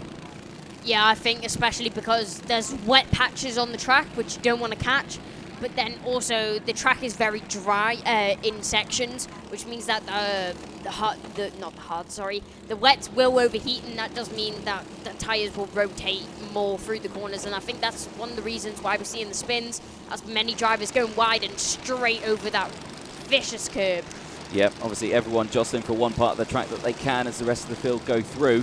Again, through the gasworks bend, now into the horseshoe. This very big group here of karts at the front, trying to focus on who it is at the front. We have lost, I think, one driver, Oscar Tumulty, has not actually made it onto the track in the number 30, so only in 30th place. But a change for the lead at the front, the 36 of Blake Ticehurst getting past Ewan Chairman out of that, and a black and white warning flag going out to the 54 of Nolan. So again, got to watch out for the contact out there. Stewards are watching. Getting that big bump on that exit of that curb through there. Fastest lap, Oliver Bocock in the 35. 109.710. That's quick for these karts, obviously, in these conditions. Obviously, it's still quite treacherous out there. The number 10 trying to get back past. Or is that 36? Yeah. The number 10 of Ewan Chairman trying to get past Blake Ticehurst there after taking that lead spot. But there, third place, closing in. Timo Youngling recovering after his spin earlier on. Down the inside, gets that position done, moving back up into second place. Yeah, great driving from everyone throughout the field. But as you can see, Timo Youngling just coming around the corner. He did spin off earlier, but now he's back up into position where he would normally be. William Murphy in 14th position. We haven't seen much of him this weekend, but he is making his way throughout the field, and it does mean that Timo Youngling is now back into second position. Will he be able to take the lead? Yes, he will. Lovely move on the 36 of Blake Ticehurst, as it does mean that Timo Youngling now has the race lead after a spin on the first lap. Yeah, very good recovery. Looking a little further down the order as this race still hots up. The rest of the field still scrambling. Good starts, though, from further down the order. Aston McAndrew-Uren was a great start. He's up 19 places in 11th place. A cracking start from him. Harrison Mackie as well, up 6 spots. Joshua Graham up 11 spots as well. Alfie Thomas as well, up 10 spots. And Noah Barham as well, up 12 spots. So massive gains in the order. But, like you were pointing out, Zach Drummond, the number 8, who was running on the slick tyres, is all the way down the order. So slick tyres definitely were not the one to go for. And as you can see, yeah, I'm starting to see lines reappear. The mist has come back in. I'm looking out the window, and he's getting that misty rain has come back, hasn't it? Yeah, this is a massive jostle in the mid-pack, as we saw Oliver Bocock go up the inside of 2 drivers as they all go wide into the hairpin. Some drivers sticking their hands up, not knowing what is happening. But yeah, as you were saying, the mist has come back over the track, so maybe that is going to play a factor going into the races coming ahead. We thought it was going to get dry onto slick tyres, but this is the northeast. The weather's unpredictable. Yes, I think commentator's curse played havoc with that as well. I asked for a dry finals, and we didn't. No, it's come back wet again.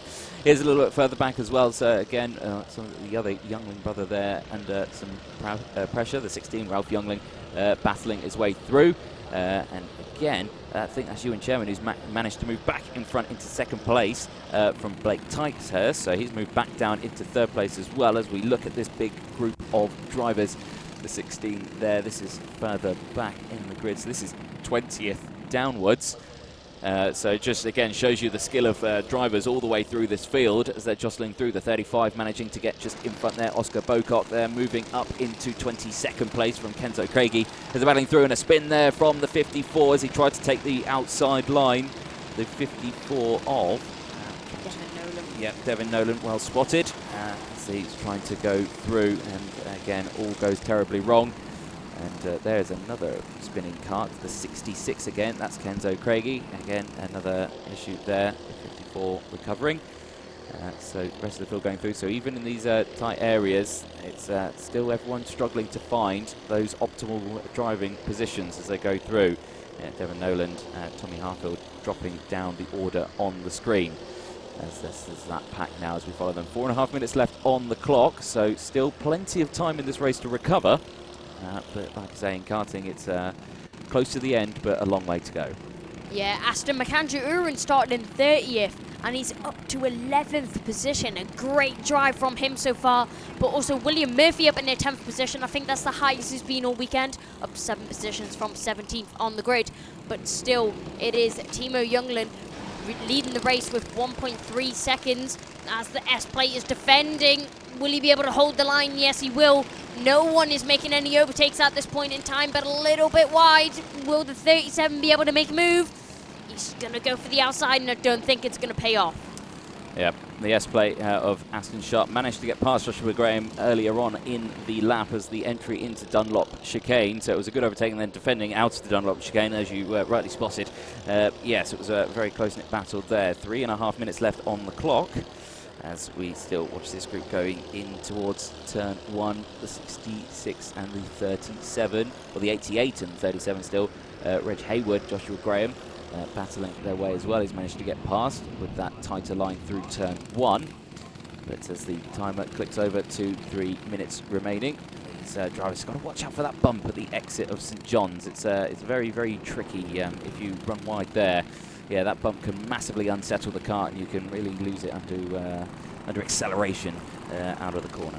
Yeah, I've seen many drivers go flying in the air from hitting that bump on the exit, and it's not very clear to the eye as the number 8 goes a little bit deep and he hits the 36 on his way for good measure, but not great for those drivers. The number 8 just goes a little bit deep and is not having a good day as Zach Drummond.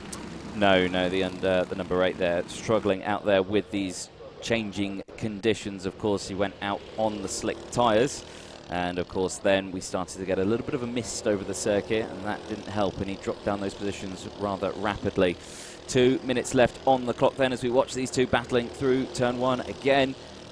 The 37 still holding off the 88. The 88 trying to go down the inside. There is the number 8, Zach Drummond, getting out of the way. So he's been lapped now. So again, the wet tyres hitting those curbs. You've got to stay off those curbs, lads. They look like you're going to break a collarbone going over those curbs. It looks like it's horrible and bumpy. Yeah, it does look like you're definitely going to injure yourself, but sometimes it's a risk worth taking because it might give you a massive advantage over the other karts if they are not taking that line. But as you can see, Timo Youngland not having such a big gap, and I think that was the 36 of Blake Teichers just going flying over that final curb of the chicane. You can see it's a bit like a pair of stairs. It just goes down, and I bet it's not pleasant to go over the top of. Yeah, a bit of a cheese grater curb, I would say, for that one. It's the 37, though. Again, a little bit of love tap on the 88. Just letting you know, I'm here. Joshua Graham trying to defend off Reg Hayward as they've gone through that one round the final corner back onto the start-finish straight. 1 minute remaining. So not many laps left on this one, but still leading the way. Timo Youngling from Chairman, Ticehurst, Islin, Sharp, Graham, Hayward, Thompson, then it's Mackey and Murphy rounding out the top 10. Then it's McInnery, then Hasty there, then Mosselson, then Hawcutt, Majuskas, Brook, Wooden, and then McAndrew-Uren there rounding out the top 18 out there at the moment. So still a very close-knit field out there. 30 seconds remaining on the timer. Youngling with a gap now of 1.6 seconds. So managing to pull that gap away. Blake Ticehurst, though, still closing in. Only 2 tenths behind Ewan Chairman. So the battle for second place still very much alive as they go through. But here we're looking at the 88 and the 37. Joshua Graham, Reg Hayward, 6th and 7th place on circuit at the moment, trying to just get to this checkered flag. 5 seconds left on the clock. Last lap board, will it come out this time? Yes. I believe it will. So, yeah, so you can just see Timo Youngling off in the distance as they crosses the line. Final lap this time around. So, we're on 10 laps completed. Lap 11 we are on now, and checker flag will be coming out. This is the 10 and the 88. So yeah, this is the 10 and the 36. So this is the battle for second place that we're seeing. There is Timo Youngling on your screen in the green karts, the privateer team. running very well. But yeah, very close still for the second and third, Kai. Yeah, earlier in the heats we saw Blake Titus overtake his teammate Ewan Chairman on the final corner. He was very upset about that, so I wonder if he's going to try and do the same. That'll be interesting to see. Or are they working together to catch Timo Youngling? It's now half a second. Will they catch him towards the end of the lap, or will they be able to make an overtake? That's the question. Well, 8 tyres are better than 4 as they come into shot now towards Gasworks Bend. The gap is still there. They're fighting side by side, though, so because of their defending, they're not going to close that gap. Timo has still got that large enough gap to break away from these two. The number 10, though, of Ewan Chairman still in second place, defending from third place. The 2 Ambition Motorsport karts for second and third, but the privateer of Timo Youngling takes another win here at the Warden Law circuit. Ewan Chairman crosses the line in second place. Blake Ticehurst crosses in third place. Lewis Islam will cross the line in fourth. Joshua Graham in fifth. Aston Sharp will cross in sixth place. Reg Hayward in seventh. Archie Thompson in eighth place. Then William Murphy in ninth place, and Harrison Mackey in 10th. That's the top 10 from the field as the rest of the field cross the line, and a very, very close race on that one for the pre-finals. The finals, of course, for the Honda Cadets will be taking place a little bit later on today after we get through the rest of the pre-finals. The Honda Cadet final will be at 3 o'clock, so if you are a Honda Cadet fan on the stream and you need to get some jobs done or anything like that, come back at that time, and then yes, the finals will be underway. But yes, an excellent race, and there is of course the order positions of the final race there. The 13, Sonny 7 there, Ambition Motorsport 13th place, Alexander Hawker as well 14th, Oliver Bocock in 16th place, and yeah, we had a couple of drivers, Ralph Youngling, the other Youngling brother, 24th place, Devon Nolan in 23rd, and the rest of the field here. I believe we lost these last couple of ones on the last one with the horrible track conditions. That would have been the drivers who went onto the slick tyres. But yes, it was a bold call, and someone had to make the call, and it was the pole sitter who did that. But unfortunately, it did not play well, and that's going to make his final a lot harder than he thought. Yeah, I think it was a bit risky for them to test something on the man who's starting on pole. You'd think if you're starting on pole that you'd go with what the rest of the field is doing, because even if the slicks were quicker, he'd only lose a couple of positions, and now he's starting right in the back. Yes, it's definitely my favourite terminology, suboptimal from that one. But here we go. Up next is Minimax.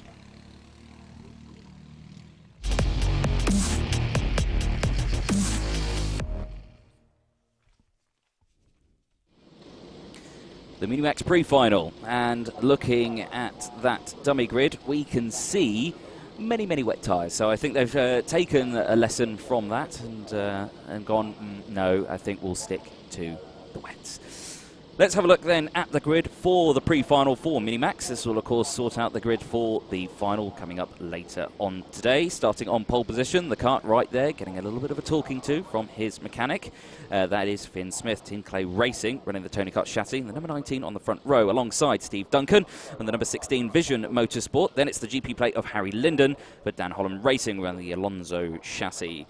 Pearson Bullock Carter on the second row again, the number 15 for Coles Racing. Then Ben Crosley and the third row of the grid with Bruce Speakman. Mackenzie Douglas on the fourth row with Alfie Gallagher running at the top 8. KR Sport and the number 14. Then Chloe Chong for Dan Holland Racing on the fifth row of the grid with Bryn Collins running at the top 10 and the number 12 Tony Kart chassis. Jai Lawrence in the 28 on the sixth row with Aaron Full for the XL team in the 31. Then it's Finley Watson, Harrison Crowther and Mason Perrin rounding out the 15 car grid. Yeah, 15 kart grids, so a bit smaller than the other grids. Not as small as the Rotax 177, but still, I bet it's going to be an eventful race. Yes, I suspect so. With those changing conditions again, you can see the mist has again closed in on the circuit, and that good view that the those drivers had up there was long gone, I think. It'll be like, oh, where'd these clouds come from? Can't see track anymore. What's going on? There we go. But the Minimax will head out onto the grid in just a moment. Race 15 of the event. That was the Motorsport UK's 2020 British Kart Champions. Championship, I should say. The pre-final, though, for the Minimax is now on circuit. So, obviously, we've had a standing start from the Cadets. We're now obviously going for rolling starts, and I think we had a false start earlier on in the day. Hopefully, first time's going to work well. These guys need to close up again as they go through the Dunlop chicane, but hopefully we get our first start time. Yeah, hopefully. We've seen through the past couple of races, they've had a couple of false starts before they've actually got the race underway. So hopefully the Minimax drivers, as we already have someone backwards and on the grass, they are going to rejoin the track and very closely, very nearly collect a couple of the drivers, but they are going to rejoin, but just a little bit further back. Well, we've not even started the race yet and they're already making mistakes. There we go. Sort it out, lads. Here we go then. Minimax, race 15 of the weekend. It's the pre-final time. Let's see what happens then as we get going. Is it going to be a start this time, or is it going to be a false start? It's going to be a false start. We couldn't quite do it yet. Get yourself sorted out, lads. Yeah, a false start, not really what you want. You get yourself, they're getting a bit too excited. I think that's what it is. Just getting a bit too excited and getting the throttle down a little bit too early. Yes, indeed. So hopefully they close in again as we go out of St John's on the second start. I remember over at Kim Bolton, I can't remember what class it was, but there was a class who just couldn't get the race going. They kept going round and round and round, and soon it was going to end with someone being told off and just say, guys, you've got to slow down, you've got to accelerate at the line, not out of the final corner. So that's, I think, what can cause it, and I think that's what was causing it on this one. It was just they'd accelerated too soon before the acceleration line, and that's what's caused them to go around again. So second time around. Let's see if we can do it this time, as we're all lined up, looking good. Everyone closed up, 2 nice lines. Fiddling with the engine there in the back, pointing at it. No, he's just holding the fuel pipe. Yep, the 69 there, getting it going. Here we go then, out of the final corner. Is it green flag this time? Yes, it is. And away we go then for Minimax. The pre-final is underway. Finn Smith and the 19 holding on to that start-finish lead as they head through the GP plate, though, up into second place. Harry Linden for Dan Holland Racing. He's now moved up into second place as the rest of the field go through. The top 3 already slightly breaking away as the rest of them jostle for position. A couple going over that harsh curb at the exit of Dogleg through St John's. Again, avoiding that exit curb as they go around, but a good start from the entire grid. Yeah, a very clean start from the Minimax here. As you can see, everyone's slotting into position, well, the highest position that they can, as everyone's still trying to make a couple of the moves as they come through the centre presses and down into the Dunlop chicane, using the very big curbs in the Dunlop chicane. As we saw, there's a lot of rubber down in that chicane, so I'm sure it's a technical challenge for the drivers, as it will be very wet, as a couple of drivers in the field making an overtake into the gasworks bend. Yep, the 28 there, getting under all sorts of bother through Gasworks Bend as the rest of the field jostle through. The 24 diving down the inside. Mackenzie Douglas trying to get through the field there as they cross the line. The order will appear on your screen. So leading the way, Harry Linden in the GP plate, managed to get past Finn Smith around there. I missed that there out there, so I'm clearly not paying attention. So Harry Linden leading the way from Finn Smith, and then Stephen Duncan, then Ben Crosley, Piers Carter, and then Mackenzie Douglas, Cruz Speakman, Chloe Chong, Brian Collins, and Harrison Crowther. They're rounding out your top 10 at the moment. Just over 10 minutes remaining as lap 1 completed. It is lap 2 time as the rest of the field go through again. Starting to form a little train now. It's that long haul of the race. It's a long pre-final, not as long as the finals, of course. But yeah, still plenty of time to get those positions done. Yeah, as you can see, the number 12 of the Tony Kart trying to make a position up. Not able to secure anything yet, though. As we see the GP play out in front, Harry Linden out in front. The Welsh driver for the DHR team is out in the lead currently, as we saw him struggling in the heats a little bit earlier, but it seems like he's back on form and back in the lead. Yep, the 16 and the 19 jostling for position as well. Second place, Finley Smith and Stephen Duncan. There, nose to tail as they cross the line. Duncan moving up into second place, back to his original qualifying spot, trying to close down that gap now to Linden, who has managed to break away a gap of just under 2 seconds at the front. So that gap will have to close up. This is the point where, okay, they've determined that, okay, Stephen's a little bit faster. He can go in front. Finn, you come in behind. Let's now close onto Harry, and let's fight for the lead at the end of the race, and let's just stick together now, as they've opened up a little bit of a gap to the guys behind as well. That's Ben Crosley in 4th place. He's up 1 position as well, with Mackenzie Douglas up 2 positions from the original qualifying spot, 7th place in 5th place at the moment. 9 minutes left on the clock then for this one, as the rest of the field battle through. But again, a nice close-knit field still. Yes, a nice close gap between the drivers. Everyone's within about 2 seconds of each other. As you can see in the mid-pack, everyone's within a second of each other. So I'm guessing we're going to have a lot of action from the mid-pack, as the number 12 is defending from drivers behind that. That does mean that the drivers behind them will be able to catch on. So that's interesting to see. But as we are looking at Harry Linden out in front, absolutely dominated the GP plate, which he was able to secure. Now has just under a 2-second gap, as you were saying. Yep. So as the rest of the cart's going through, 8 minutes left on the clock. 3 laps completed. We're on lap 4. And that gap is slowly coming down for the lead. The GP plate still leading the way, Harry Linden, but that gap now 1.6 seconds. It was around 2 seconds before. It has closed up earlier on in these laps as the rest of the field's going through. Who have we got there? That's the number 15 of, that's Pearson Bullock Carter in 8th place. He's got Crow Chong behind, and Harrison Crowther just behind as well. So that battle is heating up. That is, of course, 4th, 8th, 9th and 10th out on circuit. Harrison Crowther with a good start, up 4 places from his original qualifying spot, 14th place, now moving up into 10th. As well, Bryn Collins moving up 3 places from 10th to 7th now as well. So good starts all the way through the field, but everyone mainly staying in their relevant slots. A yellow flag out at the top section of the circuit of Gasworks Bend. Not sure what happened just out of sight, but there, the 69 and the 12. Cruz Speakman, Bryn Collins battling away. Yeah, a little bit of battling between these drivers, as that's a move up the inside for the number 12 of Brian Collins. Gets past Mackenzie Douglas for, I think that is 5th position that he's just been able to secure as they come round the dogleg using the very harsh curb on the inside, but they need it to make the corner as flat as possible and not as difficult to make it round. No, indeed. Under 7 minutes to go then for lap 4. 4 laps completed. I'll get my words out. On lap 5. As they go through. Dan Holland Racing's Harry Linden leading the way, and fastest lap of the race, 1:07.01 for the time being out there. So managing to keep that gap at bay. He's now opened it up to nearly 3 seconds, I should say, as the 19 down the inside of the 16 at Gasworks corner. That's very nicely done.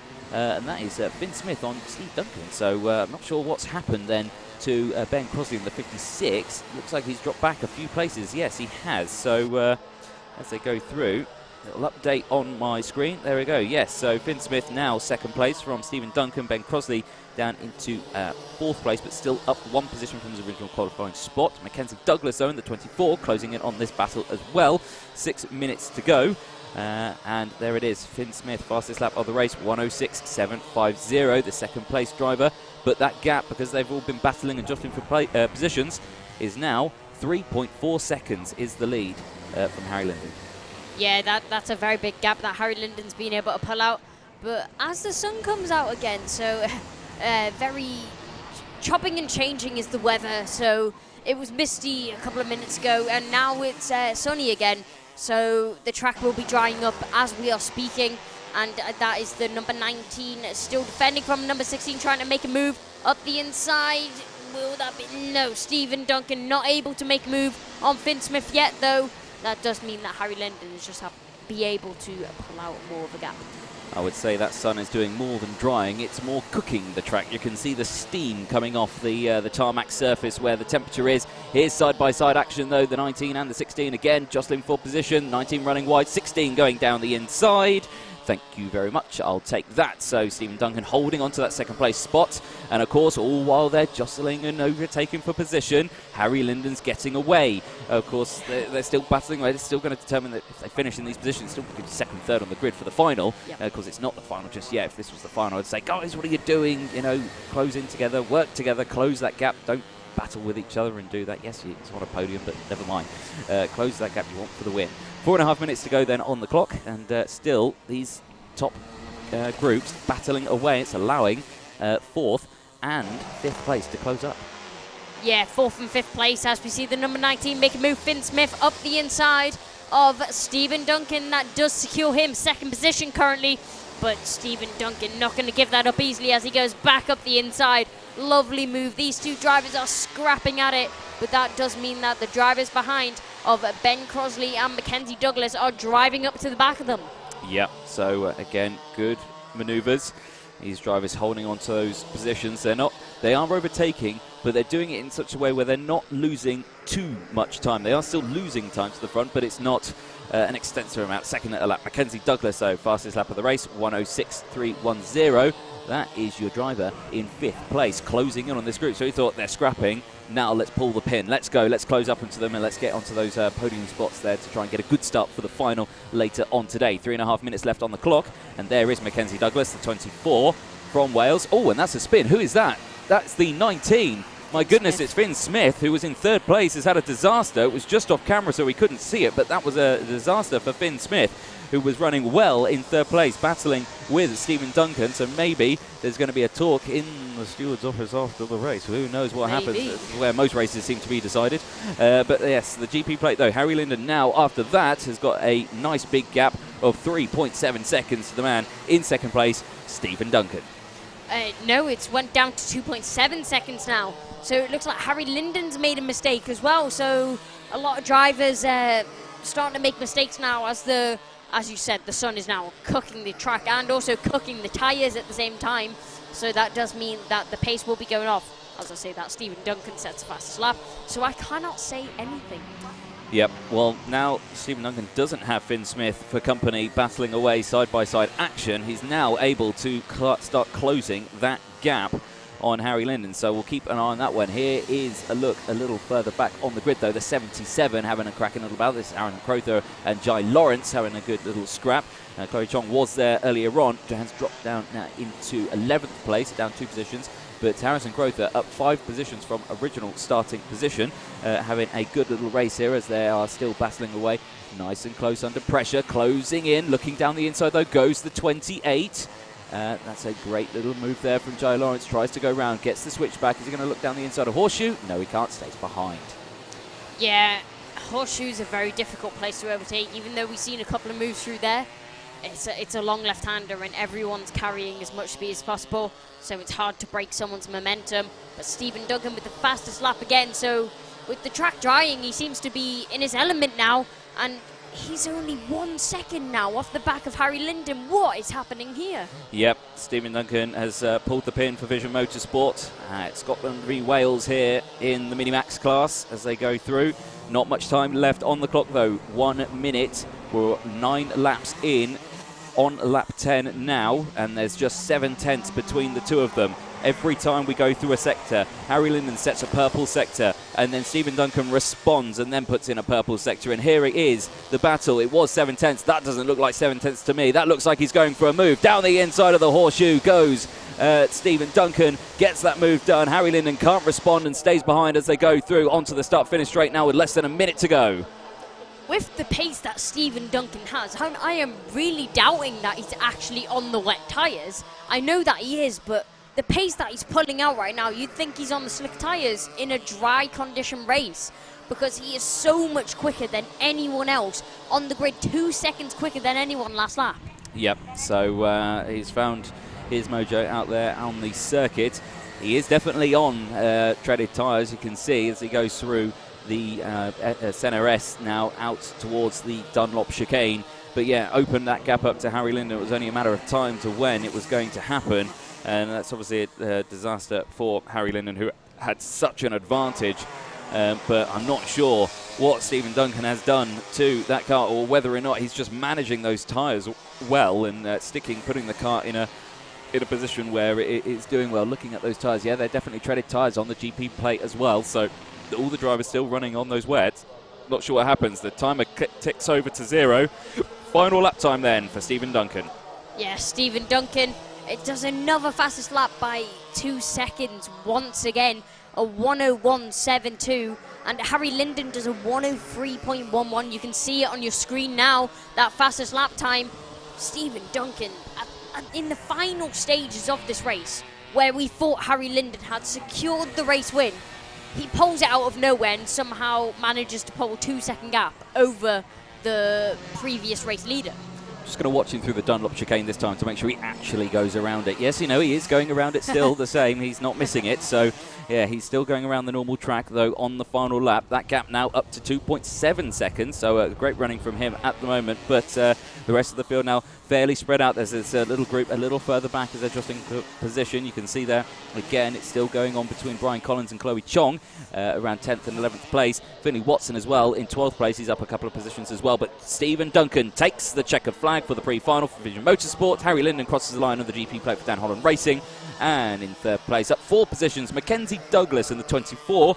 Crosses the line in 4th, actually, I should say, because it's Ben Crossley who's actually crossing the line in 3rd as the timing screen actually updates. So it's Vision Motorsport's Ben Crossley who crosses the line up 2 places in the 56 to take 3rd place. Mackenzie Douglas crosses the line in 4th place. Finn Smith, after a spin earlier on, will cross in 5th. Harrison Crowther in 6th place. Brian Collins in 7th place. Joy Lawrence in 8th. Chloe Chong crosses the line in 9th place, and Finley Watson rounds out the top 10, up 3 positions from original qualifying spots in 10th place, and there is the order on your screen. So, great running there from the Minimax Race 15 pre-finals. The rest of the field all going through now.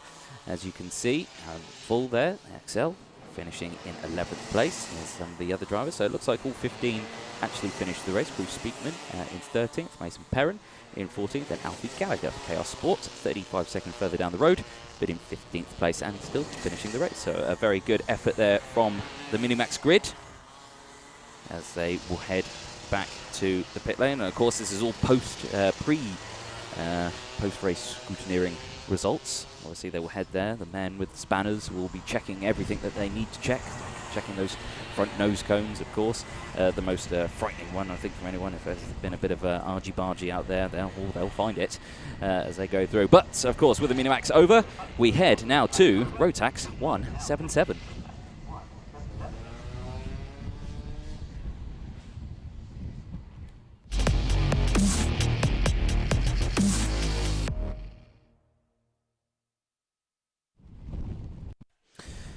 So the Rotax 177 will be making to the track in just a moment. Again, the smallest grid that we've got out there, but by far the most exciting, I would say, with them out there. And of course, it's going to come down to, again, what's happening with the track. The rain came down, the rain stopped, the sun came back out, the track's drying again, and are we going to see slicks? Are we going to see wets? I suspect it's probably going to be wets again, because from we saw from Zach Drum, the number 8, the pioneer driver who experimented with the slick tyres, unfortunately didn't work, and unfortunately went back. So let's see if they're going to go on the treaded tyres. You can see the Dan Holland Racing team climbing up on top of their truck to get the best view of this Warden Law circuit. Yep. And the breeze looks like it's died down slightly. Yeah, I don't think anyone's going to try and risk going on the slick tyres, because if everyone's going on the wets, you don't really want to be the one testing if it's dry enough. Which, looking at the Honda Cadets, well, talking about people trying the slick tyres, it looks like one of the drivers starting on their position, which is the number 95, is going to be starting on the slick tyres. I can see the kart just behind as well, the 86, Ben Davis. So Matthew Easton and Ben Davis, a privateer and Dan Holland Racing, going for the slick tyres. Interesting. Let's see what happens in this one. I'm curious to see if it's going to pay off in this one, because of course we were watching that previous race. I'm looking out the windows. I can see a slightly lighter line on the racing line. Of course, it's all a bit wet on the outside. Look, see, the drivers have seen a hint of blue sky and they've thought, get the slicks on. Get the slicks on, lad. Let's do it. It doesn't look quite ready though yet for the slicks, but we'll see. You know, the track's still drying as we speak. You know, the sun is trying to break through. The track is steaming slightly with it, and as well, we can't really see the track steaming from that shot. But when the sun really came out, you could really see it. There's our roving cameraman, Tom, there. Give us a wave, Tom, if you can hear us. Can he hear us? No, he can't. No. Okay, fair enough. I guess they can't hear us down there. Maybe it's just down here that we can hear ourselves at the PA system. But yeah, he's going to make his way to the. Apparently, of course, he's got headphones on. He can't hear anything. So there's me again. That would make more sense. My silly self. Here's the karts then lining up. Let's have a quick look at the grid then for Rotax 177, race 16 of the weekend, the pre-finals. Starting on pole position, Lewis Large in the 13 plate, running the toner kart. Then it's Oliver Appleby in the 34, Matthew Easton running the slick tyres that we can see there in the second row of the grid, with Chris Thomas as well in the 56, Ben Davis in the 86 in the third row, starting 5th place, Henry Ayres in the 29 in 6th place, and Colin Davis rounding out the grid of 7 karts in 7th place, funnily enough. So there's again the order on the screen. How do we think the slicks are going to go in this one?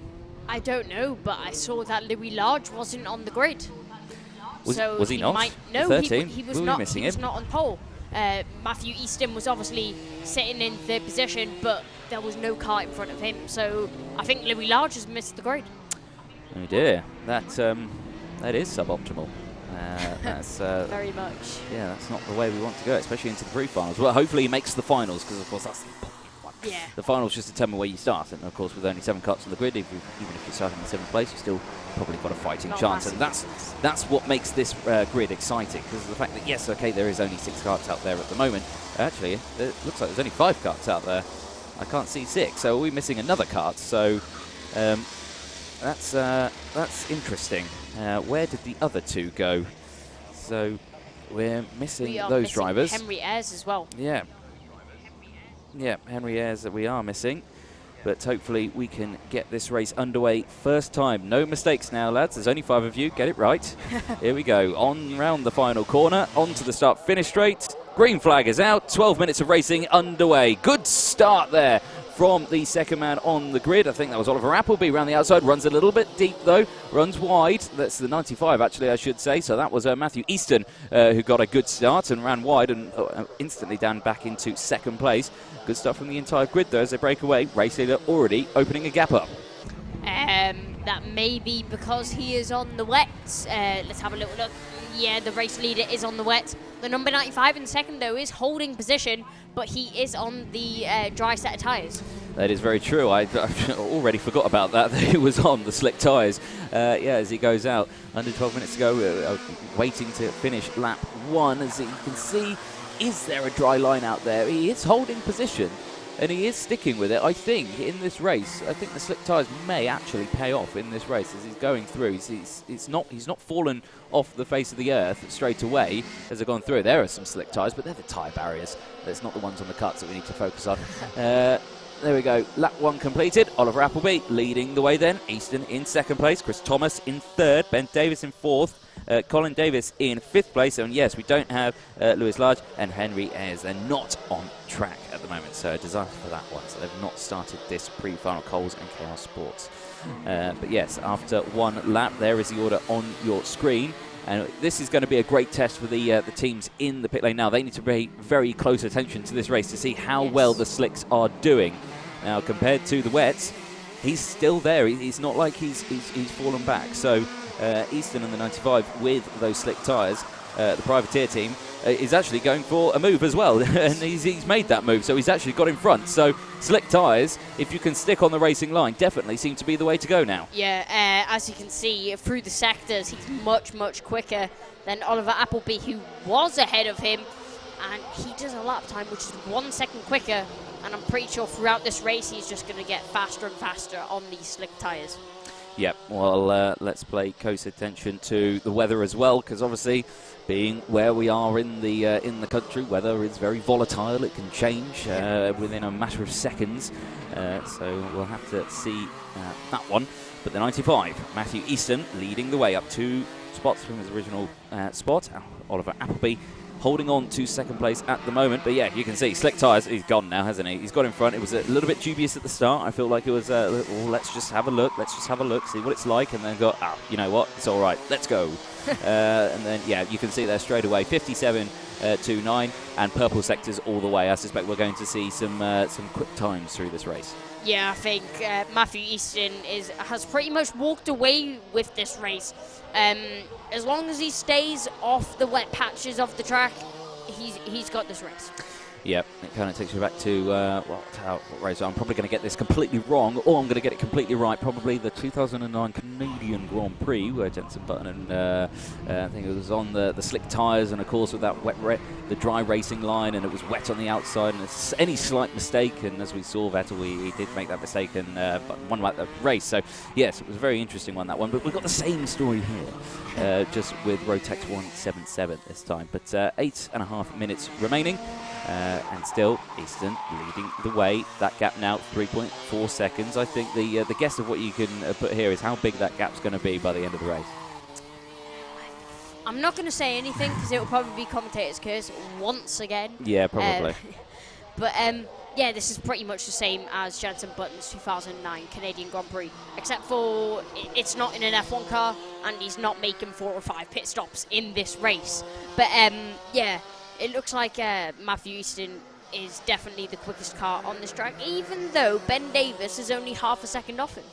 Yeah, but half a second is still a fair chunk in motorsport, and of course with the difference between slick tyres and wet tyres, he's probably chewing these up, and there you go, the 86 there at second place, and he's also on the slick tyres as well. So yeah, the privateer and Dan Holland Racing of Matthew Easton and Ben Davis got it right this time. Yes. With the choice of slick tyres, and then you start to see the difference in actual lap times. You can see 58 seconds for Colin Davis, who I believe is running on the wet tyres, out there at the moment. So, and of course, he's going to have to slow down, stay off the racing line that's drying, get onto the wet part of the track to cool them down as much as possible, because of course they'll just overheat, chew themselves up, and yeah, they'll be disintegrated. Can we just take a minute to recognise that there's only 3 drivers on track right now? That's true. What happened to Oliver Appleby and Chris Thomas? We have lost them.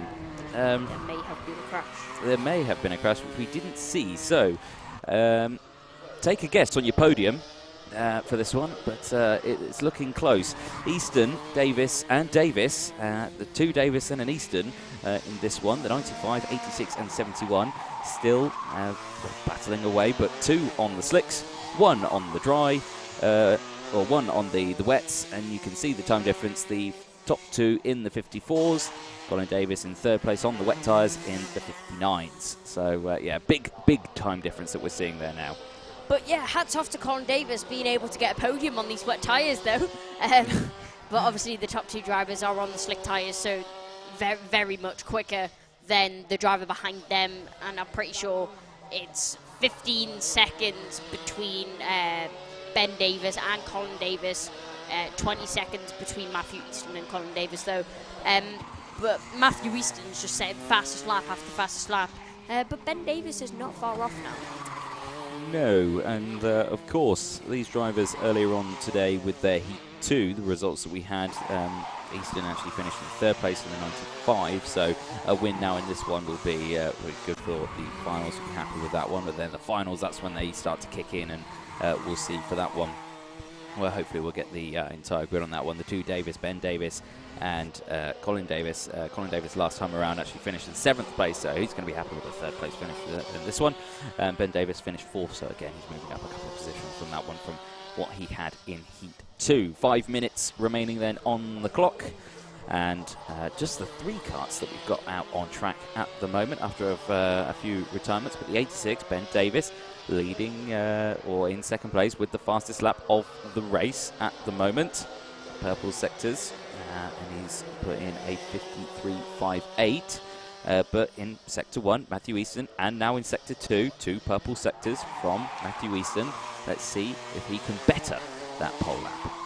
Yeah, it doesn't look as sunny as it actually is on the camera. It's very sunny now. The sun managing to break through the clouds, sorry, not crowds. But there is still a couple of clouds around.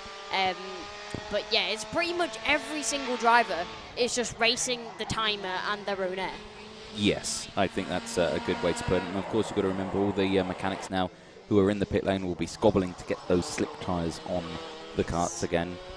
Unless they can see a dark luminous cloud that I can't see that's approaching in the near distance. But yes, as far as I can see, it definitely looks like it's slick tyres out there. You can see there the gap between second and third, 27 seconds. So that's the sort of gap you can pull out on the difference between a slick tyre and a wet tyre in these conditions. They're overheating, they're getting chewed up, and they just can't give you the traction that you want on this track. Of course, you can stay off the racing line, you can go onto the wet part to try and cool them down, but it's it's just a bit futile. It's not the optimal racing line. It's just not good enough now. Yeah, and it's pretty much just a race for who can get fastest lap now, because there's no way anyone's actually going to catch the other driver ahead unless they make a mistake, since the two slick drivers are pretty much on similar times. Matthew Easton is a little bit slower than Ben Davis, but not by much. Yes, very true. So as they go through, the rest of the time goes through. 9 laps completed so far. We're on lap 10, 3 minutes to go on this one as the timer counts down. That gap, though, has closed up slightly. It's 2.9 seconds now, so the gap for the lead still hotting up, I would say, between Easton and Davis. Just under 3 minutes to go. It's going so fast, the cameras can't even keep up. That's how fast they're going on these slick tyres now.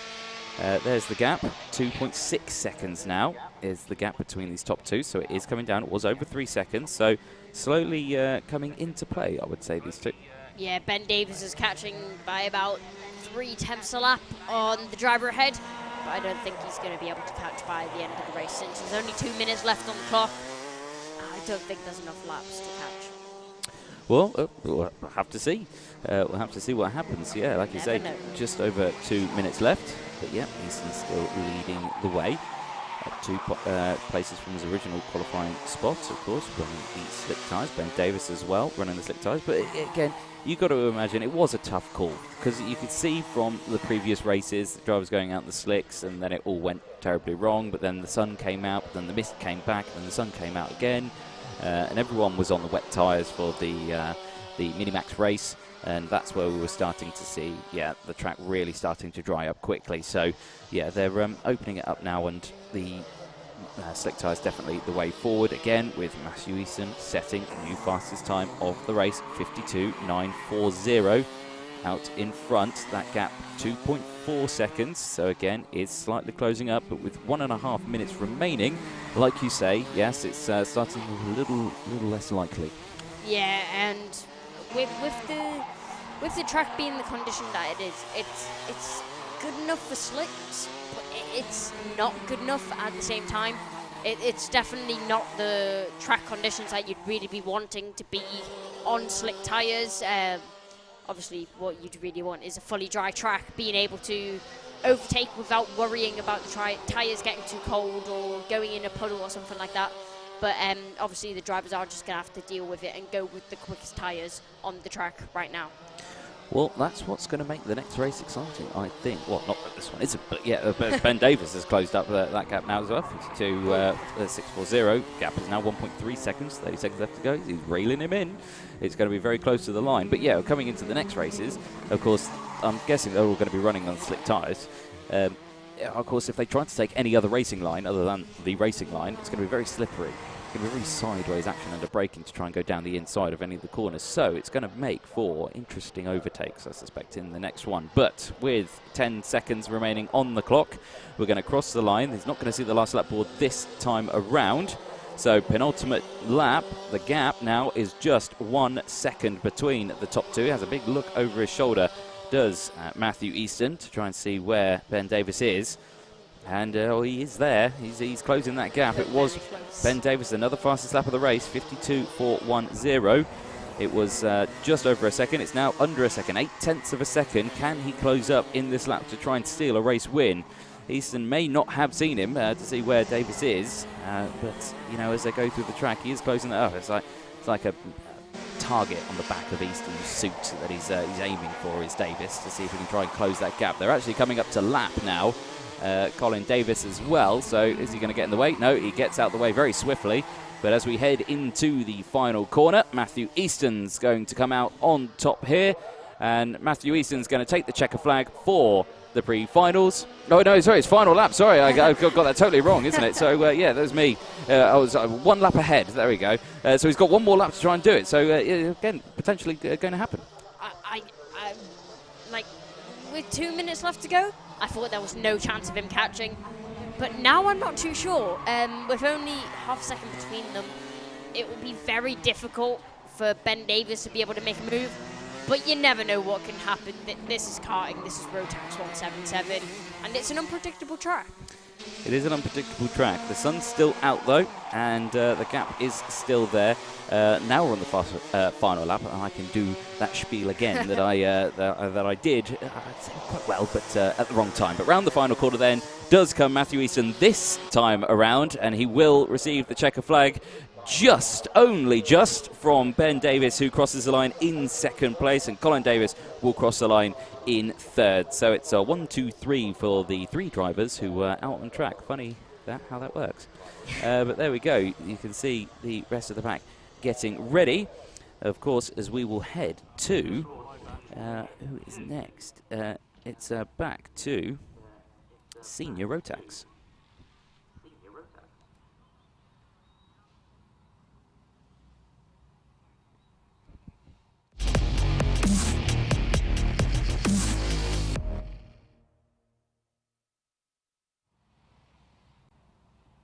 So the Senior Rotax pre-final will be heading out onto the track in just a moment. We've gone from the smallest grid on the circuit to a fairly large one out on circuit. So 34 drivers will be taking to the track in just a moment. Starting on pole position for Coles Racing in the number 9, James Lothar.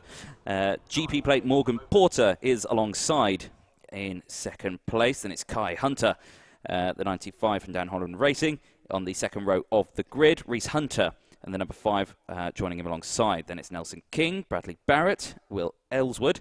Then it's Lewis Gilbert, Tom Edmonds, Charlie Turner, Lewis Malin, Joseph Taylor, George Holbrook, Tom Adams, Jensen Watts, Edward Matthews, Teddy Clinton, Kern Sang, and Lewis Halliday and Ben Casey. They're running out the top 20 out on the grid. And take a breath, and the rest of the grid will follow. There we go. Then it's Brendan Klein Nangelvoort on the 21st spot on the grid. Ben Burgess in the number 13 on the 11th row. And then it's Oliver Meadows. Then it's Jack Stedman, Scott Mackerel, Luke Wooder, the E-plate, is starting on the 13th row. JMS Karting. And then it's Tiernan Rourke and the 54 on the 14th row, and Alexander Baker. Now we go into the drivers who were successful in the reportage earlier on today, the back 6. Josh Powlin there, who won that race earlier on. He's starting on the 29th row, or the 29th spot, on the 15th row, I should say, 37th place, Sam Stansbury. And then it's Ryan Luscombe, Chris Simpson, Ryan Taylor-Truman, and Marchi Hamera, rounding out the grid of 34 karts and breathe.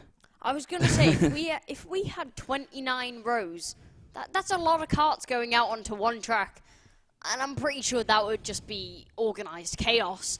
But I think it'll be interesting to watch Ben Casey. I know he's starting quite far back on the field. I think he's starting in 20th position, but this is a local track for him, and this is where me and him both started karting. So he knows this track, just like Reese and Kai Hunter, not as well as them, but I think it'll be interesting to see if his local track knowledge pays off.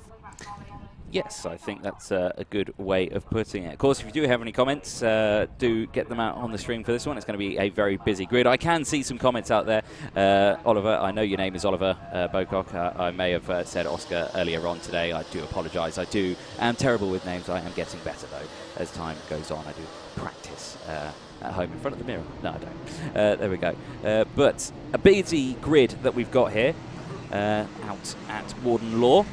We are race 17, the pre-finals, the last of the pre-finals, and then we'll be going into the finals after this. Junior Rotax is the first final later on today, but the final of the pre-finals, the Senior Rotax, the busiest grid out there, and I'm sure it's going to be a very interesting one.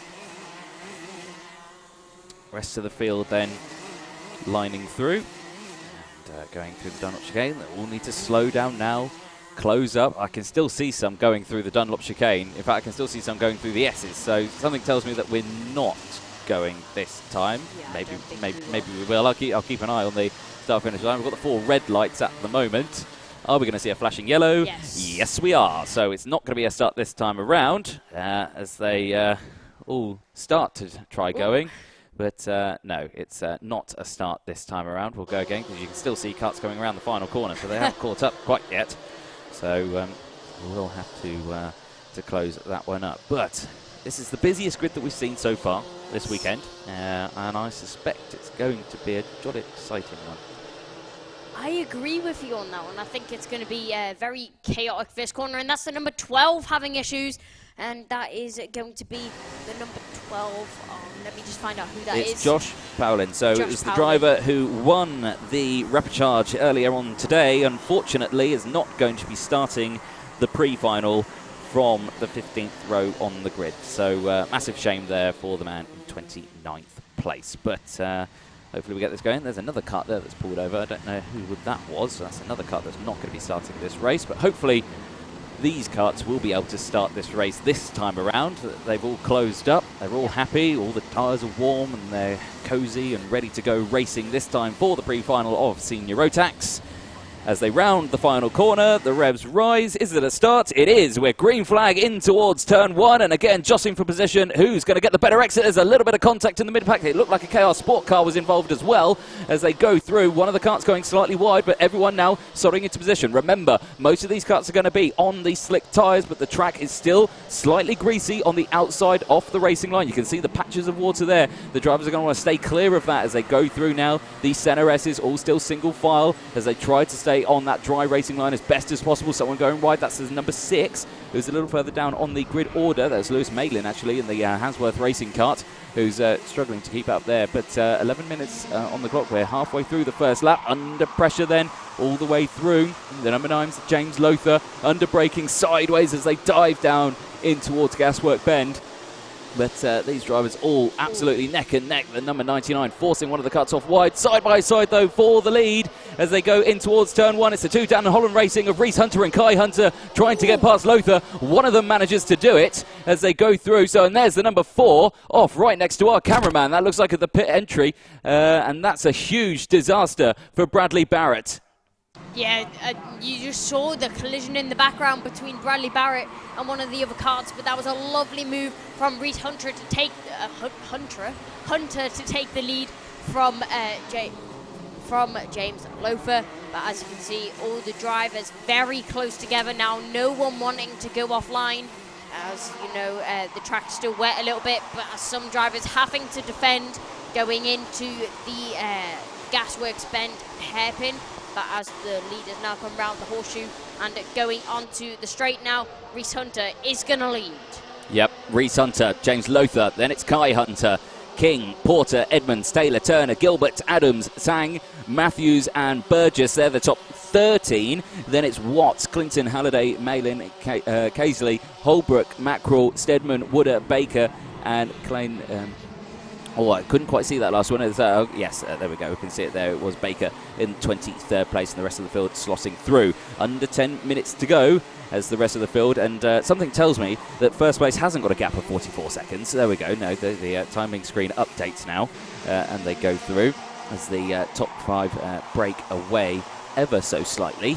As they close those gaps. Yes, there you go. Those orders looking a little bit nicer now. There isn't someone who is 43 seconds off from the car in front, because they're all still there. First, second, third, fourth, fifth, sixth, onwards. Across the line then, the timing beam updates, and still under pressure. James Lothar all under the back of Reese Hunter as they go through, and of course, Nelson King's now moved up into 3rd place. GP Porter, the GP plate of Morgan Porter into 4th. Again, I'm not sure if this is just a timing issue because I can see there the number 57, who is not on my time screen. Oh, it's the 97, sorry. Yeah, so it is up to date. So, yeah, it is on there. So Nelson King, the 97, up into third place as they go through, jostling for position. Yeah, and Joseph Taylor, who we haven't seen much of this weekend, but we also know he's also had a very successful career throughout. Oh, and that's a wheel coming off. Yep. What kart's that came off? It looks like... It's a KR Sport kart. I can't quite see the number. It starts with the number 1, and it's the 19. I can see the 19 on the screen, dipping down. There it is. Yes, it's Will Ellswood, for KR Sport. Rear wheel off the kart, under braking. A massive disaster going into Gasworks Bend. Yeah, I think the marshals will be quick on it to grab that tyre off the track, as that will be a humongous obstruction to some of the kart if it is not off the kart, not off the track. It was already off the kart, as it would be a piece of debris, and there's collisions all the way through the field. Mistakes being made everywhere, but still yellow flags out as Will Ellswood is still in the barrier. The tyre has been moved, but still there is a dangerous location, as still some drivers are having a look for overtakes even though there is yellow flags out. Yeah, well, as they pass the yellow flags now into the final corner, everyone again jostling for those positions, whizzing past the camera. It's very difficult to see what numbers they are, but the number 5 leading the way from the number 9. Then it is the GP plate in third place of Morgan Porter. There is again a camera.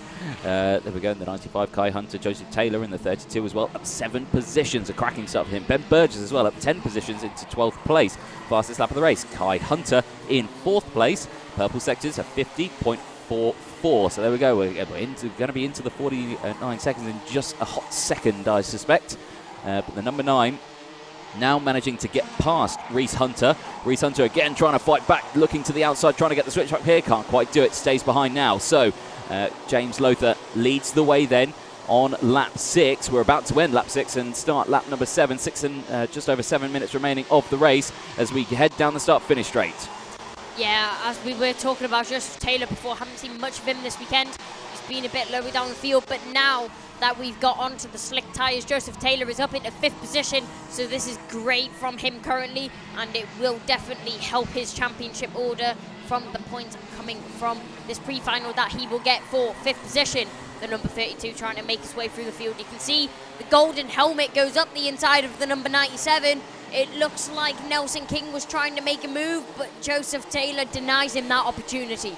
Yep, it was a very nice, comfortable overtake from Taylor. Gets that done and dusted, and that's the stricken KR Sport Kart that you can see in the inside of the Gasworks Bend, out of the way in a safe spot as we see the rest of the field coming through. There's the 29 that we can see on screen. That is Lewis Gilbert in 9th place at the moment. Got some company with Charlie Turner and Tom Adams, front and rear in that little scrap there. But still here at the front, still very close. No one managing to break away just of yet. Tom Edmonds, though, best lap of the race, and the number 15 of 50.320. Still no one into the 49 seconds as of yet. 5.5 minutes left on the clock, though, in this Senior Rotax pre-final. We'll see the finals up next. That's the important one. That's the one that drivers want to be at the front of the grid, and that's the 99 with an issue in the pit lane. That's an absolute disaster for the DHR driver, Reese Luscombe there. So Ryan Luscombe, I should say. So that's a huge disaster there. 5 minutes left on the clock, though. Slightly opening a gap, though. James Lothar, I will say, yeah, he is at the front, but my timing screen hasn't kept up there, unless there's been something happening up. So, yeah, it was James Lothar who was at the front. But Tom Edmonds, again, another fastest lap of the race. Yeah, another fastest lap of the race. Many drivers are able to keep up this pace, as we saw Kai Hunter getting the fastest lap before that. But his brother Reese Hunter is in 2nd, but Kai Hunter is in 3rd. So maybe they will work together to try and catch up to James Lothar and get this race win. Yep, we'll see what happens through there. Again, the top 4 breaking away very slightly. A little bit of a gap between Lothar and the 2 Hunters as they go through. Reese Hunter, Kai Hunter, 2nd and 3rd out there for Dan Holland Racing. Then it's Argenti Motorsport, Morgan Porter, the GP plate, in 4th place. down 2 positions from the original qualifying spot, but still there.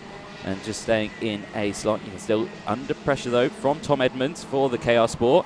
Was one of the fastest drivers out on the circuit. Now it's Nelson King for Dan Holland Racing, the 97, with the fastest lap of the race. And a warning flag going out to the 53, Ben Casely. So that's not a good thing. But again, just a warning flag. It's not the end of the world. Can come back from that. But the top 3 slightly breaking away now. Any move that they make will allow, obviously, the second group of 3 to close up, and that's exactly what they want. Tom Edmonds getting in front of Morgan Porter as well as they cross the line, as they moves up into 4th place, I believe. Yes, he does, yeah. Again, my timing screen now is loading up, so I think my internet's being a bit slow in here. 3 minutes left on the clock, and 10 laps completed. And Nelson King, there it is, best lap of the race, 50.030. So again, not quite in the 40s yet, but we are getting there. But Reese Hunter now looking for a move on James Lothar. Yeah, Reese Hunter looking for the overtake. Only 2 tenths behind, but Kai Hunter, I'm very sure he's going to follow him through as soon as he gets an opportunity. The number 9 defending as much as possible from the not 2 drivers, but about 5 or 6 drivers behind, applying as much pressure as possible, waiting for a mistake to be made, because one overtake will definitely bring even more drivers to this pack. Yep, 6 karts, nose to tail then across the line here. 1st, 2nd, 3rd, 4th, 5th and 6th, all battling for that 1st place spot. Lothar, Hunter, then it's Reese Hunter, Kai Hunter, Edmonds, Porter and King, all in one big group, nose to tail as they go through. If any move's going to be making, it's going to absolutely concertina up and close up, and everyone's going to overtake. It's going to be an absolute nightmare for anything that happens through here. But through the Dunlop chicane, over the 2 curbs, up the hill now into the tricky braking zone of Gasworks Bend. Again, it looks like race leader Lothar going for the wider line, getting the good exit out of the corner. And then the 2 Hunter brothers, the Dan Holland Racing team, taking the tighter line, and the number 5 and the 95 as they go through onto the start-finish straight once again in towards turn 1. And again, it looks like Lothar, with that wider line in the entry of Gasworks Bend, seems to be working.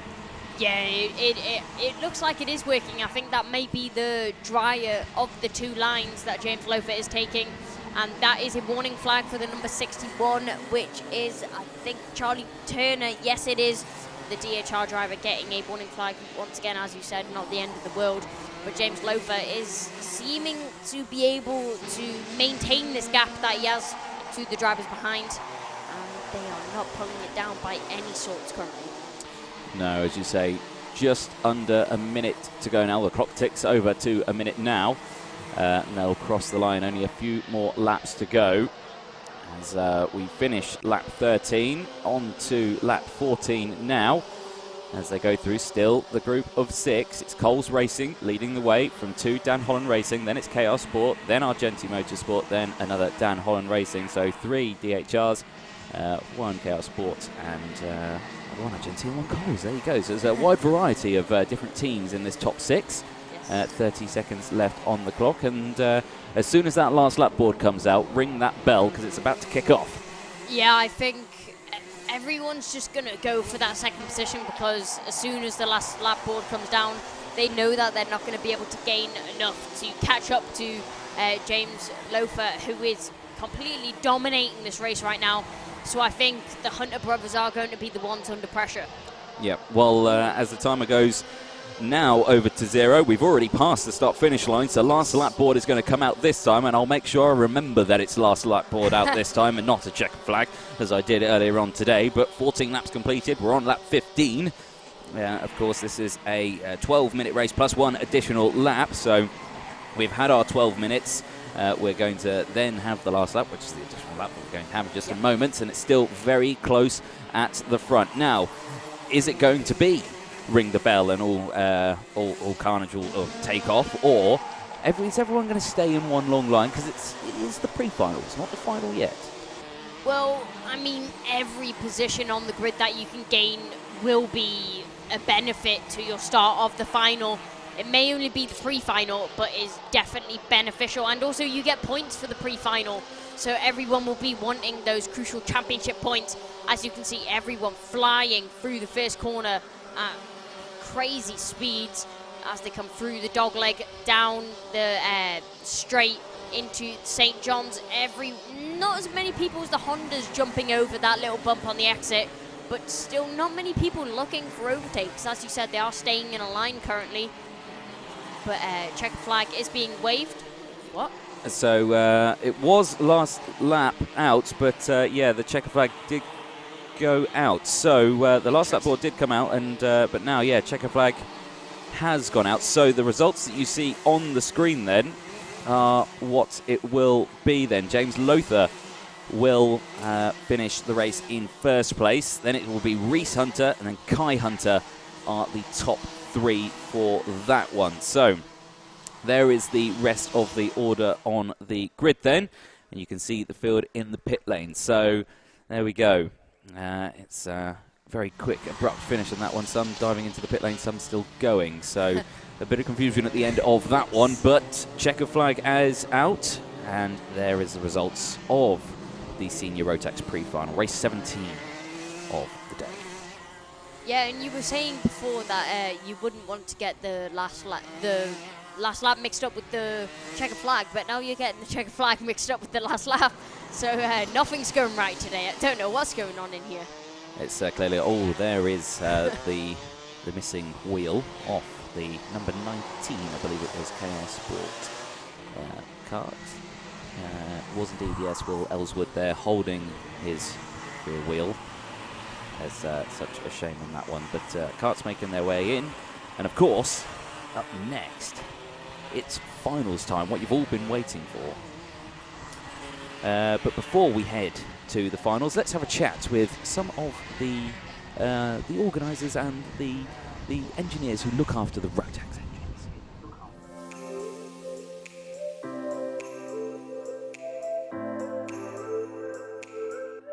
engines. My name is Steve Ogden. I'm a technical advisor for JAG. I also train people to build engines for Rotax as well.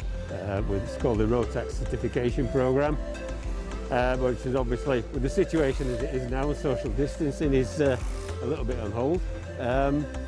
But this weekend I'm here to help anybody. I have some customers here as well, help JAG and help Rotax. In the early 2000s, I was rebuilding 100cc engines. I could see the writing on the wall that it was becoming more expensive, engines were revving harder. It was getting difficult, less people racing, more people rebuilding engines. So I thought, time for a change. The Rotax FR125 came along. I wouldn't have said that I was particularly good engine tuner, but I quite like building the engines. And so since 2003, I think I won my first British Championship in 2004, and I've just continued with the class ever since that. And now I have a contract with Rotax. I'm a Rotax partner, and enjoy the product. Nowadays, I think it's because of the costs involved. There are other classes. Rotax basically set up an engine that other people have tried to copy. For me, it's the original. It's inexpensive to run. It's quite expensive to rebuild initially, but other class engines may be doing 5-6 hours for rebuild. With a Rotax, you can get up to 50 hours. Not in every class, but that's a cost when you're running from, say, £200 an hour to run an engine to, I don't know, £12 an hour to run an engine. You know, people can just go out and enjoy themselves and not be thinking this is costing money all the time.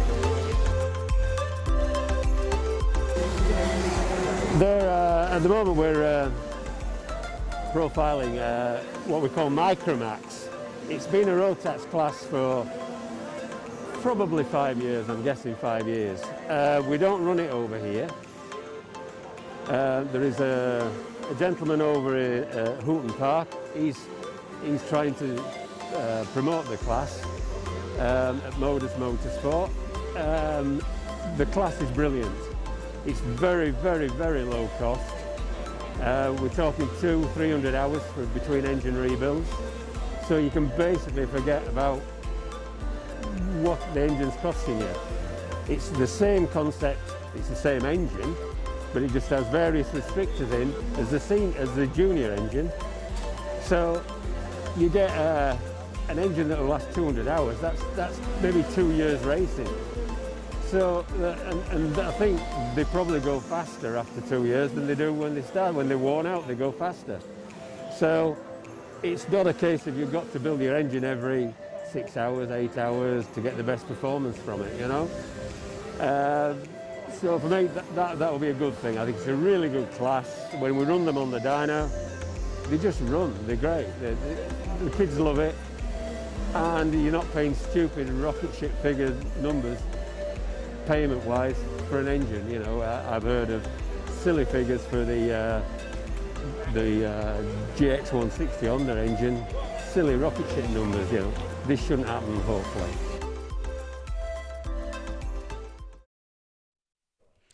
Well, there we go. That was a great chat there with Steve Ogden, one of the chiefs of Rotax there here, supporting the teams in the garages. So great to have them here with us.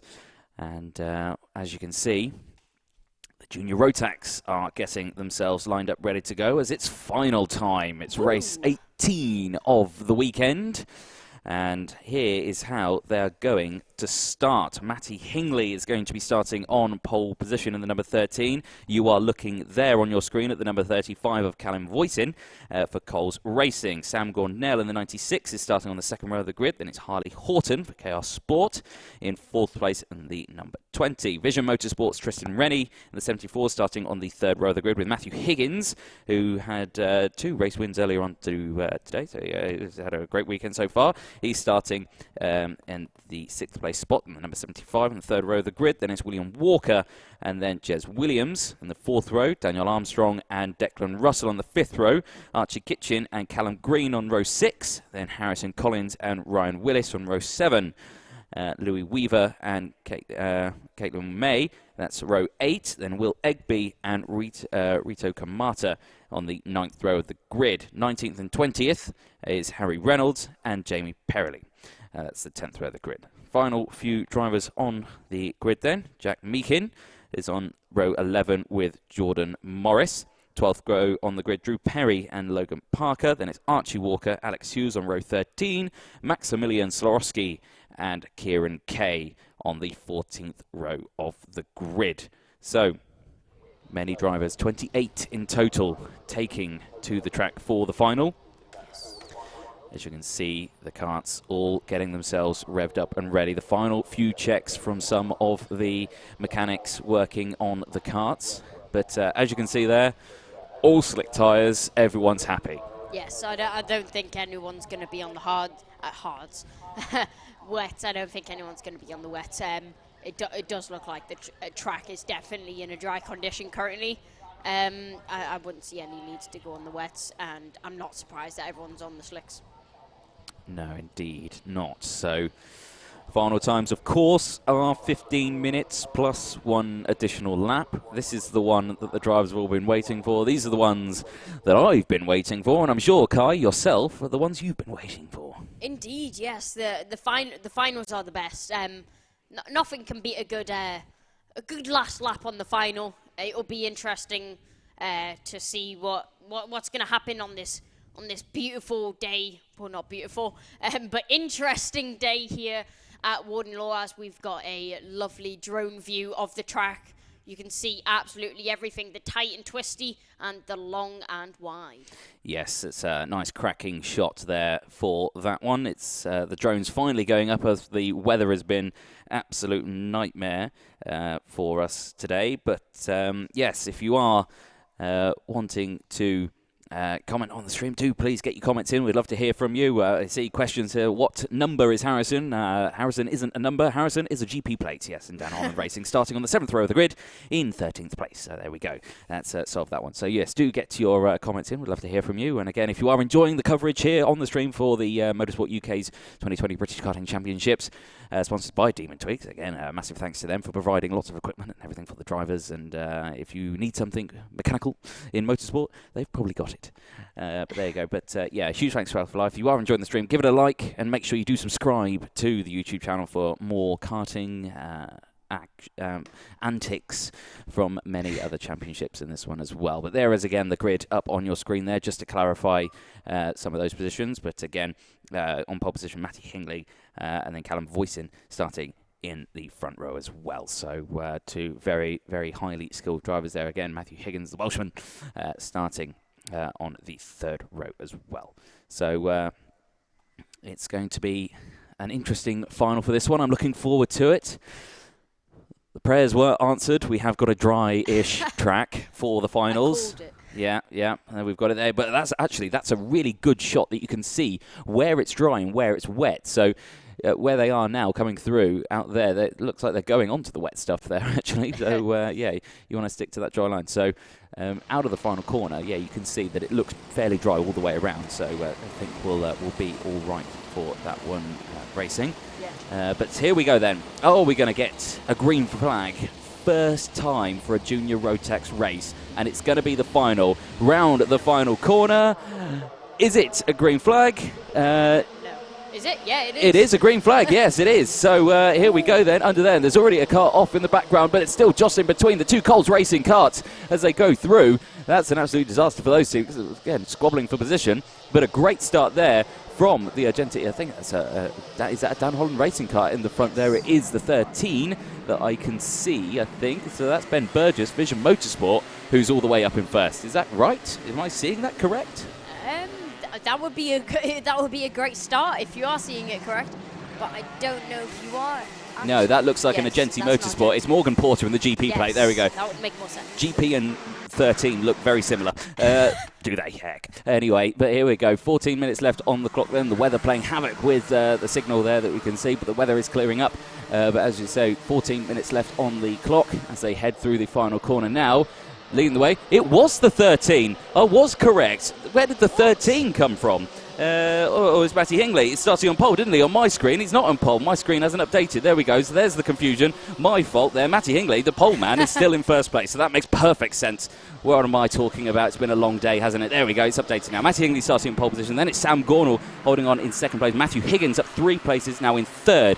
Excellent start from Matthew Higgins. Then it's Callum Voisin in 4th place. Had to drop a couple of positions. Tristan Rennie in 5th, holding on to that one. Then it's Harley Horton in 6th place. Then Jez Williams in 7th. Callum Green in 8th place. Harrison Collins in 9th, rounding up the top 10. Ryan Willis in the 42. So Harrison Collins, the GP plate, actually in 9th place, but still up 4 positions.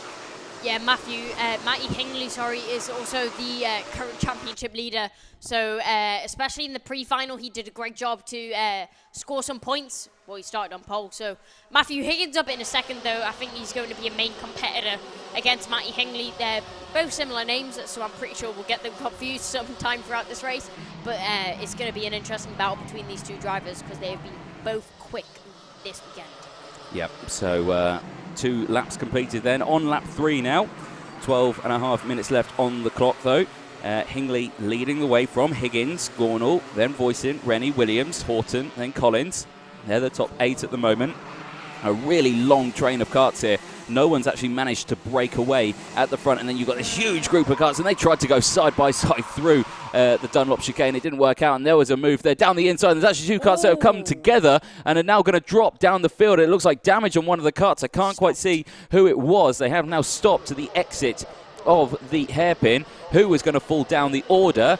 Tristan Rennie and Jez Williams are dropping down the order. Also William Walker as well. No, he's absolutely fine. So Jez Williams there. You can see the 74 of that senior Rotax, or that is the junior Rotax car, I should say. Tristan Rennie, yeah, being recovered. So huge disaster there for KR Sport. So Matthew Higgins sets the fastest lap of the race. 52.21, now in second place for Dan Holland Racing. But Argentine Motorsport leading the way with Matty Hingley at the wheel in the number 13. Matthew Higgins in second, the 75 at 4 places, and Sam Gornell holding on to that third place spot in the 96. You can see the top 3 there from that drone shot. Very close with the top 2, then a little bit of breathing space. Then you've got third place as Sam Gornell, then Callum Voisin under pressure as well from Ryan Willis. As you can see, there's still only a couple of damp actual patches on the track, and one of them was where Tristan Rennie came off and had that collision. But pretty much the majority of the track is dry, so yeah, definitely slicks from now on, unless something changes, which I wouldn't be surprised if it does. But Matthew Higgins now in the lead from Matty Hingley. Matty Hingley will definitely be wanting that lead back because, as I'm saying, championship points are crucial, especially early in the season. If you can pull a gap, then that just takes a lot of weight off your shoulders. Yes, it does indeed. Now, as we go through on this one, just over 10 minutes remaining on this race. Still very early doors, 5 minutes completed, and of course 4 laps completed on lap 5. About to finish that one as the rest of the field go through. Again, a great drone shot that clearly shows you the gaps that you got there. You got 2 with 1 by 2 again. The top 5 breaking away from the rest of the field as they cross the line again. Matthew Higgins crossing the line in the lead still for Dan Holland Racing. A great recovery drive there at 5 places, but still under pressure from Matty Hingley with Argenti Motorsports in second place. Now, of course, plenty of time still left in this race for a move to be done. Now, they don't need to do it now. If they work together, open the gap up, then that's where you go for the move. Yeah, definitely. There's no need to go for any drastic move now. There's still 10 minutes left on the clock. I think working together is now the tactic to try and pull away from the drivers behind them, because you do not want many people in the pack. And also Matthew Higgins and Matty Hingley, both very quick drivers. So I think if they work together to try and pull away, it will be a very successful race for them. Yes, it definitely would be. And yeah, seeing this one, the finals, it's the first of the finals this weekend, and it's the one that most people are waiting for. The junior Rotax, probably the most exciting one, because the juniors do like to lick a stamp and send it through most of some of these corners. But yeah, we've not seen much of that so far. Callum Voisin, the 35 in 4th place. Fastest lap of the race. A warning flag going out to Walker in the 45. William Walker in 16th place at the moment, so he's going to have to watch out again. Not the end of the world, it's only a warning flag. Keep your head down, concentrate, crack on. 9 minutes left on the race, and the rest of the field slotting through again. And we get this long train here further back. I think this is around 10th place, 9th place further back that we're looking at. There's the number 20 that I can see. That is Harley Horton in 5th place. That's the last of it. Callum Voisin's managed to get past Sam Gornell and move up into 3rd place as well. So we missed where that one happened, and that's on our screens here. So that group of 2 that we had, well, a group of 1 and then a group of 2, is now a group of 2 and a group of 3 that we can see out there. So it is Matthew Higgins, then Matty Hingley, Callum Voisin, Sam Gornell, and Harley Horton are the top 5 at the moment. Then further back, Jamie Perrelli. Then it's Harrison Collins, Ryan Willis, Rito Kamata up in 9th place, up 9 positions. Great start. Well, in fact, Jamie Perrelli totally missed it. The number 40 is in 6th place, up 14 positions. Archie Walker as well, up 15 positions for Argenti Motorsport in 10th place. Cracking start from the 25th spot on the grid. Then, of course, you've got Callum Green in 11th place, Archie Kitchen in 12th. Will Egby in 13th, and Louis Weaver in 14th place. Rounding out the 15th, Daniel Armstrong as well. Let's have a little look back of what we saw earlier on as well with our 6 that came in from further back. We've had 3 retirements in this one: Tristan Rennie, Logan Parker and Alex Hughes. We have lost those 3 drivers at the moment. Maximilian Slorowski is in 25th place. Drew Perry as well in 24th. Caitlin May in 23rd. Kieran Kay has moved up into 21st place, up 7 positions, so a good start there. Declan Russell as well, 19th place. Jack Meakin in 20th. And Jordan Morris as well at 4 positions as well, 18th place. But all eyes, we're watching these 3 here. This is 3rd, 4th and 5th place out on circuit. Callum Voisin, Sam Gornell and Harley Horton still fighting fiercely out there. Yeah, but Matty Hingley and Matthew Higgins have started to work together, but that's the number 27 which is off. That is the number 27 of Callum Green that is off the track. I think he's going to try and get started up again, but I don't know if he will be able to. but Matthew Higgins and Matty Hingley is trying to work together to pull gap on Callum Voice in behind. You say they're trying to pull a gap. He's just Or not. he's just tucked in behind him there and popped a nose down the inside. Now it looked like the position was given up quite lightly. It doesn't look like it was taken very quite fiercely. It was just a little tap there and move up. And again, not wanting to lose a lot of time, stay behind. Still 6.5 minutes. Plenty of time here to close up. It was right behind again. No gap in pace whatsoever between these two. Matty Hingley, though, now retaking the lead from Matthew Higgins as they cross the line. We are 10 laps in, on a lap 11 now. And again, who's that? Callum Voisin's managed to break away from the two behind of Harley Horton and Sam Gornall. So Callum Voisin on a mission, trying to close that gap. Looking at the sector times between the two of them, he is running about 4 seconds or 0.3 of a second faster on that last lap. So he is closing between these two, who are not losing time, but still losing a fraction. Yeah, what they really need to be doing is not really scrapping, not really even making an overtake that still loses you a considerable amount of time. It may not seem like it loads, but track position is key here. But these two drivers need to work together, and if these guys are smart, that's what they do. Yes, 100%. If they are smart, they would stay behind each other, work together, frenemies, again, is a good way of putting it, frenemies of each other. They would stay behind each other and then try to pull away from Voisin, who is in third place. But are they going to do that? Probably not. They're probably going to start battling. We'll see. We'll see what happens as they go through. So, Jez Williams, there you go, Matty Hingley, back up the end. No, that's Matthew Higgins. Sorry, Matthew Higgins back up the inside and moving back up into first place. Again, it didn't in the same place as where Hingley did it before, so it looked like they didn't lose a lot of time, but that has allowed still Voisin, you can see there in the background, slowly catching. It actually gained him half a second. It doesn't look like a lot, but half a second is a considerable amount. I know I'm saying this a lot, but that is a lot of time that he's just gained from one overtake. As you can see, Matthew Higgins now pulling a little bit of a gap over Matty Hingley with 4 minutes 30 left on the clock. It'll be interesting to see what the other drivers behind are able to do. Yeah, let's see. But 4 minutes 20 seconds left on the clock. As we say, fastest driver on circuit, Jez Williams, in 14th place at the moment for Vision Motorsport. Under pressure from Louis Weaver, Daniel Armstrong as well, just in front, 13th and 15th place. Kieran Kay's now up into 17th place, up 11 positions in the 73s, having a good drive there. It's got William Walker, teammate, both KR Sport drivers, just in front. Have to try and get past as well. Rito Kamata up 9 places in 10th place, and as well Archie Walker, 17 positions gained, up in 8th place at the moment. So again, great drives from them, slowly going through the field. A 5-second time penalty though to the number 19 of Archie Kitchen for Coles Racing, and I'm guessing start line infringement. Yeah, we've seen quite a few 5-second penalties from a couple of the drivers today. But Matty Hingley setting the fastest lap time. He is currently in second. They now have a 1.5 second gap to Harley Horton now, who is behind. And it looks like Callum Voisin has been overtaken by both, Harley Horton and Sam Gornall, who have both now got past the driver who is currently in fifth. And is that going to be a move? Yes, it is. And that is the number, I think that's the number 96, making a move on Harley Horton. So that's Sam Gornall up into third. Yep, good stuff from there. Now that's allowed Callum Voisin to close that gap up again to Sam Gornall as we go, or to Harley Horton, as they cross the line. Here, though, back at the front, here's your two race leaders, Matthew Higgins and Matty Hingley.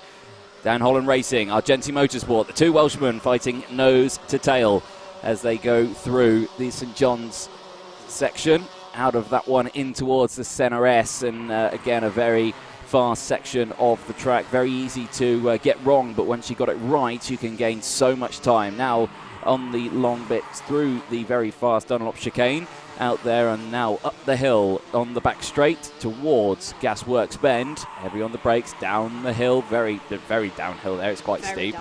Then we're coming towards Horseshoe, round the double apex here. And then the final paddock bend corner onto the start-finish straight again. Nice little lap there before the two again. Absolutely nose to tail. No time gained, no time lost. Absolutely flying away with the pack. Less than 2 minutes, though, on the clock. as they head through. 15 laps in, on lap 16 now. And we're going to have Kai head down to the paddock to grab an interview with the drivers in just a moment. Make sure you don't forget your mask. There you go. Don't forget that. Got to make sure you remember everything like that.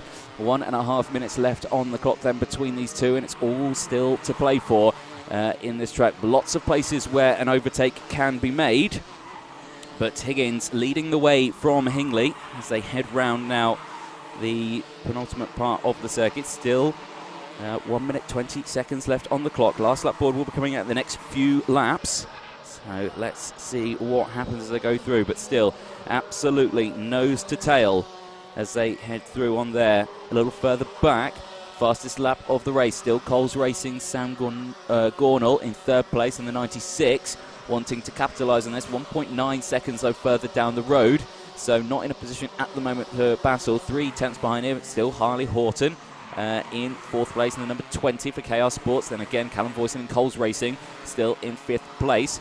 Archie Walker is up to 7th again, 18 places gained, right behind the Jamie Perrelly in the number 40, up 14 positions for Project One Racing as well, so very close knit groups there as well. Kieran Kay's now up 13 positions, 15th place. Jez Williams is in 13th, Rito Kamata in 12th as well, Daniel Armstrong in 10th as well, so very close knit battles. 20 seconds left on the clock then, but all eyes still focused on our top two.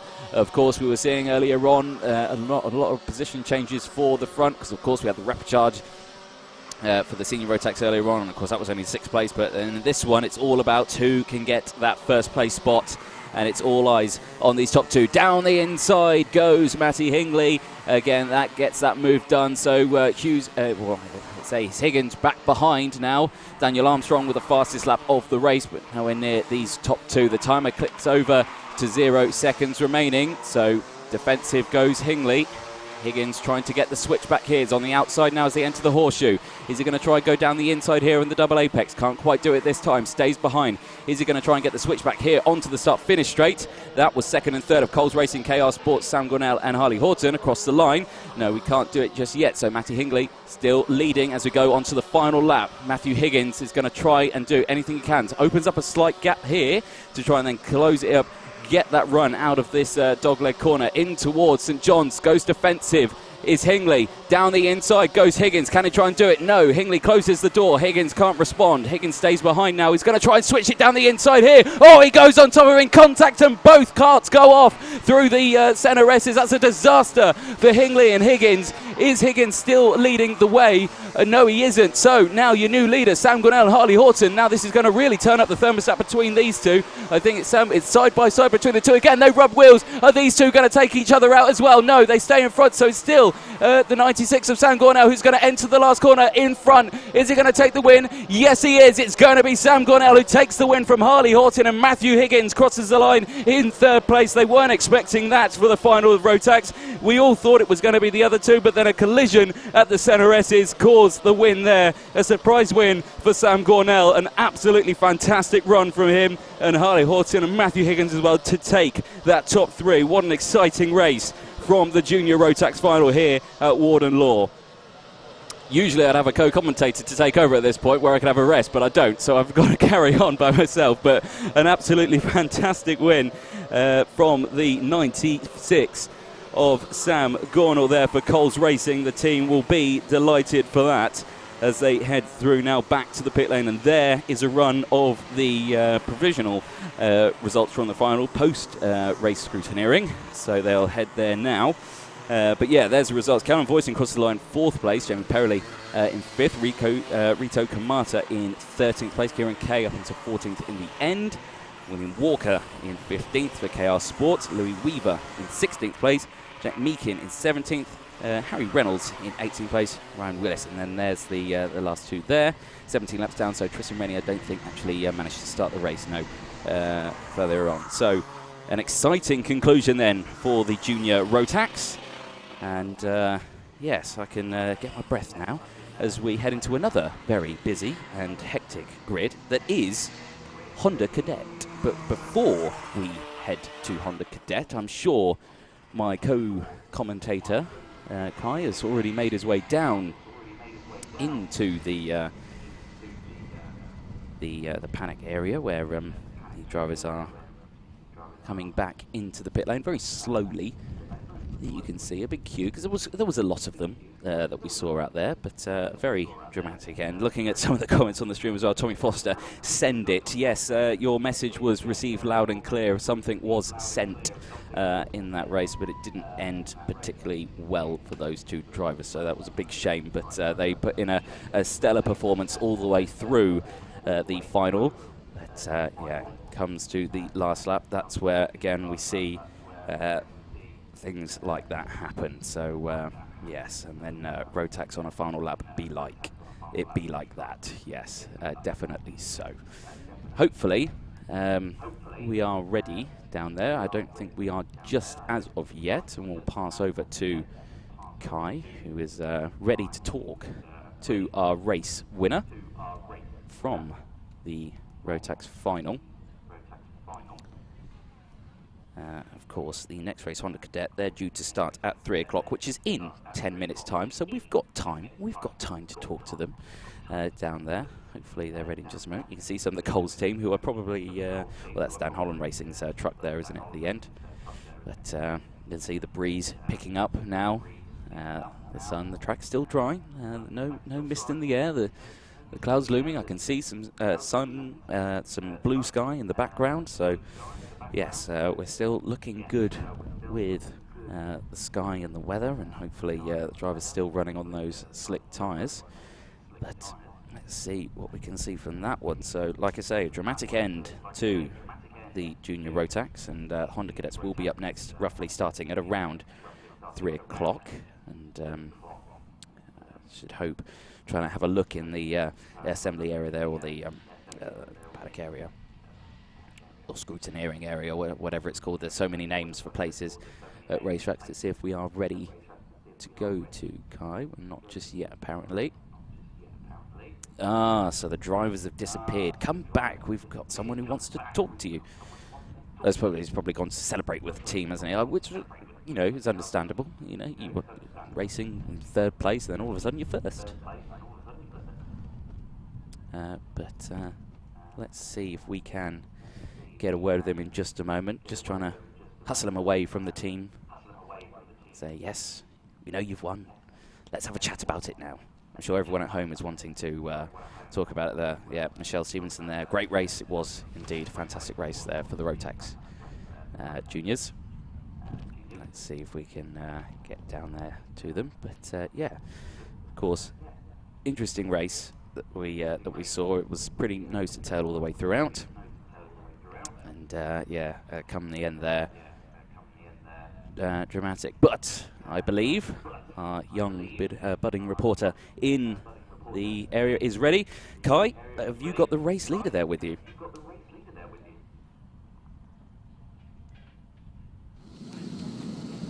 So Sam, it was an interesting race. Wasn't really on the front pack until the last couple of laps, where the drivers, you managed to catch up to them and very luckily managed to get past.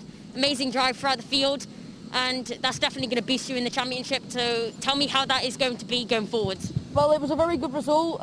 We were just waiting there for the front two to start battling, and luckily they collided, and we just went up the inside and just defended from there. And do you think now that that has happened, do you think people are going to see you as a threat coming into the championship and see you as maybe even someone who can win the championship from now on? Yeah, this has given us a massive booster after the first round at Lid. We didn't do the best at Lid. We came out the championship 13th, I think. But this is a massive booster and looking good for looking forward.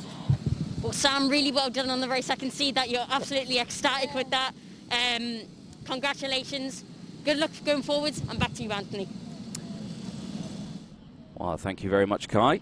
Again, great chatting with Sam. Again, he did look very happy down there, understandably so. But there we go.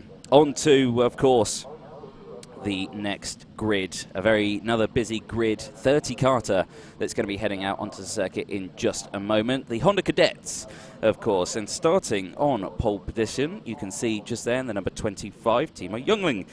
Joining him on the front row is Lewis Islin, and then it's Ewan Chairman and Blake Ticehurst in the second row. Joshua Graham and Aston Sharp on the S-plate in the third row. Reg Hayward and Alfie Thompson on row 4. Then it's William Murphy, Durham McInnery in the 5th row, Harrison Mackey, and then Alexander Hawkett in the 6th row. Oliver Bocock and Jack Burrows on the 7th row, and it's Noah Berham and Leon Hasty in the 8th row. Sonny Mawsonson and Adam Wooden on the 9th row of the grid, Tommy Harfield and Aston McAndrew-Urin in the row 10. Then we've got Cole Denholm and Aris Majuskas and Ralph Youngling. Then it's Devon Nolan, Kenzo Craigie, Max Cuthbert, Connor Duncan, the GP plate, and Zach Drummond in the number 8, who of course tried the slick tyres earlier on. That didn't go well. I'm sure everyone now is on the slick tyres, so hopefully it can go well. There are 14. And it's Jensen Graham and Oscar Tumulty on row 15. So you can see them all lining up, ready to go. There is young Timo, the number 25, getting ready to go. The rest of the field there, again, busy group of Honda Cadets. Standing start for this group as well. Of course, Harry on the stream is saying good luck to all the SFR team in the Cadet final. So support out for that team. Wayne Grant says, can you say hello to all the marshals, please? From Wayne Grant. So, marshals from Wayne Grant, hello, and a fantastic job that you are doing as well. Of course, we can't race without the marshals, so a huge thanks to the marshalling team. We do appreciate them all the way around the tracks, to every track that we go. Without them, like I say, yeah, we can't go racing, and they've done a fantastic job today to make sure we all stay nice and safe out on the track. There's again a shot of the flags just to check the wind level. I don't have a weather-o-meter. What I do is I check the wind level. And joining me now back in the commentary box, now he's gained his breath after a long run back from the paddock area, is Kai. Kai, how was your run? How you warmed up now? I think I've lost a bit of weight, burnt a couple of calories, and ran back to the paddock. But you can see Sam Ganal completely ecstatic with that win. Was not expecting it at all.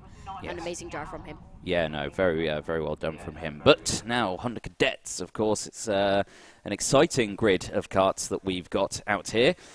We've had excitement all the way through in previous rounds, of course. The younglings at Lid, it was fantastic to see a win there. We've seen wins from him today, but of course it all falls down to the final. You know what we are going to see. As you can see, the rest of the karts are all lined up again. All the drivers mainly choosing clear visors. Some going for the tinted. The sun is poking out left, right, and centre a little bit. So we'll see what happens. The rest of the engineers, that cameraman's got a bit wobbly. Is that wind again? Is it quite windy there? Is he adjusting his position? But yeah, it's a good effort from those there as it goes down again, ready to get this race underway. What are your predictions on this one? Ooh, I think it's going to be the close race. This is the Honda Cadets we're talking about, so I think there's going to be a lot of battling between the drivers. But I think Timo Youngling, as you can see, the number 25 is going to be one to watch out for. As we saw, as you were saying, he was very dominant in Lid. Amazing driving from him. So I think it'll be interesting to see if he's able to do the same here. Indeed as well. More comments coming in on the stream from Lincoln Bailey Uninson. Come on, Ewan Chairman. And yeah, I did see the comment. So there you go. You're lucky on that one. As we get this race underway, you can see some of the sun glare on the visors now. So that sun is poking through. It's getting much brighter here for the finals here at Warden Law. So hopefully we get this race underway. We're ticking ever closer to 3 o'clock on the dot. Very precise. Motorsport UK with their timings. They try to keep everything bang on time. Schedule. Yeah, on schedule is what we like to see as they go through. Only the 4 races left to go. So we've got Honda Cadet now that are about to go out, then still Mini Max, Rotax 177 and Senior Rotax left to go out, and the last race will be the Senior Rotax heading out on track at 4:30 today. So, but at 3 o'clock is the Honda Cadets. My timing screen is updated, so I suspect we're going to be heading out onto the track in just a moment as they all get lined up ready. Someone's eager in the background there, getting underway. See, just coming out. Looks like one of the Project 1 carts that's going out. Look like Harrison Mackie maybe in the 24, who's slightly poking his head out. Green flag then at the exit, and drivers heading out onto the circuit now. And of course, standing start for this one. Drivers are going to get those tyres on. Now they're told on many times that they can't warm up the tyres. They're not allowed to warm up the tyres. All that weaving, you know, we don't want cars crashing into each other or spinning on the outlap or anything like that. But do any of the drivers listen to that? Of course they don't. They still go for it. Some good luck to Lewis Islin as well in this one. And good luck to Harry Mackie as well. And that's Grandma Mackie. There we go. Drew Mackie. There we go. Nice to see that. Go on, Timo, as well as on the stream as well. Lots of support coming in for the Honda Cadets. Do keep it coming in. The drivers making their way out onto the grid now, round the final corner, and getting lined up, ready to go. Yeah, I think it's there we go. I think it's going to be an interesting one. I've been told off again. Charman. It's Charman, not Chairman. There we go. I thought it was. Oh, I get better at it. It's practice. Practice makes perfect. There we go. I got a slap on the wrist. I've been told off. Sorry. There we go. It's better now. There we go. Got to get it right from now. Yeah. If I don't, I'll be in big pressure. trouble. There we go. But the karts lined up there. Honda Cadet, race 19 of the weekend. It's final time. 30 karts on the grid. Hopefully all 30 did make it out on track as well. I think so. So we'll get this race underway in just a moment again. So track's completely dried out now. There's a good shot of it on cue. There we go. A good dry track. You can see the last karts just lining up at the back. And those last few grid spots, they're kind of halfway round the corner there slightly, aren't they? Not the best starting position, to be honest. It's not optimal, as you do need to turn whilst accelerating. But yeah, not the best position to be. But as we're going to see the lights go on just about now, if you look at the digiboard, they're just about to come on, as every driver is now in their grid position just waiting. Yeah, we've got to keep an eye on the stream now, because we've got to remember there's a slight delay to that one. If you go on that light, they're still stationary on that screen. There we go. So visors come down then for the Honda Cadets. As you say, the lights on the screen, the revs raise, and it's green flag, and we're away for the start of the Honda Cadet final. It's a good start from the man in the second place row, Lewis Islin. The number 12 moving over in front of Timo Youngling, closing that spot off and moving up into the lead as the rest of the field go through. There's the 49 and the 23. Again, as they go through, that's a little further down the order, so not on my screen there. That's Cole Denham there and Aris Majukas there. They're working hard at the start. Good start from all the field, though. And breaking away slightly, Lewis Islin, the SFR. In fact, I say that, Timo Youngling down the inside. Yeah, I said Timo Youngling, you better watch out for him, because he's already making his moves. But as you can see, that's a SFR car. I didn't exactly see who that is, but that's someone off in the pack. And if I'm not wrong, I think William Murphy's up at the front. Yes, and I think it was Lewis Islin, potentially the number 12. Obviously, I'll confirm that when they next cross the line, potentially of that car that went off. Or he may have just been there, actually, yes, so I could be wrong. But we'll see. But yes, developments then at the start as everyone gets through across the line. And Timo Youngling leading the way from Blake Ticehurst. Then it's Ewan Charman. Then Joshua Graham. And the number 12, it's the couple of carts that have gone down. So we've, yes, an SFR cart did go down. So Lewis Islin, it was the number 12 that did go to the back of the grid. So that was the number 12 that did go off. So it has been confirmed. But a breakaway here. The top four, Youngling, Ticehurst, Charman and Graham breaking away there. 13.5 minutes remaining on the timer, and contact between the other two there. That's another spin, the 24. Harrison Mackie, their Project 1, has gone awry there off the track. It looks like it was slightly helped alongside by another kart. Couldn't quite see the kart number, and it was down the inside, 3 wide though, and that's almost a front wing that's gone from the front of that kart. There's the 23, or front nose, not a front wing. The 23, who is that, who has gone awry as well? You see the 24 on my screen. That's Aris Majukas there. Absolute nightmare. So we're losing karts left, right and centre on this grid. So Harrison Mackie again, Aris Majukas as well. That have gone down the order. They're still going around the track, but at the back of the grid now after mistakes out circuit. So disaster for those drivers. But still at the front. Blake Ticehurst has moved up into the lead. Ewan Charman in second place. Then Joshua Graham in third.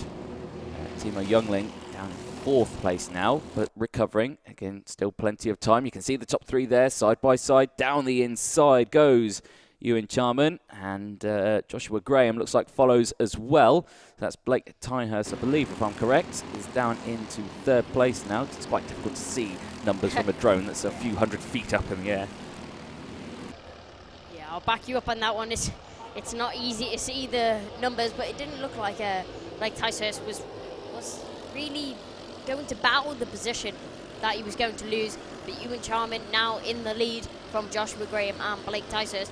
Don't rule out Timo Youngling though. He is in fourth position as we have a fastest lap from the number 88 of Joshua Graham. Yep, Joshua Graham looking very strong there. Now in second place, Ewan Charman in first place. Ambition Motorsport 1, 2, 3 out on track. Then it's the privateer of Timo Youngling. Then Alfred Thompson for SFR Motorsport. They're the top 5 at the moment. Then a little further down, Jack Burrows, another privateer. Then William Murray, Ambition Motorsport with Sonny Mortensen in 9th place as well. Again, so very close all the way through the field, as again side by side jostling and all taking advantage of that downhill section to try and get the kart down the inside. But at the front, Ambition Motorsport 1, 2 and 3. Ewan Charman, Joshua Graham, Blake Ticehurst, the 3 leading the way, and hopefully are going to work together to try and create a gap to Youngling in 4th place. Obviously he had a win in the final last time around at Lid. I suspect he'd like another one in this round, but they're making it difficult for him, aren't they? Yeah, it's not going to be easy for these guys to get away, as we also do have a lot of fast drivers behind, as we're having a look at the number 95 of William Murphy, followed by the number 67. And then if you look just a little bit behind them, you have Connor Duncan. Yes, so 10 minutes remaining on the race. Still plenty of action to come in this one. 4 laps in, and on lap 5 now. So completing it. The long train of karts coming through. Here's a little further back of the field, as I think that was the S plate of moving up into 20th place. That was Cole Denham that was going down 1 spot. So Aston Sharp moving up into 20th. Position changes in the midfield though. William Murray, Jack Burrows as well. Jostling for position, but at the front, Joshua Graham again in 2nd place, the 88. Now fastest lap. Yep, fastest lap out there. They're still saying in 1 train of 3 Ambition karts. Again, here is Youngling and Haywood and Thompson. Further back, Thompson down the inside. Is that 60? No, I think this is a little further back. Yes, this is a little further back. I'm getting confused again. It's Alexander Hawkett there getting past Ralph Youngling and Tony Morrison there, the 67 plate. So position changes all the way through the field. 9 minutes left to go. The sun is finally breaking through. Yes, indeed it is, as we saw the number 8 of Connor Duncan, not Connor Duncan, sorry, Zach Drummond making his way throughout the field. As we know in the pre-final, he had an absolute shocker as he went on the slick tyres in wet conditions, but finally it's actually time for the slick tyres, and hopefully he's looking a bit better, which he is. He's making his way through the field as he is currently in 11th position. But as we are looking at the lead pack right now, well, we were looking at the lead pack, now we're looking at Zach Drummond. So as soon as I switch subject, they go to my original subject. So yeah, okay, it happened, but there we go. Zach Drummond there, as you say, up 17 positions now in P11. Great recovery drive after, of course, that abysmal pre-final where we went for the slick tyres a bit too early. But yeah, making up for it now in the final, which is the important one. So here we go then, 8 minutes left on the clock as we head through the top section of the track into Gasworks Bend. This is where we've got the fantastic drone camera footage, but not just yet. There's wind picked up. There's the GP plate in the 13 and the 95 just behind. So Connor Duncan and Alfie Thompson just behind in 31. And William Murphy in the 95. But eyes again on the top three. The three ambitions. Pushing away. Yep. Ewan, Joshua and Blake. 1, 2 and 3. Again, just working together. Head down, get it going. And I'm sure when it gets to the last couple of laps, it's right, everyone for themselves. Yeah, so currently at this part in the race, I'm guessing it's just team tactics, getting away from anyone else who is close to them, because it will definitely look good for Ambition Motorsport if they're able to get 1, 2, 3 in this race. Also, it will look on the drivers, and that was an overtake from, I think that was Reg Haywood yeah. on Timo Youngland. So Timo Youngland, the privateer, losing his position, and he's down to 5th now. But that is Ambition 1, 2, 3, 4 now. So yes, great driving from that team. Yeah, very well done from them. So again, Timo Youngling now into 5th place. SFR Motorsports of Connor Duncan's GP plate up 21 positions in 6th place at the moment. Ralph Youngling doing very well as well, another privateer, 8th place, up 15 places.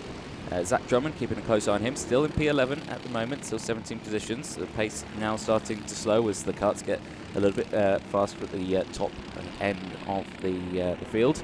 But as again, we keep an eye on these top 3 that have broken away. Charman, Joshua Graham, Blake Ticehurst, 1, 2 and 3, then Reg Haywood, and Timo Youngling, 4th and 5th. Just behind, staying very close and close for comfort. 6 minutes left on the clock, and again, my words wrong now, aren't I? But yeah, still very close at the top here. A little bit of a nudge there from 2nd place, just to say, come on, keep going, don't slow down, keep going. Keeping them going, but just under 6 minutes left to go. And all eyes still on the top 3. Yeah, but Joshua Graham has made a move past his teammate Ewan Charman. Sorry, don't roast me for that. It's not me. But anyways, the top 3 are still Ambition, and they're still pushing away. I'm pretty sure they have just under a 3-second gap to the driver behind, which is another Ambition driver. So it looks like these 3, unless they completely mess it up on the last lap and start going at it, I don't think anyone else is going to catch it. Well, touch wood, knock on wood, that doesn't happen. So I'm pretty sure that was wood. I'm not sure what I just hit. Probably plastic, yeah. But there we go. 5 minutes left on the clock then as the top 3, well, the top 2 now starting to break away there slightly, and maybe it's just a paddock out the final corner. Keeping an eye further down the order though, let's have a look then. So let's have a quick rundown. So Graham leading from Charman, then it's Ticehurst, Haywood, then it's Youngling, Duncan, and the other Youngling, Ralph Youngling, then it's Mortensen, Drummond, Graham, Thompson, then it was Murphy. That's the top 12 at the moment. Adam Wooden, then Alexander Hawkett, then Jack Burrows in 15th place. Oscar Tumulty in 16th place, up 14 positions, so good run there. Noah Barham in 17th place. Aston Sharp in 18th place. Then it's Aston McAndrew-Urett in 19th place. Cole Deno in 20th place, I should say. Devon Nolan in 21st. Then it's Oliver Bocock in 22nd. Harrison McKee in 23rd, Leon Hastley in 24th, Max Cuthbert in 25th place, there's Islin in 26th, Kenzo Craigie in 27th, Tommy Harfield in 28th, Dara McInnery in 29th, and Aris Majukas has pitted for the Synergy race team. So there's changes there. So a good run down the order there, close. Ralph Youngling though with the fastest lap of the race last time around, 58.15 as well. So with just about 3.5 minutes remaining on this race, all eyes still on the top 3. I'm sure the mechanics in the Ambition Motorsport tent are biting their fingernails furiously, going, please don't crash into each other, please don't crash into each other. That's what it's always like in karting. No one wants to crash, but everyone wants some drama, so I guess you got to pick one or the other. But still, the Ambition Motorsport boys out in front, with 3 minutes left on the clock. These drivers are just completely blitzing the field right now, with the only closest driver to the Ambition is Timo Youngling, who is in 5th position, very close behind Reg Haywood. Yeah, absolutely nothing between those two for 4th and 5th place. They are very close. That's allowing, with those two scrapping away, Connor Duncan, the GP plate, to slightly close that gap up as well. But 2.5 minutes to go on this lap. Lap's looking about a minute long, 58 seconds. So a minute long, 58 seconds long. You know, every 10th is crucial in motorsport, isn't it? So there we go. But 2.5 minutes left on the race. But yeah, these top 3 still nose to tail. No give between them either as they head through the corner, the 88, the 10, the 36, battling nose to tail across the start-finish line. But the rest of the field still closing in, still very close between 4th and 5th place as well. Further behind, looking at the 2 Synergy Racing team drivers, Zach Drummond, Captain Graham as well, having a good little scrap. They're having a good race, both up 20 positions from their original spots. So they started 28th to 29th. Connor Duncan, again, GP plate up 21 positions as well, having a good race. Ambition Motorsports again, the Sonny Morrison, the 67, Adam Wooden as well, the number 44, 10th and 11th. As we keep an eye again on these top 3 going through. Again, keep your comments coming in. We'd love to hear your support for the drivers, and of course, keep comments in. If I get a name wrong, please do correct me on it. I'd love to learn how to actually say it. I've been practicing all day as well. But 1 minute, 10 seconds left on the clock, and these top 3 still the ones to watch. It is Ambition Motorsport 1, 2, 3, and 4.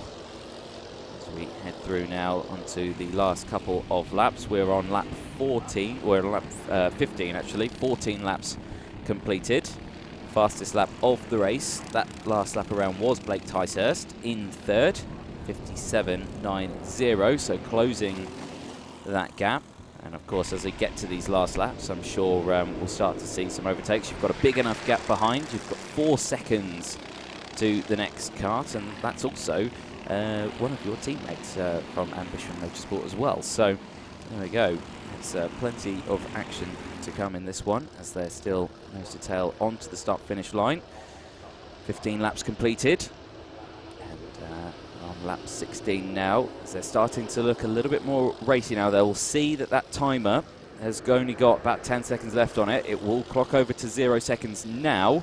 So it is penultimate lap. So last lap board will come out this time as they head through the St John's corner. Round now the Senna S. Warning flag going out to the S plate of Archie Sharp. So keep an eye on that one. But again, just a warning flag, so not too much to worry about as they head now up the back straight towards the braking zone of Gasworks. Round there, down the hill. Again, got to watch out you don't run too wide there, because it's a big curb on the exit that you need to try and avoid. Round the horseshoe now for the penultimate time. Through the last corner, onto the back straight. Now, here we go. Last lap time. Final lap will illuminate on the board. The drivers will see that as we go into there, and straight away you can see Ewan Jarman there straight down the inside at turn 1, getting past Joshua Graham, so that's 1 position move straight away. Blake Ticehurst still in 3rd place. He's going to watch these 2, probably battle and then trying to get a position. No, I say that, he's going to try to go straight down the inside. So that was Blake Ticehurst down the inside of of Joshua Graham, moving now up into 2nd place. So now it's Jarman versus Ticehurst and Graham in that order. Round the outside goes the 36 of Ticehurst, tries to look round, can't quite do it, stays in single file through the Dunlop chicane.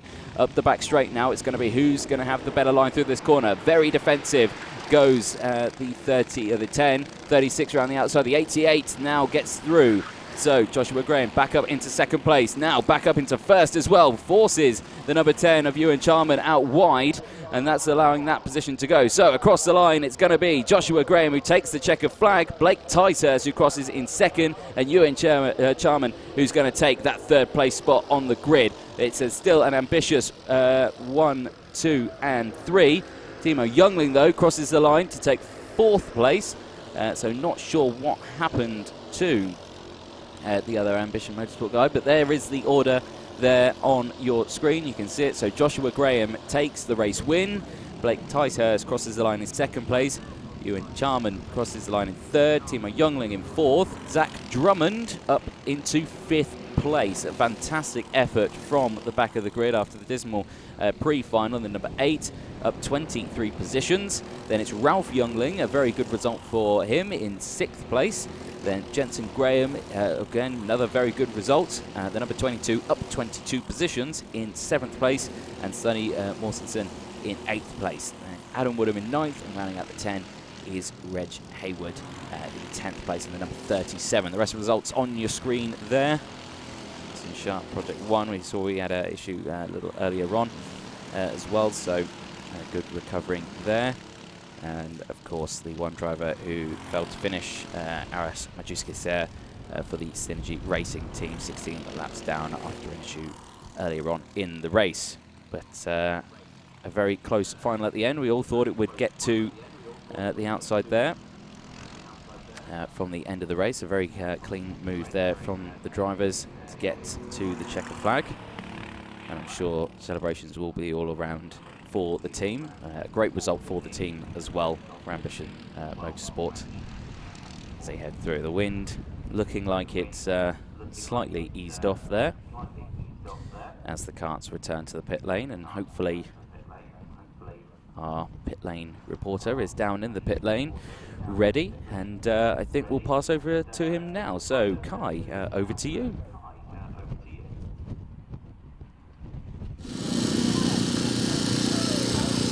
So Joshua, a very intense race. You were pushing away with your teammates, and then it came to the last couple of laps and you managed to take the lead and overtake your teammates.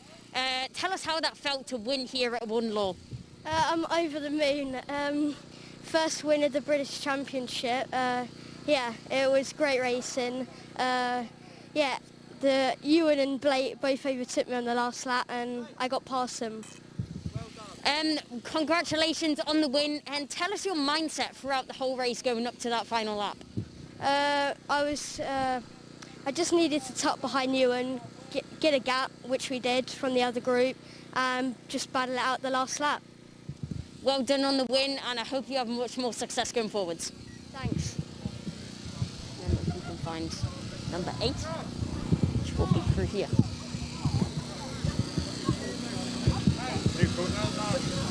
I'm just going to wait for him to come through. Yeah, okay.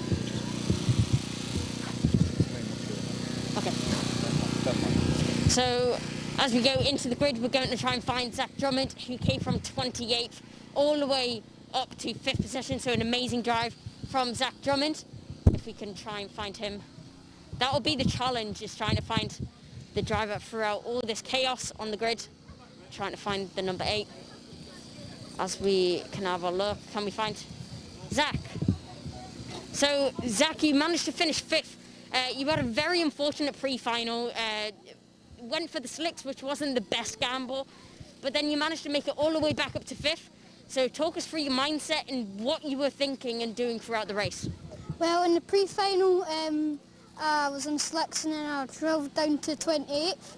So in the final, I just kept my head and tried to get forward and forward and forward, and it turned out really good. Well, Zach, congratulations on the race and good luck going forwards. Thank you. Back to you, Anthony.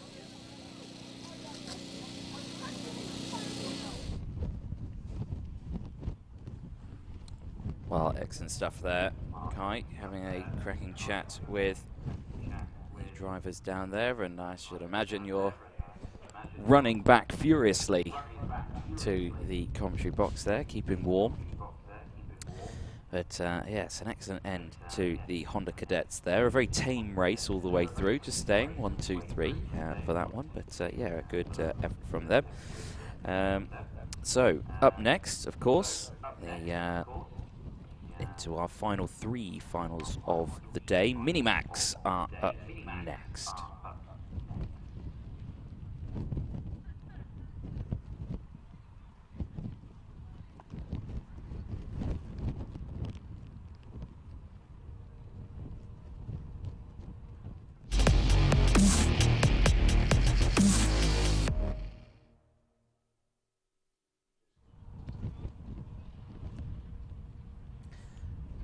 So, as you can see, the wind there slightly picking up.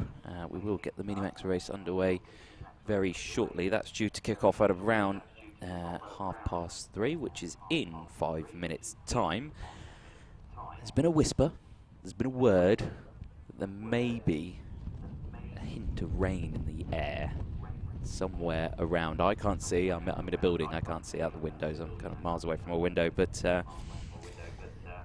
yes, apparently, in fact, the clouds do look a bit dark and horrible in the background there of this camera shot that we can see. So potentially, we could be back onto wets nearer at the time. Now that shot looks okay. That shot looks bright and lovely and not bad. And the mist has cleared because you can actually see the other half of the track now from this side. But it's just over, I think, to the left of this shot. That is where the dark clouds are coming into play, and the last time we had a gap through the finals in this, we were lucky enough to see some birds having a race, but unfortunately there's no birds racing this time, so we don't have any excitement through this one. So bit of a nightmare for that one. But let's have a quick look then at the grid for Minimax, as they will be lining up on the demo grid in just a moment. So Stephen Duncan and Harry Linden, they will be your front row, the 16 and the GP plate. Ben Crosley and Mackenzie Douglas, they're row 2. Finn Smith and Harrison Crowther, they are row 3. Then it's Bryn Collins and Jai Lawrence on the 4th row of the grid. Chloe Chong and Finley Watson on the 5th row. Pearson Bullock Carter and Aaron Full on row 6. Bruce Beekman and Mason Perrin on row 7. Rounding out the grid, Alfie Gallagher for the 14 plate of KR Sport, starting at the back of the grid. So from that shot, again, the clouds look all right there, but apparently there's word in the air of rain in the air. So we'll have to keep an eye on that one. What are these drivers going for? So they're not worried that the rain's going to come in this race because they're all running slicks. So obviously the track is dry, so why would you go out on wets? But it could happen halfway through this race. Back from his antics, running around, searching for drivers frantically. Could you spot any dark clouds in the sky? Okay. I mean, I wasn't really focusing on the clouds because I was focusing on where the number 8 Kart was. But yeah, great driving from everyone in the Honda Cadets. It does look like it's getting a bit gloomy in the air. There's not as much sunshine now. Well, there isn't any sunshine now. But the clouds are starting to pull over the track. But will it start to rain? I don't think so. Yeah, no, not too sure, but the wind definitely picking up. I'm kind of looking out all the windows. I can see it looks a bit gloomy over there as well. There's more to the northeast where it's coming from, but we'll have to see. But making their way out onto the track is Minimax. Of course, already gone through the grid, starting on pole.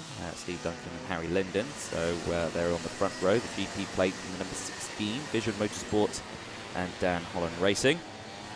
They're going to be starting on the front row, and again, just trying to see how the front of the race goes, because you know that everyone's trying to dive to that inside line. You know, we were saying that'd be the better line.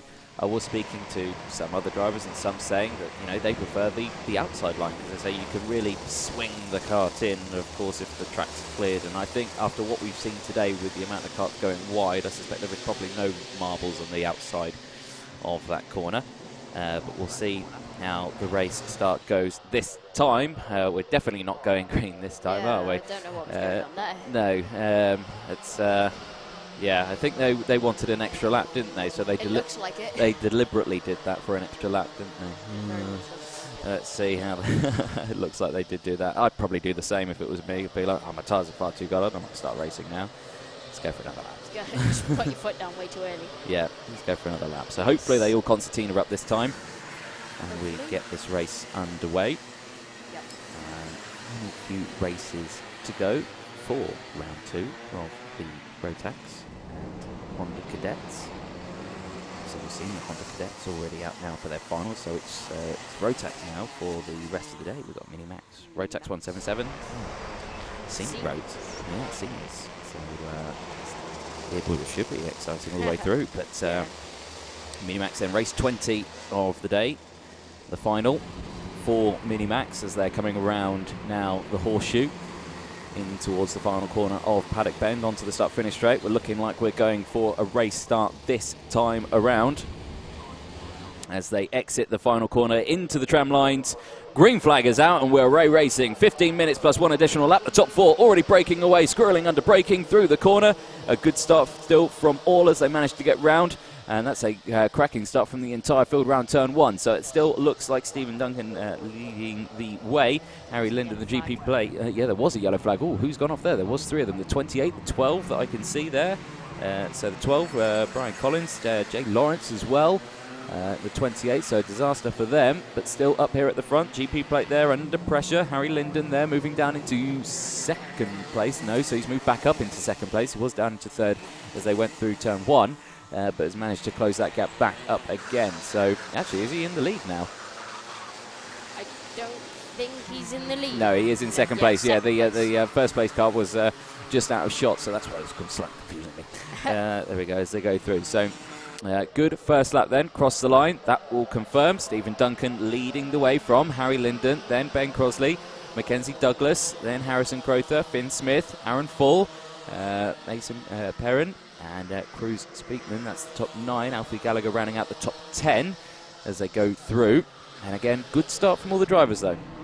Yeah, very good start from all the drivers throughout the field, especially Stephen Duncan taking an early lead and also building a little bit of a gap over the GP plate of Harry Linden behind. And that is a technical flag for Lawrence, the number 28. That does mean that he is going to have to retire into the pits or face a black flag, as we saw earlier. Yes, we don't want to see another one of those again. Yeah, but Johnny Lawrence there, that will be for, of course, the contact that we didn't see or just missed through turn number 1, unfortunately. So, yeah, disaster then for Johnny Lawrence as a retirement earlier on for Project 1 Racing. But back here at the front, 2 laps in, Stephen Duncan leading the way by a bit of a gap. Then we've got this train of 5 karts. Linden, Crosley, Douglas, Crowther and Smith. So the top 6, sorry, breaking away. Then it's Aaron Full. Had a disaster earlier on with retirement, now going back. So great run there, he's at 5 positions.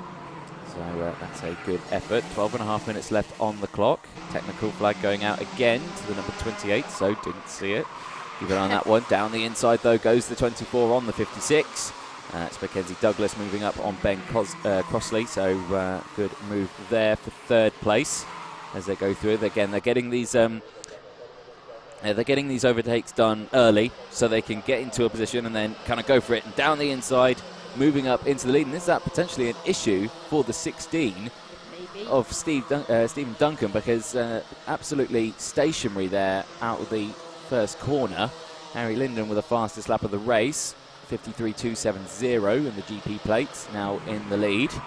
But that was a bit of a nightmare for Stephen Duncan there. Not sure what happened going into turn 1. Yeah, not quite too sure what happened there for Stephen Duncan, but it does mean that the GP plate of Harry Linden is able to get into the lead, and also the driver behind of Max, I think that's Mackenzie Douglas, who was made up into 2nd position, past Stephen Duncan as well. Don't quite know what happened there, but still, Harry Linden into the lead. He'll take anything he can. Yes, very good effort. Mackenzie Douglas got past at the same point as Harry Linden through turn 1, so it was like, not sure what happened to Stephen Duncan through turn 1. And again, down there, the 24 getting past now the GP plate. So Mackenzie Douglas now up into first place. Harry Linden moving down into second. Mackenzie Douglas, though, with the fastest lap of the race as well that time around, 52.970. Down the inside goes the 16 of Stephen Duncan, so back up into second place. So clearly all is well with the kart. So not sure what happened at turn 1 when he lost 2 places. Maybe just a slight outbreak of himself running wide. Maybe all that was. But 10 minutes left to go on the race. But still jostling for positions in these top 6. Yeah, lots of position changes going on during the within the top 6 currently. You can see a lot of the drivers just following in formation, trying to catch up to the leader of Mackenzie Douglas, who's currently leading the field by about half a second, but the drivers behind relentless to catch on to him. Yeah, the sun breaks through the clouds there. You can see glinting on all the visors as they go through. Another fastest lap of the race from Mackenzie Douglas, 52.880. So out in front now with the clean air, pulling away. You can really see now that sun's come out, the dark clouds that are looming over the circuit. So yes, I think we could have a bit of a disaster going into maybe some of the finals. We want to try. Under 10 minutes to go though. Action still, the number 19 under braking down the inside of the 16 there. So Finn Smith moving past Steve Duncan up into third place. Again, all while these are jostling, that's allowing Mackenzie Douglas to break away. Not so much though, because of course Harry Linden's just behind in the GP plate, not letting Harry get away. Oh, and there it is, isn't it? What is there? He is struggling on the start-finish straight. You can see he just got absolutely overtaken there. Yes. So there is a problem with Stephen Duncan's kart. He is not getting the power on the start-finish straight and is being absolutely swamped. It's fine through the corners, it seems to be fine there, but just at the top end, it just hasn't got that top end at the end of the straight. Yeah, maybe a loss of power at the top end of his motor, or just people have it tuned up so they have a lot more top speed than him. But if you do look at the lap times compared to him, he is a little bit slower on the lap times than the drivers around him. Yeah, of course, that'll be all going in towards turn 1, of course, but yeah, the 24 in the GP now breaking away nose to tail. Douglas and Linden. Then it's Smith, Duncan, Crossley, Crowther, the top 6 as they break away. And they slot into position, still going through. And you can see there in the background Stephen Duncan trying to get his kart to keep pushing on. So switch to nice shot here as they're going through the flanks there. Ben Crossley, fastest lap of the race. In 4th place, so he's going to want to try and close in. You can see that he's closing in as well. So that gap is closing up. But these drivers, again, just nose to tail. They're in the spot now where it's just single file, follow the leader, try and open up the gaps, and then they'll battle later. Oh, I say that. No, I'm completely wrong. There you go. What are you talking about? No, they're not. They're going for the move. Harry Linden back down the inside. Yeah, Harry Linden now into the lead, the GP plate going up into P1. But yeah, normally this is the stage of the race where the drivers tuck in behind each other and work together to try and pull a gap. Towards the end of the race, they normally have around a 2-second gap, so they can actually battle properly without worrying about the driver behind catching. Yeah, you kind of only want it to be 2 karts, don't you? In front, you just want me and the other person. But yeah, it looks like it's got 2 groups of 2 here. Back down the inside, though, goes Mackenzie Douglas. And every time one of those moves happen, you can see there, it's now a group of 4. It was 2 groups of 2, now 1 group of 4. So here we go then. 16 wheels working together to try and break away from the rest of the karts. Down the inside again goes Harry Linden, tries to do it, can't quite do it, gets the 24, cuts across the front nose cone and keeps it going. All still attached and all still looks like it's in the correct place, but over the start-finish line again. 8 laps completed. We're on lap 9 now, 7 minutes remaining on the timer through turn 1. Absolutely nose to tail these top 4. Dan Holland Racing, Coles Racing, then it's Team Clay Racing, and then Envision Motorsport. So 4 different karts and 4 different teams, all nose to tail. Yeah, it just shows the caliber of driving. Harry Linden up the inside again. It looks like these center S's are a great place for an overtake, because Harry Linden and Mackenzie Douglas are always swapping positions through these center S's. I think one of them should take the hint to go a little bit tighter, maybe. But talking about going tighter in the hairpins, that does mean that Mackenzie Douglas gets through, and the number 19 of Finn Smith is going to have a little look, but cannot make anything stick. Yeah, no, that was a very, I think, a late-minute design move there from Mackenzie Douglas there in the 24. Absolutely sent it down the inside, sideways under braking. Managed to get the car stopped, but at the expense of Harry Linden, who slightly got pushed out wide, but still holding on to that second place spot. So Mackenzie still leading from Harry, from Finn, from Ben. These top four here as they're going through. 5.5 minutes remaining on the session. Lap 11 that we are on. Up the hill now, up the back straight. Here's a look a little further behind. And under braking again. Slightly squirrely, slightly sideways. And holding on to that one as, there we go, my timing screen is updating on my laptop, so I'll keep an eye on that one. But these four still braking away. Yeah, the drivers at the front of the pack managing to break away from the drivers behind. As you can see, you've got Mackenzie Douglas, Harry Linden, Finn Smith, and final driver in that pack is going to be Ben Crossley, and then you've got about a 2-second gap to the driver behind, which is Harrison Crawford. I don't know how to pronounce that name, but still Mackenzie Douglas out in the lead, but I wouldn't be surprised if Harry Linden tries to make a move sometime soon.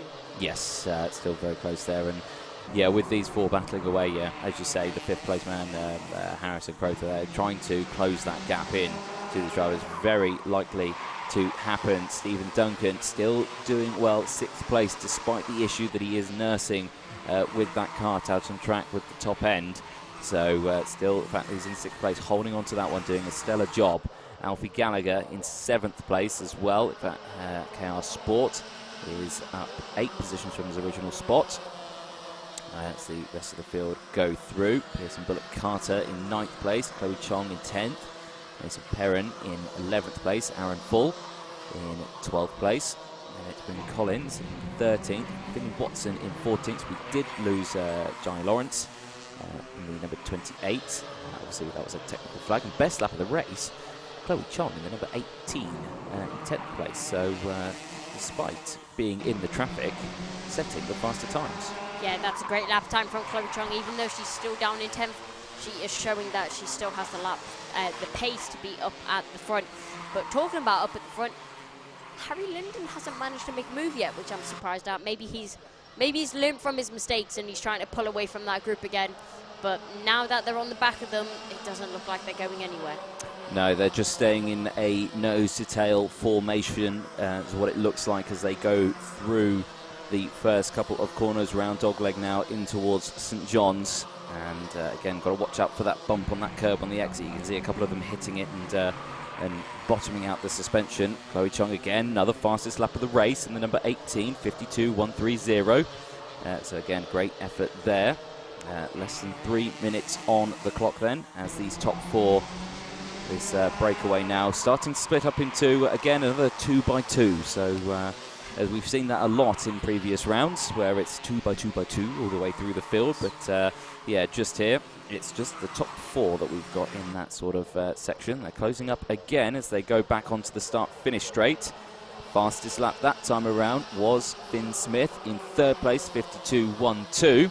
So again, that gap that just opened up, he closed that straight away, got the fastest time as well. That's going to give him good confidence going into these last few moments as they enter the final of this race, because of course to go for those overtakes. Just 2 minutes left on the clock as they go side by side, the GP plate and the 24 again.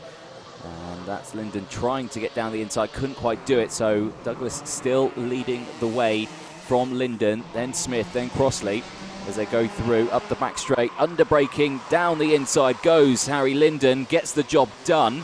Douglas goes wide, now is under pressure from Finn Smith. Finn tries to go down the inside here, no, stays behind into the final corner. And again, looks like he tried to go down the inside there, couldn't quite do it. So now leading the way across the line, the GP plate, Harry Linden, then it's Douglas, then Smith, then Crossley. Crowther crosses the line in 5th place, slowly closing in on these drivers battling.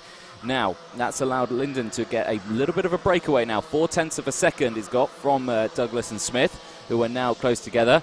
That's a Pearson Bullock Carter getting a warning flag as well in the number 15th in 8th place, so he's got to watch out there. But again, only a warning flag, nothing too much to worry about. Just over a minute to go, less than 90 seconds on the timer, and then we'll see the last lap board. All the drivers hitting that inside curb. You can see how stiff the chassis is as they go through into now Gasworks Bend. Everyone's staying single file, no moves being done this time around. Of course, they're going to cross the line. They won't see the last lap board this time. They probably won't see it next time either. So still a couple of laps to go. Cross the line.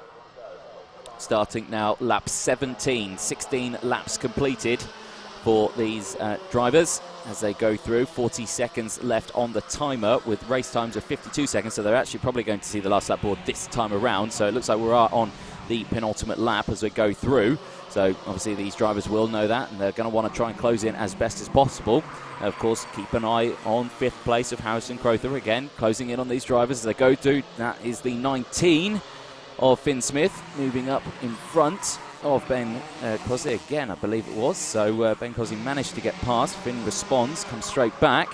The GP plate, Harry Linden going defensive. The 24, Mackenzie Douglas taking the optimal line though, now right behind, looking down potentially the inside through Horseshoe.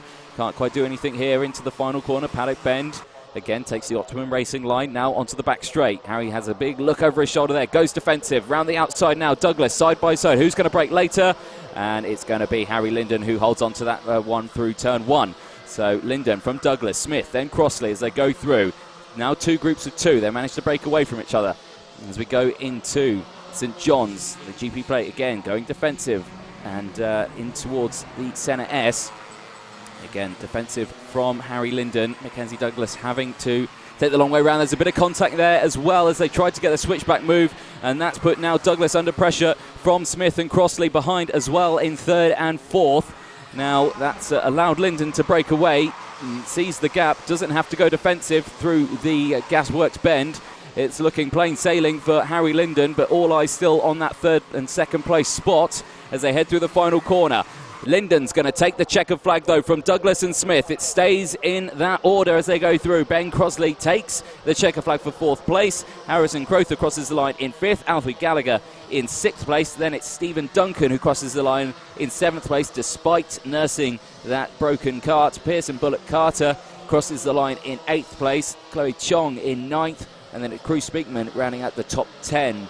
Bryn Collins crosses the line in 11th place. Mason Perrin in 12th place, Finley Watson in 13th, and Aaron Full in 14th place. Jai Lawrence not finishing the race though in 15th place. So there is your Minimax winner, Harry Linden, for Dan Holland Racing there. 18 laps completed. Fantastic effort from the drivers there. Very close and clean racing from the Minimax there for their final here at Warden Law. There's the rest of the order appearing on the screen as the drivers now start to filter their way into the pit lane. And we'll get, hopefully,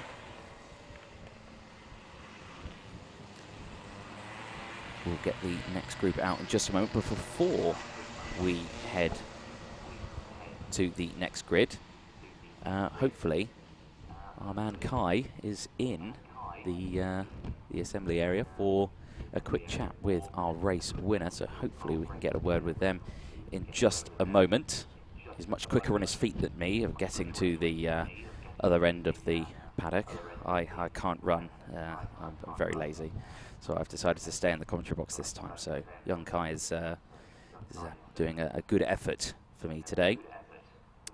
So hopefully we'll get to chat to him in just a moment. Wind has died down now, so I'm not using a special tool. I think one of the cameramen sent me a message and said, oh, this is the tool you mean. I'll be like, I don't know how to pronounce that tool, so I'm just going to look at the flags and take the wind off the flags there. And it looks breezy. Looks breezy out there. No dark looming clouds closing in, though. Apparently rain may have been on the cards. Ooh, actually, it does look a bit dodgy out the back window of where I'm commentating from. But we'll see if that can hold off for finals. We're on now to the Rotax 177 finals in just a moment. They're due to kick off at about 4 o'clock, which again, 10 minutes time. So hopefully Kai is ready down there for a quick chat. Just waiting to see what happens. So again, do keep your comments coming in on the stream. We would love to hear from you. Oh, actually, apparently we're good in the pit lane. So, Kai, who have you got down there? Hopefully our race winner. So, Harry, a great win. Mackenzie was leading the majority of the race. You switched in positions throughout the whole thing as well, but you managed to get into the lead going into the final lap and managed to defend them off. Talk me through the final lap. Well, the final lap was just all about defending and hanging on to the win. How difficult was it to take that win from such a competitive field and coping with the pressure from the drivers behind? Well, then we were all within tenths. It was just whoever came out on top, really. And how much pressure were you feeling from the drivers behind? Yeah, there was quite a lot of pressure. Tough race.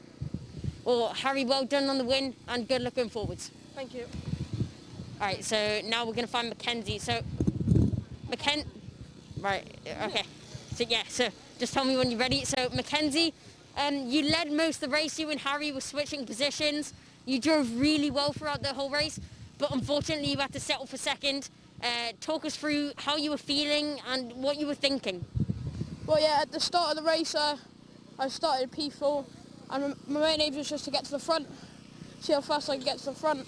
And then once I got there, I tried to keep it as long as I could. I had a gap, but then Lyndon caught me up, passed me, and it was switching positions the rest of the race, trying to stay in front.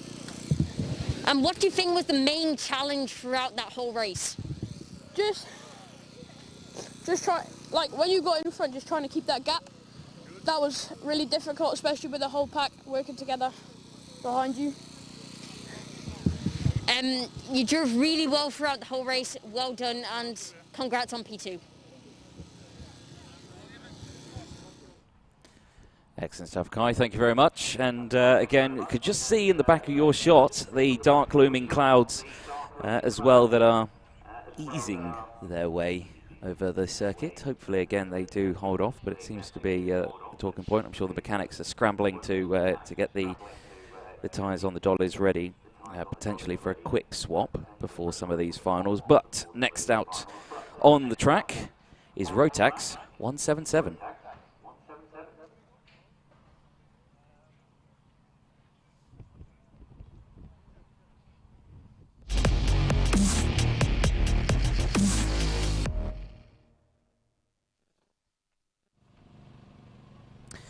So you can see the time on your screen there. It's about, 8 minutes now to 4. And the final will be getting underway in 8 minutes at 4 o'clock. Again, Motorsport UK, very strict with their timings, very good with keeping everything on schedule, which is what we like to see. But before we head to that, before I start messing the grids up and we go to that, let's have a quick look at what happens in the Dan Holland Racing tent.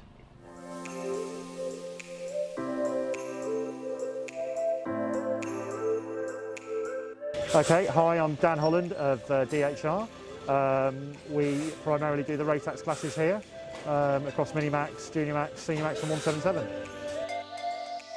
I started the race team back at the end of 2008. It was a transition from when I finished my racing.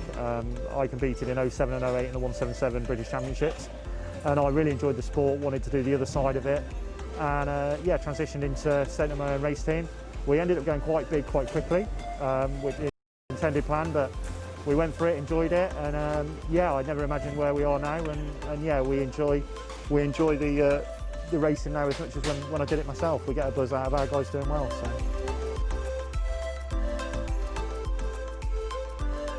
The Rotax engines as just a really good product.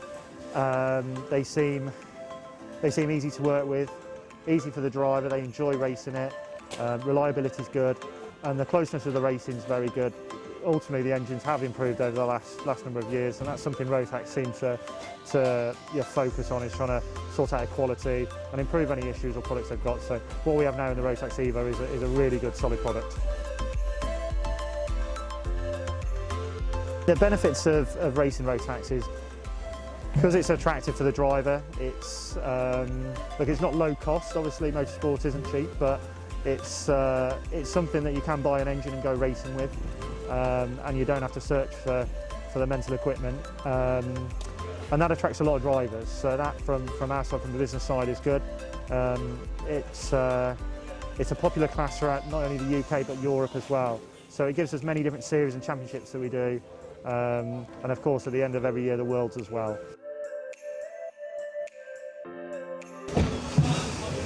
Yeah, we're looking to be successful in 2020 and obviously into the future. Our engine department, time racing engines, we set up at the beginning of last year, and that seems to have gone from strength to strength, supporting privateers and numerous teams across the UK.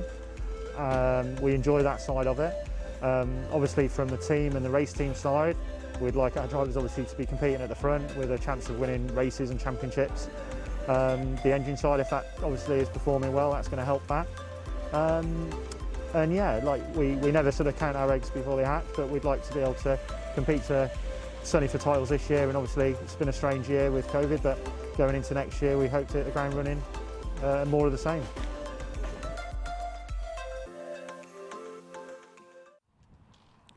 Well, it was great talking to Dan Holland yesterday there at the DHR boys tent in the trailer there that you can see actually in shot just there. Again, very professional team, lots of karts available and loads of different categories that they've got out there, and of course and a well done to Harry Linden in the last race, the GP, with Dan Holland Racing. So again, Win picking up on those flags, but up next is of course the Rotax 177. And let's have a quick look at the grid for that one. Hopefully we have got all 7 karts. We missed 2 for the start earlier on, and then we lost 2 midway through the race, so we only had the 3 karts to finish that one. But starting on pole position for the final, Matthew Easton, the privateer in the 95. Joined alongside him is Ben Davis for Dan Holland Racing, and Colin Davis and Oliver Appleby there on row 2. Chris Thomas and Louis Large in the row 3. Rounding out the grid, 7 karts, Henry Ayres there. So hopefully we get all 7 drivers. But we've got apparently multiple reports of rain, and I'm looking out the window, and yes, I can confirm it is raining out the back window. As you can see, probably the mechanics on the roof there, there's probably scrambling, so that probably means that there may be a slight delay then to the start of the next race if the teams think that they're going to want to change to the wet tyres.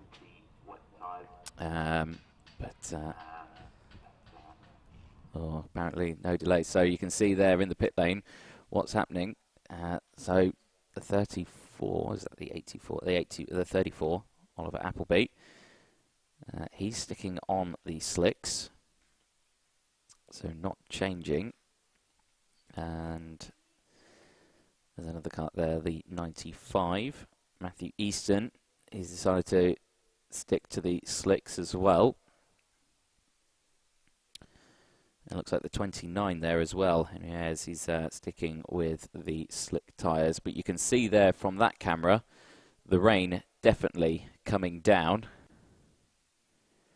So depending on how quick the track gets wet, I think maybe the wets are going to be the way forward. I think they're having a quick chinwag discussion down there about what's going to happen, or what the decision is. You can see the rest of the karts there on the dollies. I think they've just come back from changing to the wets. We'll confirm that when they get a bit closer.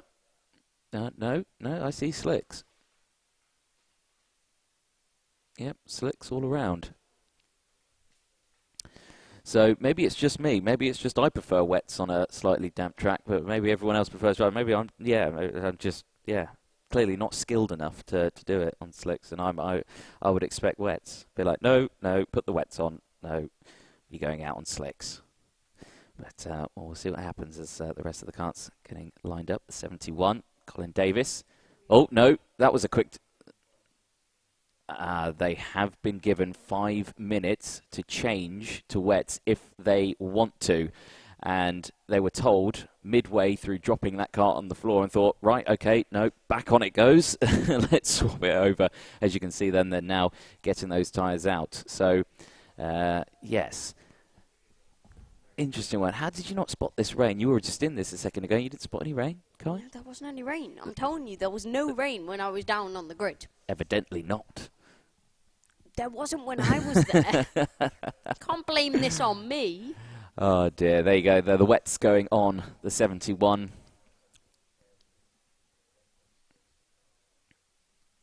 Yep. So the chat, of course, this being one of the Rotax rounds, we spoke to some of the other Rotax drivers. Here's what we got. Oh, the karting pathway apparently in my ear.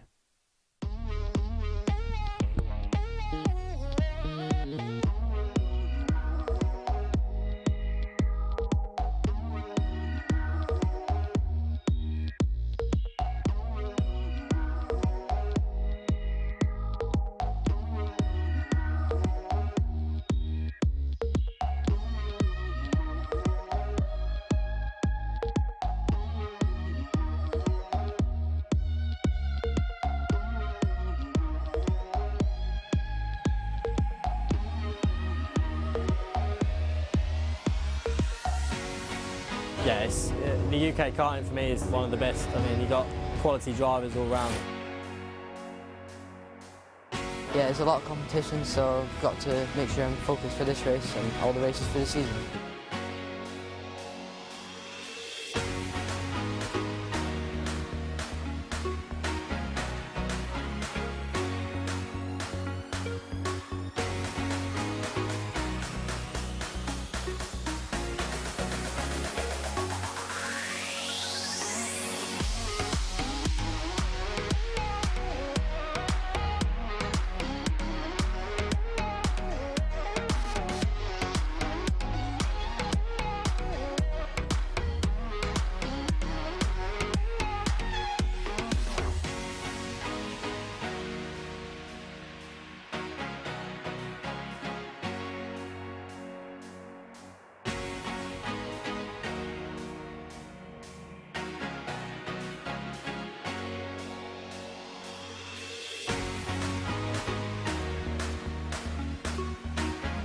The British Championship's really one of the hardest I've ever raced in. For anyone, it really is a good learning experience, and although it's a bit emotional sometimes, it's good for the driver.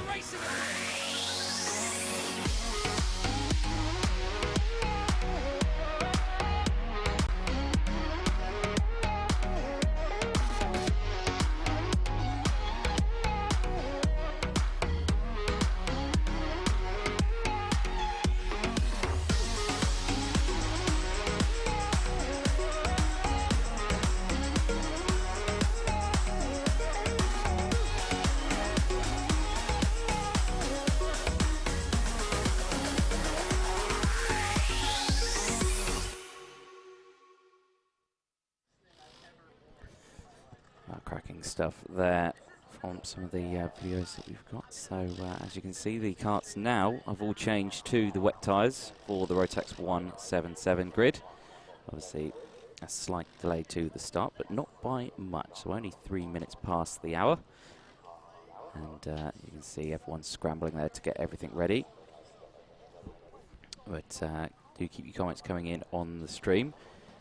And Anthony, they're saying, what time is the senior Rotax final? The senior Rotax final is due to go out at past. It may be slightly delayed because obviously this one is, but it's due to go out at 4:30. So it'll be straight after this. Yeah, straight after this one. But as you can see, sensitive, just fragile movement there, jostling positions there at the car, not smacking it at all. No, just gentle calibration techniques. Yeah, gentle calibration techniques there to make sure everything's properly lined up.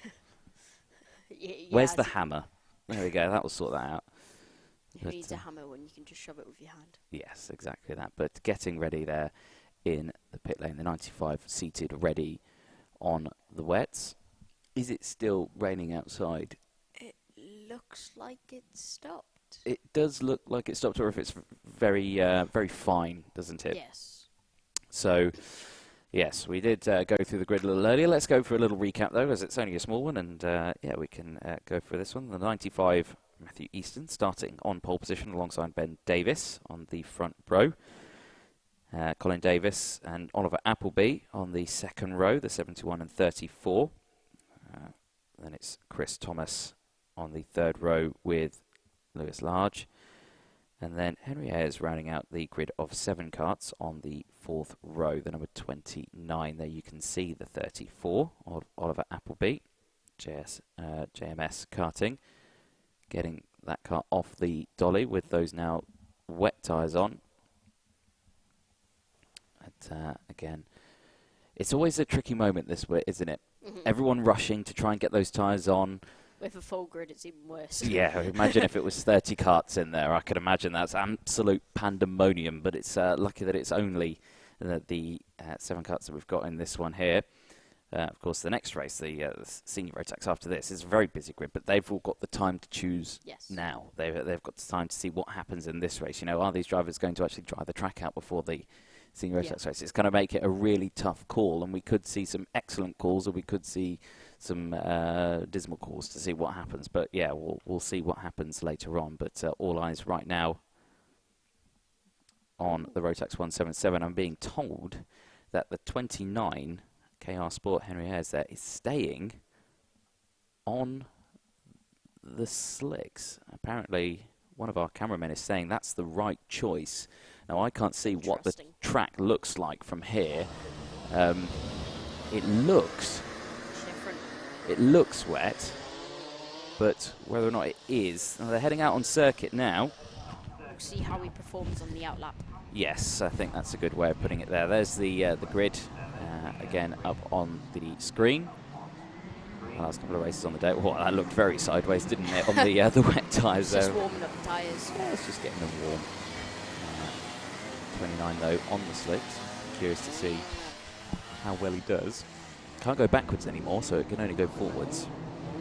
True. Starting at the back of the grid, so we'll have to see as they go through. Well, he is that if that's him all the way back there? I think it is. That's an indication of maybe it is a bit slick on those slicks. It's a bit slick on the slicks. Yes, there you go. Yeah, but Henry Ayres will definitely be aiming for a top 10 in this race. I think they're all aiming for a top 10 in this race. I think that is realistic. There we go. But yeah. Doesn't look like Henry's there actually. There he is. There he is. Are we going to go this time around? It looks like we are. Green flag is out for the Rotax 177. All these drivers here are on the wet tyres. The one driver who's in the background who hasn't really accelerated off is on the slicks as they go through. I think the wets was the right call as they head round dogleg very gingerly and slowly as they all try to jostle their way through. Look at that. That was the 71 or the 13? Was that Louis Large that was just jostling his way through the entire grid there, the entire order? That was an excellent little spot there as they all slowly get round this first lap. The rain isn't coming down, and it's not going up either. But, as they head through the Dunlop chicane, again onto the back straight now. Leading the way still. Nice open gap. 57 at the 56. Chris Thomas at the back of this grid there, the 34. Oliver Appleby down one spot. There, just behind as they cross the line. Yep. Let's see what they do. Matthew Easton leading the way from Lewis Large, who was up 4 places. Obviously, after everyone was going so slow, he thought, no, I'm just going to barge my way through and go through. Yeah, there you go. That's what it is. Up 4 positions for Coles Racing. Ben Davis in 3rd. Colin Davis in 4th place. Oliver Appleby in 5th. Chris Thomas in 6th and just crossing the line now. Henry Ayres in 7th place for KR Sports. His lap time significantly longer than the other drivers out there who are on the wet tyres. Yeah, as you said, the track's not getting any drier, but as you can see on the cameras, it's not raining anymore. Drivers throughout the field trying to make a couple of overtakes. Louis Large, as we know, he missed the last pre-final, so that does mean that he had to start from the back. The number 13 is already on the back of Matthew Easton. In the lead though Will he be able to make a move anytime soon as he goes up the inside into the final corner of Paddock Bend, and he goes down the straight of the Comrade Straight, and he is in the lead. So Louis Large from last to first in 2 laps. Yep, very nicely done. It just seems like he was on the pace there, comfortable with the tyres, comfortable with the track conditions, and just thought, yeah, you know, let's go for it, and gets to, like I say, back to the front in no time at all. And as they jostle through again, just staying in position there now, aren't they? So fastest lap of the race is Louis Large with that 1:04.44. 22 seconds, 0.0 in the first sector compared to a 22.5 from second place. So there we go, straight away, half a second faster through the first sector, and is already up nearly 0.6 of a second from second place of Matthew Easton. So they always seem to give these drivers the hardest race conditions, don't they? With the, oh, is the track dry? Yeah, is it not? And you know, they had it earlier on in their pre-finals, they've had it again in this one, but luckily most of the entire grid made it out to the track this time, and we definitely saw enough go through. So through into turn 1, 11.5 minutes remaining on the clock, 3 laps completed on lap 4. Leading the way is Louis Large, as you can see on the screen there, fastest lap of the race, again 1:01.270. So a 1:01 is still actually a fairly fast lap despite the conditions. So yes, even though it is greasy out there, they're still putting in some quick times. Yeah, Louis Large setting a 1:01, which is a pretty quick time. It's because it's not still currently raining, which means that the conditions aren't treacherous, they're not horrendous, but they're still dealable, but not good enough for the slicks. As you can see at the back, we have Henry are still on the slicks, and I think he's only completed 2 laps. But Louis Large out in the lead, only by 0.2 now, so the drivers behind Matthew Easton and Ben Davis are catching on to the back of him. Yeah, I think they've realised that actually, you know what, it's quite grippy. Let's go for it, let's close that gap. They're still, again, taking that wider line that still looks fairly dry out there. There's the 29 on the slicks. And here's KR Sport. Let's just keep an eye on his lap times. Still, last lap time was a 1:13. Fastest lap of the race actually goes Ben Davis, 59.0.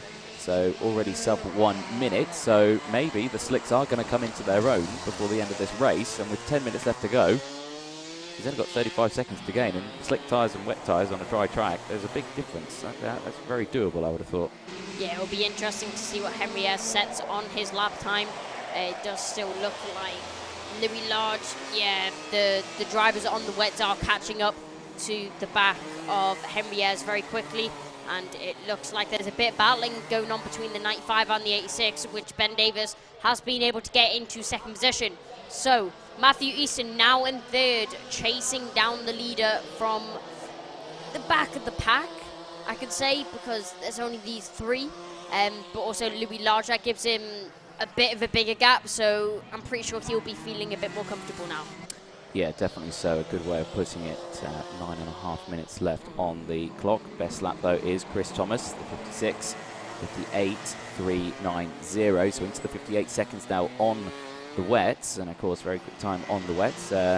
Henry Ayres, his last time around was a 1:01.1. So, oh, and there's someone going straight over the track. Well, that's one way to gain time quickly, and that's just to miss the chicane. So, who was that? Was that Oliver Appleby in the 34? I think it was. I think he may have to give him a few seconds on that one. As he completely, don't know what happened there, if the kart snapped and just went straight over. But, funny how Henry Ayres just set the fastest lap of the race, 56.3. There we go. Those slick tyres are coming into their own 2 here. seconds quicker a lap. Yep. So with 8 minutes left, it looks like Henry Ayres is still might be able to get a podium. It'll be a stretch for the win, but I'm pretty sure he'll be gunning for it. Well, let's see what happens. Yeah, 8.5 minutes to go. It was a gap of 37 seconds the last lap around. It's now just 24 seconds. He's gaining at quite a large rate of knots. I think if it doesn't take much to get past everyone, he might be, in for a shot here. Fastest man on the circuit by a fair chunk as they go through. But let's just see what happens. Back here at the front, though, still Louis Large, Ben Davis and Matthew Easton. Easton all over the back of Davis as they go through the horseshoe. Henry Ayres again, another fastest lap of the race, 53.7. 5 seconds quicker. 5 seconds a lap quicker. That gap's now just 19 seconds from the 6th place driver. So, a big oversteer moment there from the 9C5 of Matthew Easton. That's allowed Oliver Appleby to get past up into 3rd place. And of course, now all these drivers starting to realise how quick it is out there. And there you go, this man as well, Henry Ayres, is slowly closing that gap in. If you think they were only going through, they're going through the centre S's now. He's coming onto the start-finish line, over the finish line now. So feels like a bit of time that he's got to gain, but again, anything's possible. 7 minutes left on the clock, still a lot of time. So our race leaders now come through the gasworks bend as they head through again. Henry Ayres again, 52.970. Fastest time of the race, much faster. And just 12 seconds now to the gap between himself and Colin Davis, the 71 in 6th place. Down the inside there goes Oliver Appleby. And moves up into 1st place. A good move there. Looks like he's on the pace as well. Lapping a little bit faster as well. Trying to open that gap up. It's all eyes at the moment on the 29 to see how many positions can be gained. 6.5 minutes left on the clock. Looking at the sector times, well over a second faster than anyone else through Sector 1, 3 seconds faster through Sector 2, and 3 seconds faster through Sector 3. So, you know, looking at 6 seconds a lap faster, that gap's only 7 seconds now from the 71, another 52.750 from Henry Ayres. It's a bit nail-biting to see how much he can gain, isn't it? Well, by my calculations, he will be able to catch the leaders, but it'll be right at the end of the race. But obviously, the more the track dries, the more he's going to get quicker, and the slower these guys. Oh, and that's a rear wheel coming off. And who's that? That's the 71. That's Colin Davis. So that's made that overtake for Henry Ayres very easy, but a disaster for the 71 of Colin Davis out of nowhere. But that rear wheel just saying no, really. He's had enough and decided to go on its merry way. So that's a disaster there for the 71, and that will be a retirement. I don't think you could push that car along for the rest of the race. No. Yeah, Oliver Appleby then leading the way from Lewis Large, and then Matthew Easton, Ben Davis, Chris Thompson, and Henry Ayres. They're now down to 6 drivers, 5 minutes remaining, not 5 laps remaining. As they head through round the final corner. Let's see the gap now. What is the gap between Henry Ayres and Chris Thomas? That gap is 16 seconds. 4.5 minutes left to go, but again, all eyes watching this front group as they go through. Still very close action in this mid-pack. What must you be thinking if you're Henry? You know, you've made that right choice. You've stayed on the slicks, and it's worked out for you. And you know you're catching these drivers at a fast rate of knots. You must be thinking, just concentrate. Yeah, you'd be concentrating, but I'd be scared from my rear wheel, because we've seen quite a few drivers today have their rear wheel spitting off the kart. Stay off the curbs. Stay off the curbs, yeah, easy as that. But we've had many drivers. And that's the 54 going for a move. Was it the 34? 95 jumping over the grass. That is Matthew Easton having a jump over the grass. And it is still the Coles car in the lead, which is Louis Large now in the lead, sorry. No, sorry, Oliver Appleby is in the lead. But yeah, Henry Ayres on the slick tyres compared to everyone on the wets. Colin Davies is out of this race, as we saw his rear wheel come spitting off the kart and him go flying into the barriers. But now Henry Ayres is chasing down the next driver ahead, which is going to be Chris Thomas. Yes, he is indeed. Now that gap was 16 seconds last lap, just 11 seconds this time, so he's taken 5 seconds off them this time around. 3.5 minutes left to go. It seems like a very tall order, but he's definitely going to have fastest lap of the race for sure. As they go through, the sun bursting out from behind the clouds again. This weather doesn't want to make its mind up, does it, today here at Warden Law? It's been an absolute nightmare for teams to guess what to actually go on out on circuit, but 3 minutes left on the clock. Oliver Appleby leading the way now by just under 5 seconds. Still action at the front of the pack. Louis Large, Matthew Easton and Ben Davis still squabbling for position. We've got second, third and fourth and fifth here. Ben Davis has managed to close up to the back. Or is that actually? Yes, it is. Ben Davis has managed to close up to the back. Henry Ayres again, another fastest lap of the race. 51.761, or 610, I should say. I messed that number up completely. 2.5 minutes left on the clock as the rest of the field go through. Daniel Racing there, you can see, just in fourth place with Ben Davis. Chris Thompson just behind as well for JMS Karting. So Henry Ayres is catching up very closely to the back of this pack. He is only just 3 seconds behind this pack. So actually, this is could be quite close. 2 minutes left on the clock. And you can see now it's just one corner between them. They're on the same start-finish straight. Oliver Appleby has managed to break away and clear off. So I think he's going to be quite secure there in his first place slot. But it's whether or not Henry Ayres can get that second place spot on the podium. You can see him there in the background now, closing in on this group. With them all sliding around on super overheated tyres and much better traction out of the corner. Right behind, down the inside. Thank you very much. That's one done. Can we get another one round the outside? Yes, we can. That's two done. So Henry Ayres now up into P4 and demotes Ben Davis and Chris Thomas down. Now it's third and second place on the list. I'm sure there's a massive smile on the face of Henry Ayres underneath that helmet that we just can't see. Here we go then on the back of Louis Large. Thank you very much. That wasn't very long. That didn't take long. Now here we go. Slick tyres versus wet round the final corner. Can't quite do it there. Has to stay behind, but I'm sure he's going to get a much better exit out of the final corner across the start-finish line. Takes second place across the line. Nicely done. Now, with 1 minute left to go, do you reckon it's possible to actually catch now Oliver Appleby with these conditions? I think, it's only a 5-second gap, and if he's closing in 5 seconds a lap on the others, can he close 5 seconds a lap this time? There's 50 seconds on the clock, so Oliver Appleby's going to cross the line and start the, he's going to start the penultimate lap this time around. So has he got enough time? I feel like he may do. I'm curious to see how far Oliver Appleby is up the road. The gap is now only 3 seconds. I reckon he's got this in the bag. There's Oliver Appleby.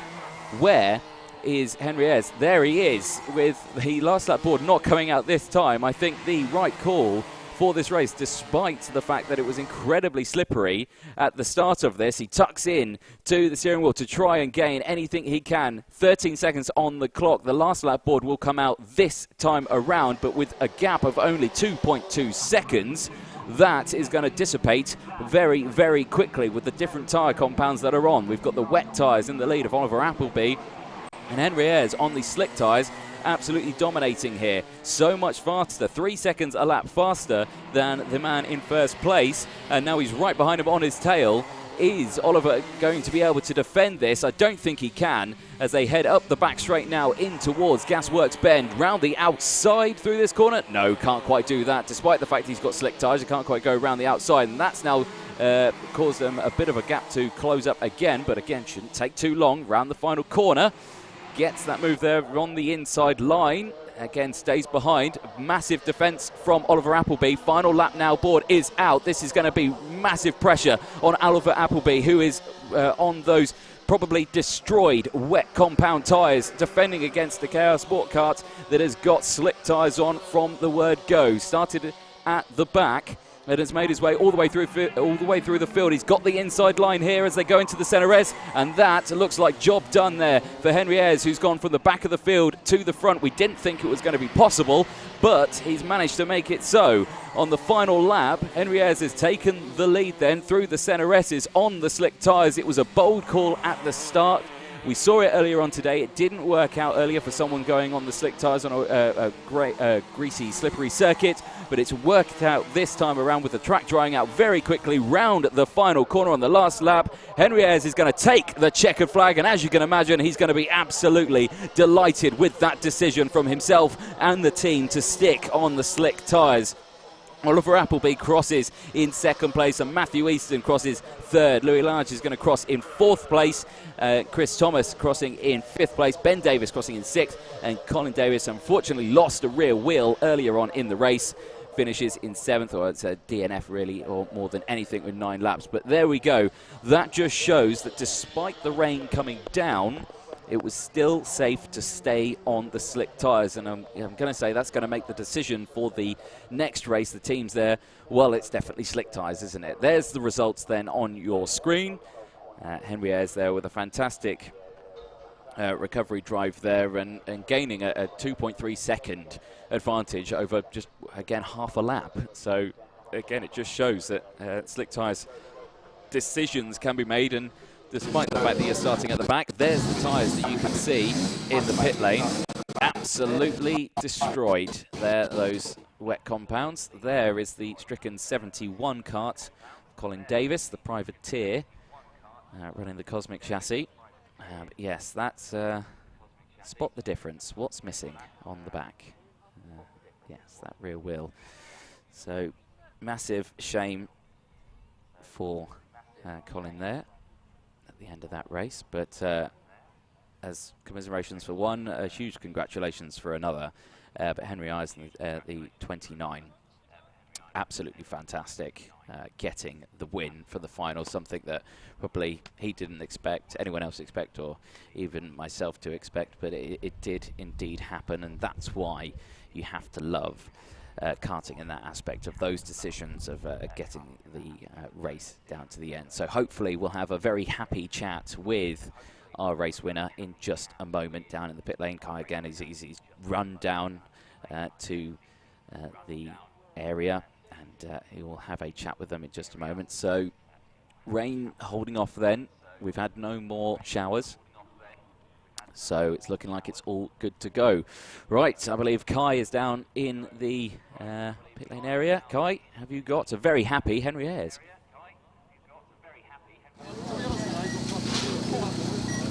So Henry, an absolutely amazing drive. 35 seconds at the start to the driver ahead, and almost 20 seconds a lap slower than the other drivers, but managed to pull it back, managed to get the win. Just tell me how. Well, it was a bit of a risky strategy. Our awning's at the other end of the paddock, so we had no choice but to go slicks. So we knew it was going to be difficult from the start, seeing how saturated the track was. So I knew at the start I just needed to stay on the road and then hope that it dries, and it did in the end, and then just pushed as hard as we could, and we ended up doing that. So yeah, talking about the risky strategy, who made the decision, you or the mechanics or the team? I think it was my decision, really.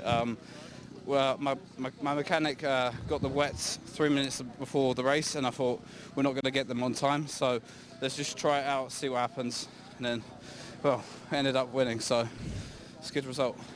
Well, absolutely amazing drive, Henry. Congratulations, and I don't know how you did it. So. Oh, so we're clear down there. Tried to get another word in, but very eager lad there. Love it. Well, again, massive congratulations to Henry there. A great victory, one that he didn't expect. And, yeah, you could see he's absolutely knackered behind there, getting his breath back, and understandably so. Well, the next race to take the track is the last race of the weekend today. It's the Senior Rotax.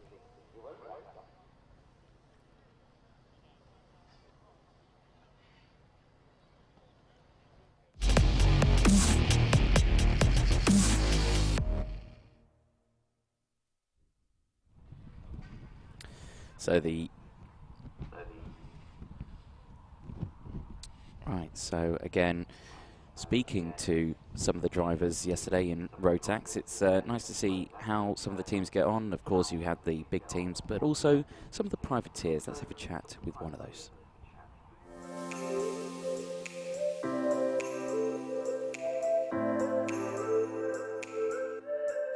I'm Eliana McFall, and I race in Senior Rotax as a privateer. 2 years ago, when I was 16, my two brothers started karting, and then I said to my dad I wanted to start, as there was no girls racing. I thought I may as well give it a go. So from there I've been racing in Northern Ireland and down south of Ireland, and then this is my first race over here. I chose to race Rotax because in Northern Ireland there's no X30 racing. It's only down the south of Ireland, And also everyone's going for Rotax at the minute over there, so we just thought we may as well give it a go. And additionally, X30 for us would be more expensive, so I thought as a start off we should start with Rotax and then see how it goes. Rotax brings me reliability, as I haven't had many problems with it other than problems that I've caused myself. And additionally, I like the way the power works compared to an X30 because of the power valve. It brings it on quite fast, so it's kind of suited to my driving style as well. I hope to continue racing the British Karting Championship, and then next year think about going over to Europe, depending on how well I do over here. And additionally, I've raced in Northern Ireland and down south, so they're doing a winter series at the minute, so I'm going to try and get out every weekend to get more and more seat time.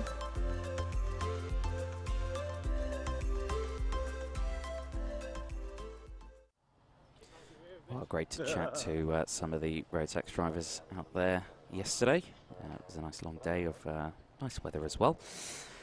So the senior Rotax, they're going to be heading out onto the grid in just a moment. Let's talk about the grid. A lot of changes through this one as well. Quite a few incorrectly positioned front fairing penalties went out after that race. We had one for Brandon Klein-Nangelvoort, Marchi Hamera, Lewis Halliday had an incorrectly positioned front fairing and gaining an unfair advantage as well out in that one, as well as Bradley Barrett with an incorrectly positioned front fairing. So disaster for some of those drivers. A quick rundown of the grid then. James Lothar and Reese Hunter starting on the front row. Kai Hunter, Tom Edmonds. Then it's Morgan Porter, Nelson King, Joseph Taylor and Ken Sang on the fourth row. Lewis Gilbert, Ben Burgess on row 5. Lewis Malin, Charlie Turner on row 6. Thomas Adams, Teddy Clinton on row 7. Edward Matthews, Luke Wooder on row 8. George Holbrook and Jack Stedman on row 9. Scott Mackerel and Sam Stansbury on row 10. Ben Casely and Alexander Baker on row 11. Jensen Watts, Chris Simpson on row 12. Marvin Meadows and Brendan Klein-Nangelvoort on row 13. Marchi Hamera and Tierman Rourke on row 14. Lewis Halliday and Bradley Barrett on row 15. Ryan Luscombe and Will Ellswood on row 16. And rounding out your grid of 34 drivers is Josh Poland and Ryan Taylor Truman on row 17. Are we going to go green first lap around? A fantastic drone shot. Green flags out. Final race is underway. 15 minutes plus one additional lap into turn 1. A great start from James Lothar there, forcing out the number 5. Actually went slightly wide there. That was Reese Hunter, who's dropped several positions through turn 1. A yellow flag out in the first sector. 2 karts off into the barriers. One managing to get away with his own steam. The 35 I can see there. That is, I can't quite figure out who that is, the 35. Well, it could have been the 36 of Jensen Watts, but we'll try and find that out as they next cross the line. But a good start then from the front runners. The top 4 breaking away, then another group of 4. And it's the big group that's coming through the Dunlop chicane now, as we see going through. Now, hopefully these drivers, again, stay in one position. All these drivers on the slick tyres, down the inside there. One of the karts going round one of the Project 1 racing karts as they go through the Gas Works bend, and across the line they go. Coles Racing's James Lothar leading the way from Kai Hunter, then Nelson King, then Morgan Porter, then it's Tom Edmonds, Lewis Gilbert, Joseph Taylor, Reese Hunter and Teddy Clinton. I can confirm the 2 karts that were involved earlier on potentially are Sam Stansbury, the 37, and Will Ellswood, the 19, that were involved at the turn 2 incident, but the rest of the field going through. Charlie Turner rounding out your top 10. Lewis Malin in 11th place. Ben Casely in 12th place. Chris Simpson 13th. Archer Hamera up 13 positions at the end of lap 1, moving to 14th place. A fantastic recovery. Oliver Meadows there in 15th place, up 10 positions in the number 80. But there you go on the screen. You can see very clearly 2 groups of 4 breaking away at the front. So 13.5 minutes remaining on the clock, crossing the line again to finish lap 2 and on to lap 3 now. And it's still James Lothar leading the way from Nelson King and Kai Hunter. And still Morgan Porter very close behind the GP plate. And Again, a very nice wide shot of the circuit there. You can see this whole pack, and a driver who's very late there on the back. Oh, yeah, he catches here. Kart, yeah, that's off as well. So Tom Adams has had to retire. He's in the pit lane in 34th, number 17. I'm guessing Chris Simpson is the person there in the actual Motorsport 49 who's had to retire. 5-second time penalty for the number 16. That is Mackerel. Yeah, Scott Mackerel. For DSM Sports for a start line infringement. That is not that is suboptimal in the senior Rotax final. But Kart, you're back with me in here. You've you managed to join me at the start of this one. But yeah, an excellent start from all these drivers so far. Yeah, great start from everyone. I don't know which car it was, but one of the carts in the pits I could hear had a loose exhaust because it was much louder than any of the other carts. But James Lothar had an amazing start, and Nelson King very close behind. Yes, it is indeed. So Lewis Mail in there, you can see fastest lap of the race in 11th place at the moment, staying equal, not gained or lost any position, so running well. The Hayworth Racing kart, 50.16 was the lap time as they go through. And these groups of four have kind of gone, as we were saying, I was saying it earlier, 2 by 2 by 2 by 2. They're starting to do that now. So, again, like Noah's Ark, they break away from the rest of the field. 11.5 minutes to go round the first corner. Again, Nelson King, the 97, looking like he wants to get past Lothar very, very soon. Not wanting to stay behind. There it is, down the inside. He was eyeing it up into St. John's, gets it done. Also, Kai Hunter in the 95 wants to follow suit as well. Gets that done as well. So, DHR, Dan Holland Racing go to first and second. And James Lothar loses third place as well to Morgan Porter as well. So Morgan Porter now up into P3 on the GP plate, wanting to hunt down those two Dan Holland Racing karts as they head through. 11 minutes left on the timer. Still some very close action at the front all the way here. Yeah, a lot of action going out throughout the whole field. But as you can see, you said it was 2 by 2, but there's a lot of karts in one pack, as you can see from this beautiful drone shot that we have above the track. That is still Kai Hunter in the lead. As we know, the Hunters both own the track, so Kai Hunter will know every trick in the book that he can pull off around this track. Definitely so, as they head through the final race of the day. Race 22, as they head through. A good shot there of the Dunlop chicane as this big pack heads through now. And none clipping that inside curb, and most staying well behaved and staying off the exit curb as well. It was on our track walk very harsh and daunting, didn't it? As the rest of the field going through, and again position changes now. That looks like someone's falling down the order, but I think that potentially may just be a transponder issue. 49.99 is the fastest lap out there from KR Sports' Will Ellswood in 16th place, and the number 19 is up 16 positions as well, so a cracking start to the race for himself. 9.5 minutes left on the race, back onto the start-finish straight. You can see the timer there, big timer screen that all the drivers can see to see what time's remaining. I feel like if they couldn't see that, the racing would be excellent all the way through. So be like, when's the end of the race? I don't know. And we jostle through, but I suppose to keep it safe, they do see it. 9.5 minutes left on the clock. Kai Hunter leading the way from Nelson King and Morgan Porter. Yeah, great driving from everyone throughout the whole field. It's DHR 1-2. It's DHR, not anymore. It's not. DHR, not anymore. Yes, as we see Morgan Porter make his way through to second position.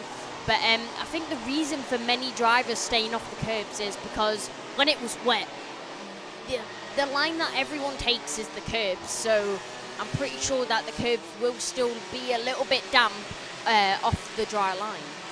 Probably so, yeah, probably so. And with just under 9 minutes left on the timer slowly ticking down. These drivers heading through the GP plate there. In second place, Morgan Porter, splitting the two Dan Hollands, or it actually is one of the Dan Hollands. Yeah, the Argenti Motorsport car splitting to do Dan Holland racing karts out there. You can see they're looking over, brief look over the shoulder, now trying to close that gap up as KR Sport tries to, the number 13, is that the 15, sorry. Tom Edmonds for KR Sport tries to dive down the inside of James Lothar there, couldn't quite get it done.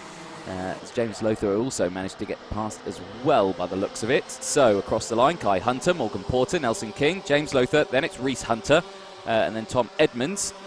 Lewis Gilbert, then Joseph Taylor, Teddy Clinton, Lewis Malin, then it's Charlie Turner, Bradley Barrett, Archie Hamera, then Ben Casely, then Edward Matthews, Luke Wooder, George Holdbrook, and then Jack Stedman and Alexander Baker are the top 20 out there at the moment as they go through again the Dunlop chicane. Again, very appropriately named. Every track seems to have a Dunlop chicane, don't they? Yeah, I think it's called the Dunlop chicane because maybe it's made out of Dunlop tyres. Maybe so. Well, after this race, I'll go find out. I bet they're all Michelin. So anyway, we'll find out. But here we go. 7.5 minutes left on the timer there. The brand new slick tyres that are edging the circuit. I don't know where they got them from. I'd like some new slick tyres for my car as they go through. And Kai Hunter still leading the way. 7/10 is the gap, though, between himself and Morgan Porter and the GP plate. Again, hitting those curves. They've got to watch out. Have they not been paying attention to the previous races? Those rear wheels are flying off, especially going in. It seems to all be happening around the back straight and into Gasworks as they really hit the brakes and preload that rear end. So, yeah, it just goes pop, off it goes. But, yeah, we've not seen that yet in this one. So drivers got to watch out for those curbs. But Argenti Motorsport now in second place. Morgan Porter in that GP car. Warning flag going out to who is that Sang there in 94. So got to watch out for that one as they go through. It's Kieran Sang, yes, of course. Warning flag, the number 81. So just a warning flag. Then can recover. 6.5 minutes. Still very close here at the front, though, with the field going through. 10 laps completed. We're on lap 11. The gap's still 7/10, or about 8/10 of a second now between the 95 of Kai Hunter and Morgan Porter for the front. Nelson King still under pressure slightly from James Lothar in fourth place, as we're looking here at the number 5 and the 15. That is Reese Hunter and Tom Edmonds. Again, Tom tried to go down the inside at the Gasworks bend, couldn't quite get it done and lost a place there, stayed behind as the rest of the field start to go through. They're kind of in a bit of a long train here, aren't they? No one's nose to tail so far, but more at the front is where all the heated action is. Yeah, there's not a lot of action going on right now. It's more tactics currently, which is very interesting to see the driver's fault train, as that's a number 17, a misplaced front NASA panel and a broken cart. Yeah, I think that's the number 11 actually, not the 17. That is Marchi Hamera for Vision Motorsport with a very broken front end of that cart. That's a huge disaster there. So, yeah, not sure what happened there. We didn't quite catch that. So everything happens so quick, doesn't it? We do tend to miss it here I can't quite see, but yeah, it happens. 5 minutes left on the clock, though. But Kai Hunter leading the way still by 6/10 of a second. That gap has slowly come down. 4/10 of a second between second and third. So Nelson King slowly closing in. Again, this is looking at the number 5 and the 15, Reese Hunter and Tom Edmonds for 5th place at the moment.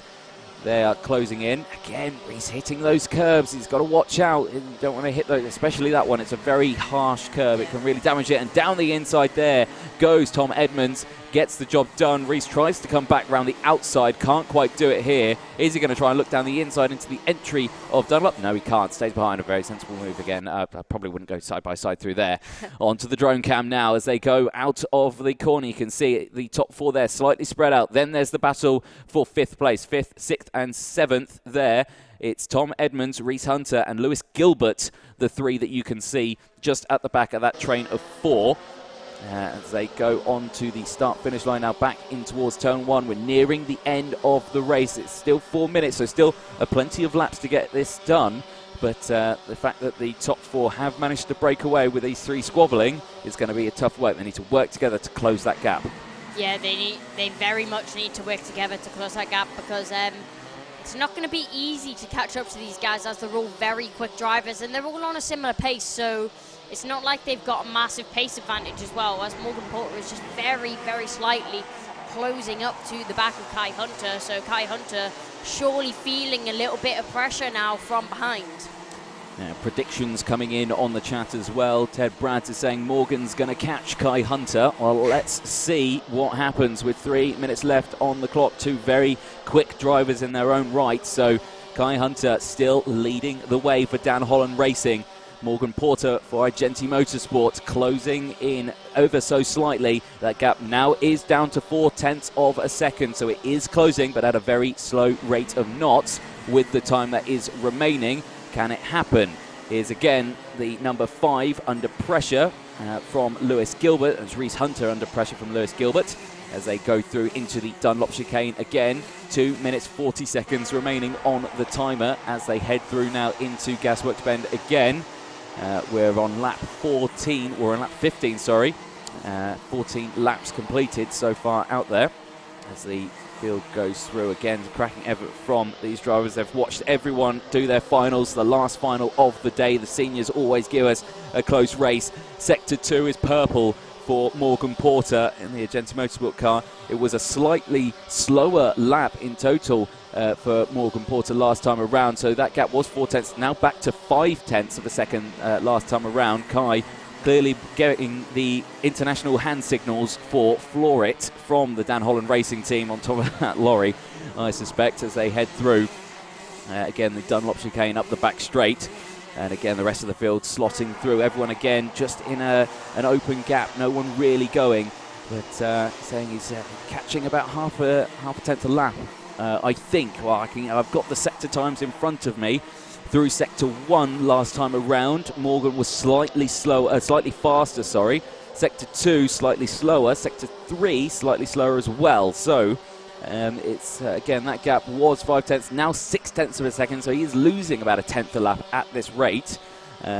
So that gap back up to 0.6. Again, still possible. 1 minute left on the clock as we're now watching the battle here. The number 5 and the 15 of Reese Hunter. Tom Edmonds again, still heated up. Oh, sorry, that's the number 29. So that's Lewis Gilbert now who's closed up on Reese Hunter. That's another position potentially has got to lose. But again, looking a little further down the grid, I can see Bradley Barrett, the number 4. He's up 18 positions up into 12th place, as well as Will Ellswood. He's up 19 positions in P13 in the number 19 Kart. Rest of the field, obviously we're talking all the way up to 7th place from the number 29 Lewis Gilbert. Then it's Joseph Taylor in 8th, Lewis Malin in 9th, Teddy Clinton in 10th, Charlie Turner 11th, Brad Barrett, of course, in 12th, Will Ellswood in 13th, Ben Casely in 14th, Luke Wood of the E-Plate in 15th place. Then it's George Holbrook, who's just actually moved up into 15th place. Luke Wooder back in his original qualifying spot of 16th. There's action still on the screen there. You can see the 29 closing in on the number 5. Edward Matthews in the 18th place in 17th place. Then it's Alexander Baker in 18th. Karen Sang, who received a warning flag earlier on in this race, is down in 19th place. Jack Stedman in 20th, and Burgess in 21st as well. As I look down the list, it's still a large list of drivers. We have had 2 retirements. Scott Mackerel and Macy O'Meara, of course, that we saw earlier on in this race. Chris Simpson in the 32nd place in the 49. Tiernan Rourke in 31st. Josh Powell in 30th, and Stansbury in 29th. Tom Adams in 28th as well. Lewis Halliday in 27th, up 2 positions. Ryan Luscombe in 26, up 5 positions. Ryan Taylor Truman in the 65 in 25th place, up 9 positions as well. So good starts from them. That's Watts in the 36 in 24th. It's Oliver Meadows in 23rd place. Again, jostling up and down positions all the way through. But still at the front, Kai Hunter, that gap, again, about 0.7 of a second. I think he could have done his tyres in, as being rightly so on the stream as well. As I say, it pops up on the screen as well. So, yeah, I think tyres are a crucial one there.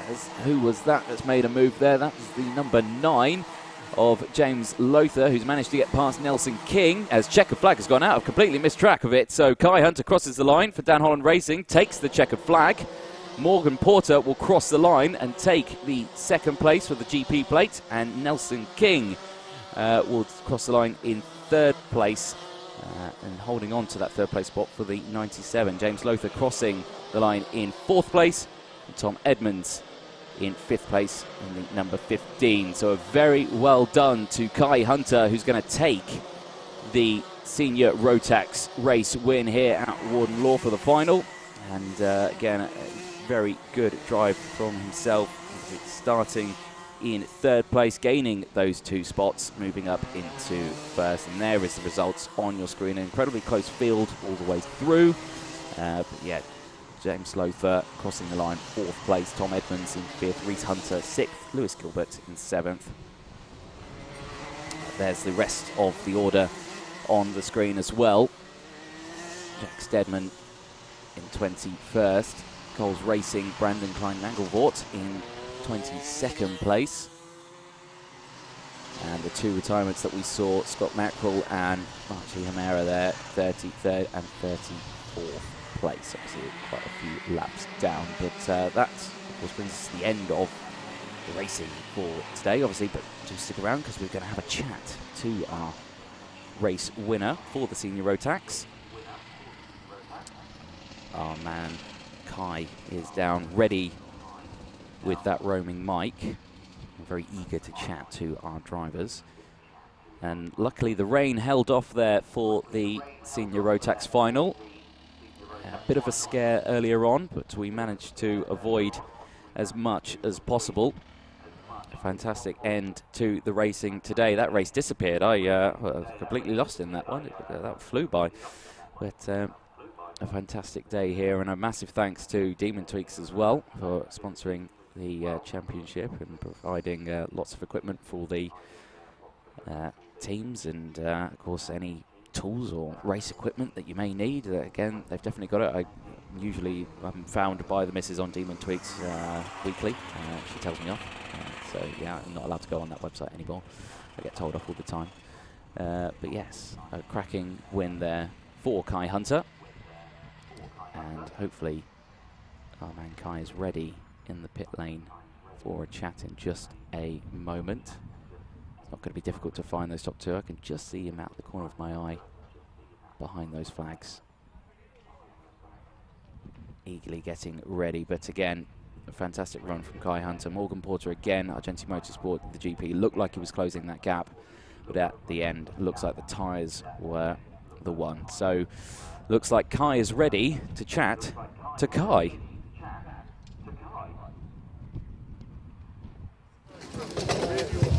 So Kai pretty much led the race from start to finish.